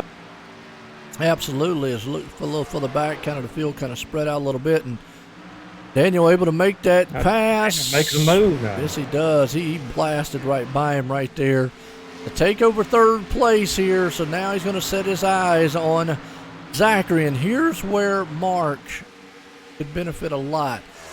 It all depends on how much Zachary can hold Daniel up. And then how much time does Daniel have to run him down? A caution. See across the line here. Definitely would not want to caution him. Yeah. Daniel ran a 29.36. Zach ran a 29.33. Mark a 29.30. That's an amazing. See, that's just how close those guys are. I mean, that's just within hundreds of each other. Wow. It just tells you how good their setups are, too, here, and just how close they are on the track when it comes to their setups. And that's kind of just one of them things here at Charlotte. It kind of like what a Las Vegas is. You know, when you get kind of spread out and going, kind of hard to pass there, too. Everybody's running within a couple hundreds, maybe a tenth of each. Yeah, Mark sets the fastest lap time that time around, and Daniel's just off a little bit with a 29.41, but still not enough to really get a great run here. But we still got 20 laps here, so that doesn't sound like a lot, but it actually is. When you look at how guys treat their tires, you know, anything could happen. Well, Daniel is reeling in Zachary right now. Like you just said, another 10 laps on tires is car flying off the track down there a little bit. Obviously a caution here really could mess this up for Mark. No, he would not want to see, you know, give another shot at Daniel trying to get up front there, because this would be it would have to be a strategy call on his part with Mark there, because I'm trying to think he would almost have to take the outside lane on the restart in order to put Daniel behind Zachary. If not, it's going to put Daniel right behind him, and well, you know, it benefits a third place car because, well, you can see the leader when he goes, you can hammer him. Oh, yeah, you'd also have his teammate right beside him, so it might tell him when he's going to go. So that's true. be a big help too. But Mark right now is just kind of setting sail and making these guys have to catch him. Didn't tell him when to go that other time, though. Yeah, but when it comes down to the end of the race and you know you're faster, I wouldn't have a problem telling my teammate when I'm going to go so you can hold somebody else.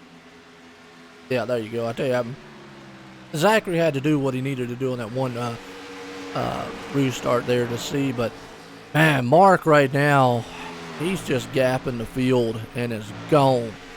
And he blinked a he's little also bit. physically gone. He blinked a little bit there, didn't he?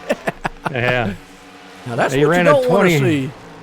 He ran a 29.79 versus a 30 flat and a 29.97 behind him. So 0.2 faster than Daniel and these guys here. So he's putting down some unbelievable times right now. Yeah, what's going on, Space? How you doing out there? It's going pretty good. We get out of the closing laps here. Charlotte Motor Speedway here for the World 600 for the Majors Sportsman Series. Definitely want to give a shout out to their charity here, because the Majors, they always give out a charity and every one of the races, and they're doing one home for the troops here. That's their charity here that they're giving to tonight. So definitely a good charity and a good organization for them to do there. I like that, what they do here at the Pacific Majors. So check them out, thepacificmajors.com. And this is the Sportsman division. We're getting down our closing laps. John, we got about 13 to go here, and it's heating up for second place. It definitely is. You see Daniel ran a little bit better time, about a 10th faster than Zachary did that time. But again, Mark Stevenson, he was just the fastest car still. So I think the race is on for second place. If Mark doesn't mess up or have a real issue with his tires, I think he's going to be pretty good here. These two are probably going to battle a whole lot, which might bring the 235 of Robert DeLoach into the picture here. Yeah, Robert's right there, too. So we got a three-car battle for second place. Mark is just long gone. It would take, I'm going to say, a caution for him to get right up to him. But Daniel's got to be very careful. He's got two teammates, and he's sandwiched in between them. If he goes there to go around Zachary, it is going to bring Robert into the mix. So we'll have to see how this one plays out. If you're Daniel, going through your mind right now. He's trying to figure out where you're better than the guy in front of you. How can you get a run on him, catch a little bit of draft here? He knows, their lap times have been pretty on par with each other, but you see Robert not helping Daniel, not using his draft or anything. Actually goes to the top side there to not draft with Daniel at.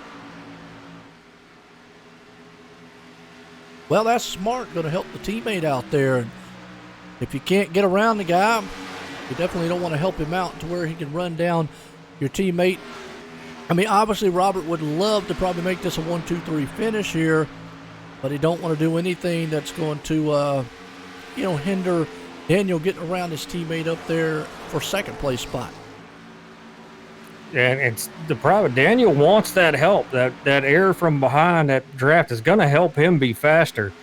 So he's going to continue to go out to the wall now instead of just trying to run the middle part of the track and make Robert have to help him to get up there. But the other thing is, Daniel could have used his tires up too. Like I said at the beginning, you've got about a 10-lap window there of how you treat your tires, matters for the whole run.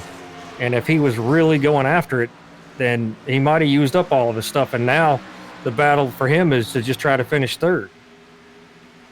Yeah, absolutely. Right now, as we're seeing a good one so far. Go, man. I tell you what, Daniel's still holding on in that third place. Looks like he has kind of lost a little bit there to Zachary as the laps are winding down. We got a heck of a battle for fifth place. Here. Yeah, that'll be Nathan and Steven, and whoa, we turned him. I knew it. Oh, but he didn't. Man, it was a good job by Steven. Wow, good driving job by him. I saw they just kept going after each other like that, but I don't think he was meaning to do anything. But obviously, Steven lifted to let Nathan catch it. Very good sportsmanship there, because he could have just continued to drive. Oh, absolutely. And with about 7 to go, you're right, but here he goes. He's going to run him down again and try it. Now, in the last lap, do you think he is that kind? I think he proved like, I'm fast enough to get there. But the problem is you got to pass the guy. Yep. So if I'm the 6 car and he catches me again, I think that I might, make him race me for the position, right? I'm going to hold the bottom lane. You don't just get to go in there and take the guy out. Like, race him for the spot. I Right. think that's what Steven had been doing, and he was going to try to undercut the 6 and get right there, and the 6 kind of come down, and that caused that issue. But he's caught him again. So if I'm the 6 in this position right here, you got to ask yourself, is it worth possibly being wrecked? Because he cut you a break one time, is he going to do it again? Well, it looks like right there he went on the inside. The 6 doing a little bit of blocking too. And you Big see, block yeah, there. and that right there put him in the wall, and that might have all of just pretty much ended that battle for 5th. Yeah, and coming down to the, obviously later on in the race or early in the race, we'd be like, why in the world's guys doing that? We are getting down with less than 5 to go here. Crunch time. Some not going to be any cheerful spirits after that.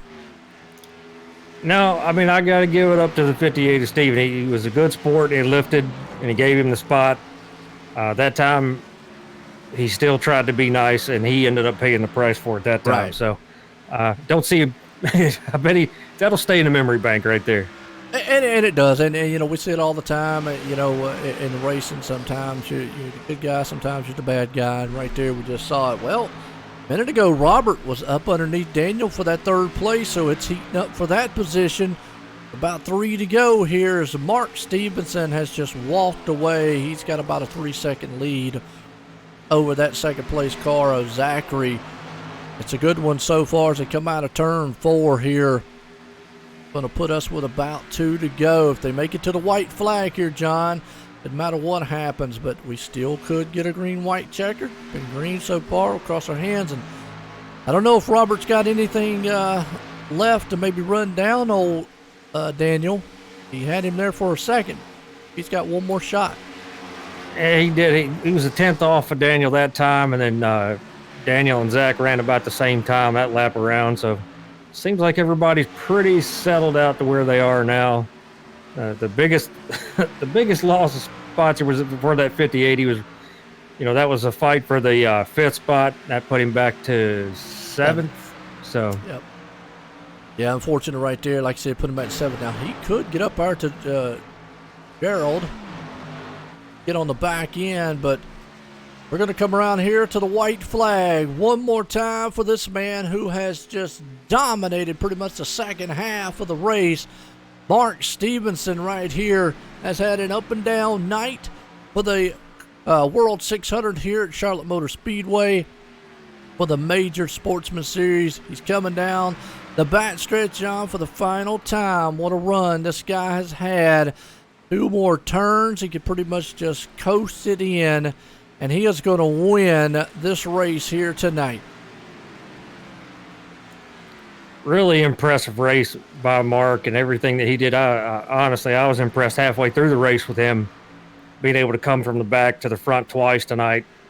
His car worked pretty much everywhere. It'd be interesting to see if these guys had the setup nailed from the beginning and only had to make small adjustments, or did they really have to keep up with the track? And, I feel like some of these guys probably did take some swings at it here towards the end, or at least I hope they did. So they tried.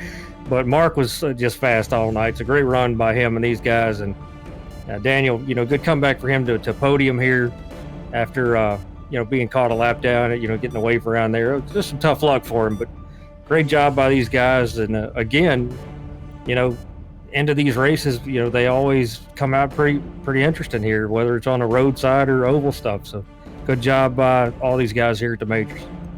Oh, absolutely.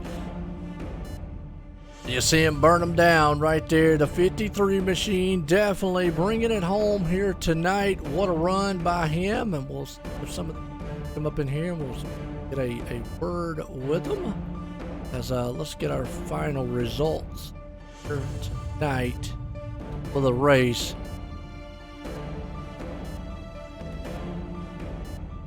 See our guy, man, right there. Mark Stevenson putting it in victory lane. And you got Zach Brown coming in 2nd, Daniel Johnson up in the 3rd, Robert the Lock right there in 4th, Nathan up to 5th. Gerald up in 6th. Brian come up in the 7th, finished 7th. Steven out at 8th. Lucas up to 9th.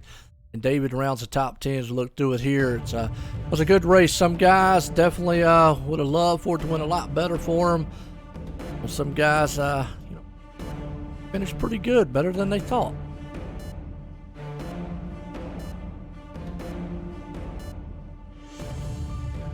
Still saying if we can't see if any of them do have Daniel Johnson here, the 3rd place man. Bring him down here. John, I'll let you get a word with him. Hey, Daniel, this is John and Joe in the booth. You got a copy? Yeah, I got you. Well, man, you were fast. Saw you be patient there in the beginning. Your car would usually come in and you'd be up front there. Tell us about your race a little bit and how much adjusting, if any, you had to do to keep up with the track. Just a couple clicks of wedge to loosen it up as the night went on. Car was really good long run. We had a little bit of problems with it being a little too loose to start, little too free to start out. But after that, it was good. The only thing that I wish that last caution hadn't come out, because I had short pitted and I was probably, not saying I would have beat Mark, but I would have at least made him work for it to get around me. Yeah, it seemed like Mark was the guy that was super fast. You know, he went to the back twice. We saw you got the wave around there and had to work your way through traffic. So, you know, how hard was that to have to work through those guys and still be patient with your stuff? But no, you got to make up a lot of track position. Yeah, well, I mean, part of that is when you're that far back, you take the wave around, you know you're not going to catch the front guys, so it's all about just minimizing damage and getting around safely. You're not racing with that because there's no way without another caution that you're gonna make it back up there, and so that's what I did. I was patient, just tried to take what was easily given me, and slowly move my way up through there, knowing that if I got another caution, it'd be lead lap, be the last on the lead lap, and then be able to move from there. Well, tell us, we got the Indy 500 coming up. How are you looking forward to that? How good are you at that type of racing with that car? How you feel about it? I feel pretty good. I've won one of the official ones with the DW12 a few years ago, and I live about 3 hours from the speedway, so I'm just over the border in Michigan. So I've been a few times, and it is one of my favorite days of racing. I'm sad it won't happen on Memorial Day in real life this year, but at least we have this on the majors. Yeah, we're looking forward to it, man. You guys always put on a good show. You're always up front and enjoy watching your race, and I know that you know what you're doing out there. At least you make it look like you do. So anybody you want to thank out there for your 3rd place, get a good podium tonight? Yeah, all the guys at Kinetic, and specifically Christian Challoner, worked with him to build this set. Yeah, just have a good one, guys. Thanks. All right, Daniel. Appreciate it, buddy. Congratulations on your good podium finish tonight. We'll see you. Tell you Thanks. what, right there, old Daniel Johnson, good run. Like I said, come up in 3rd place. Bring up our 2nd place guy, and well, he's Zachary Brown, and it middle there. Did you know? Well, he knows he finished 2nd here. Zach Brown, this is John and Joe in the booth. You got a copy? I got you, 10-4. Man, tell us about that race, man. There's a lot of interesting stuff going on there, and then Mark really just put it down on everybody there at the end. You have anything? Wow, I mean, that race took a lot out of me. I'm physically exhausted. All my joints are now nice and sore from being so stiff for the past 3.5 hours. It was a great race. I mean, I've always loved trying to chase down Mark. We have our little competitions, who can set the fastest qualifier lap, which I managed to do this time, but his race strategy and just how he could manage the tires was a lot better than mine. And same thing I asked Daniel was, did you guys, have a real good setup from the start, or did you take some massive swings at it, and there at the end, did you make any changes for that 30 lap?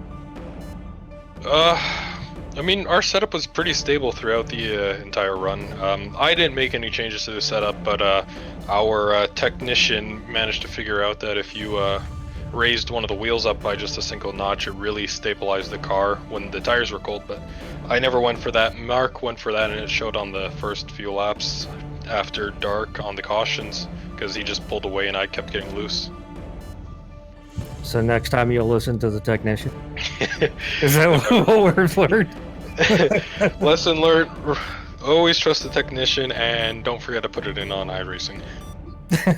Right. Well, man, you put on a great show. Did a good job coming home second here. Anybody you want to thank? Thank the team. Thank my mom for, withstanding me screaming for 3.5 hours at a virtual game, and yeah. Just It's always important to have the family support and understand that you go crazy about a game, right? Oh, totally. Now, you looking forward to Indy? How you feel about that? No. It's going to be a fun one. I mean, it's a whole different type of racing style, and there's one thing for sure: those Indy cars, they can't really door bang as much as these Cup cars can. Yeah, we'll see who likes to race clean then, won't we? Definitely. Yeah. All right, buddy. Great job on second place tonight. Enjoyed watching you guys tonight. Did great. All right, thanks. There you go, Zachary Brown. Didn't have one there. Well, this guy, I don't know what to say. He was on rails most of the night here. Mark Stevenson. Mark, you're right in the booth. You got a copy? Yeah, man, I'm here. Man, I tell you what an eventful race. You got first off with out front lead. Next thing you know, you're in the wall. And from there, I know you were like, oh man, how's my night going to go? Luckily, the car didn't get beat up too bad, but you know how to rocket ship from that point on. Went from the back to the front several times. Take us through the race a little bit. I didn't get in the wall. That might have been one of the other Forge cars, but I had, well, it was Sam, one of our new teammates. He got into the wall and got down into me.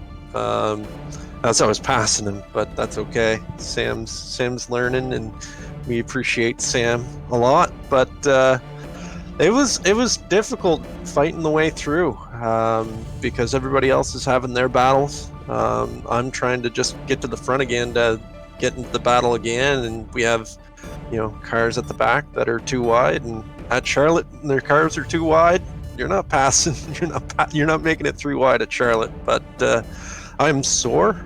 But accomplished. It was a great race. Yeah, we were talking about that through the race. Just what kind of mental and physical it takes out of 400 laps here, long race here at Charlotte. But it just looked like the car was glued to the ground.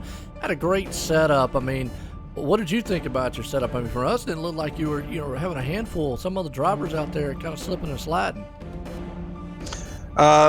We've been working on this since Zandvoort. And we have a group of guys. We've gone through so many different iterations of our set, and we actually, one of our guys, Chris, put this together today. And it's just brilliant. It just sticks. It does what you want it to do. It's super progressive. We did make one little adjustment in the middle of the race. It was really, really small. But it made all the difference, and a few of us were running that set. A couple of us were running different sets, but man, it worked. Gotta ask the question though. John brought it up earlier in the race, or actually late there. The last caution, did you change any of the tire pressures or fuel or anything on that last one? I can't talk about that.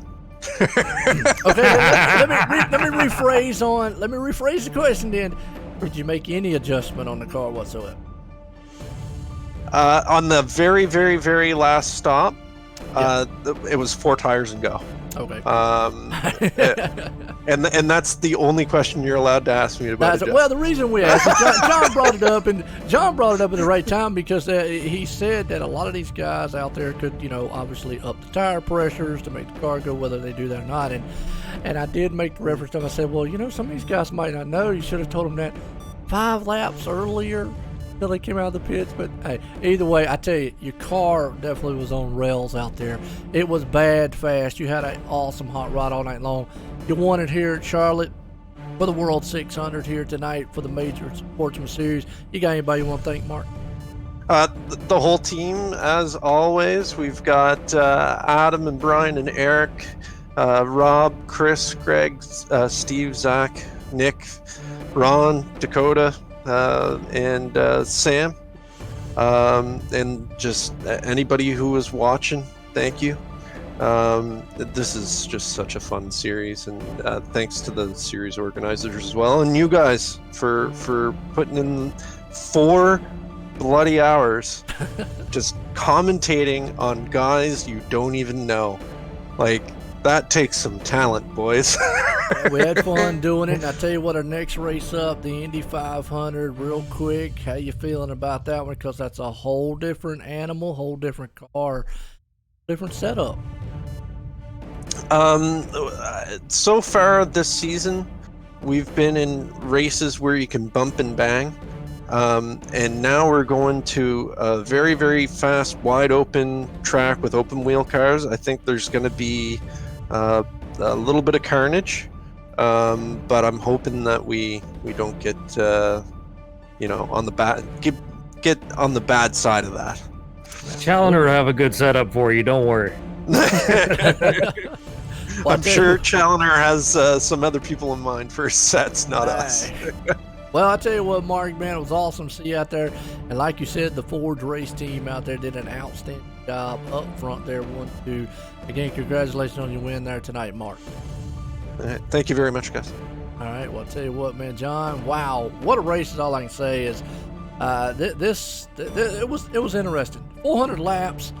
These guys, you could hear it in their voices. They're tired. I mean, wheeling it around. And we talked about that throughout the entire race, how tired physically it would be. And they said it right there, but wheeled it. Now we're coming up on the Indy race, and you just heard those guys. They were able to beat and bang throughout, these last several races. They're not going to be able to do that. And we're talking about 220-mile-an-hour machines at Indy. Quick, what do you think we're going to expect on that? I think we're going to see some guys never had to really be super technical, as far as when it comes to turning the wheel. It's going to be a totally different monster. Some of these guys are going to really excel at it. Some need to understand that it's for fun, and don't worry about it. Just have fun with it, and that's what we need to see. It's going to be super touchy. You can't beat and bang in those things. It's very technical. It's a very fast machine. Every little setup, every little tiny thing you do with those cars matters so much. So it's going to be interesting to see how these guys do. And, I jokingly say Challenger will have some setups for people, but we know he's going to help his team. But, $50 is $50, Challenger. So if you hear this, start charging people for your sets. And I'll be one of them that pay it. I'll buy any. If Challenger tells me to run backwards in a car, I'll do it because he knows what he's doing. So the guy needs to sell some of the things he does because he's super good at it. But anyway, it's going to be a lot of fun. I always love watching Indy 500 in real life. It's one of the only Indy races that I do watch just because the spectacle that it is and the speeds and everything that you see. And I think these guys, as they've done with every race that they've put on, these guys put a lot into it, as we've heard. The time that they put into the setups and the practice and everything that they do is just immense. And I'll expect the same there, and I think we're going to see a great race again, and it'll come down to another great battle at the end. Absolutely. Well, I'll tell you what, we're going to leave Charlotte here tonight for the Majors, the World 600 here, and it's an awesome one with the Sportsman Series. Again, Mark Stevenson putting it in victory lane. For myself, John, and everybody here at the Majors, everyone, have a good night.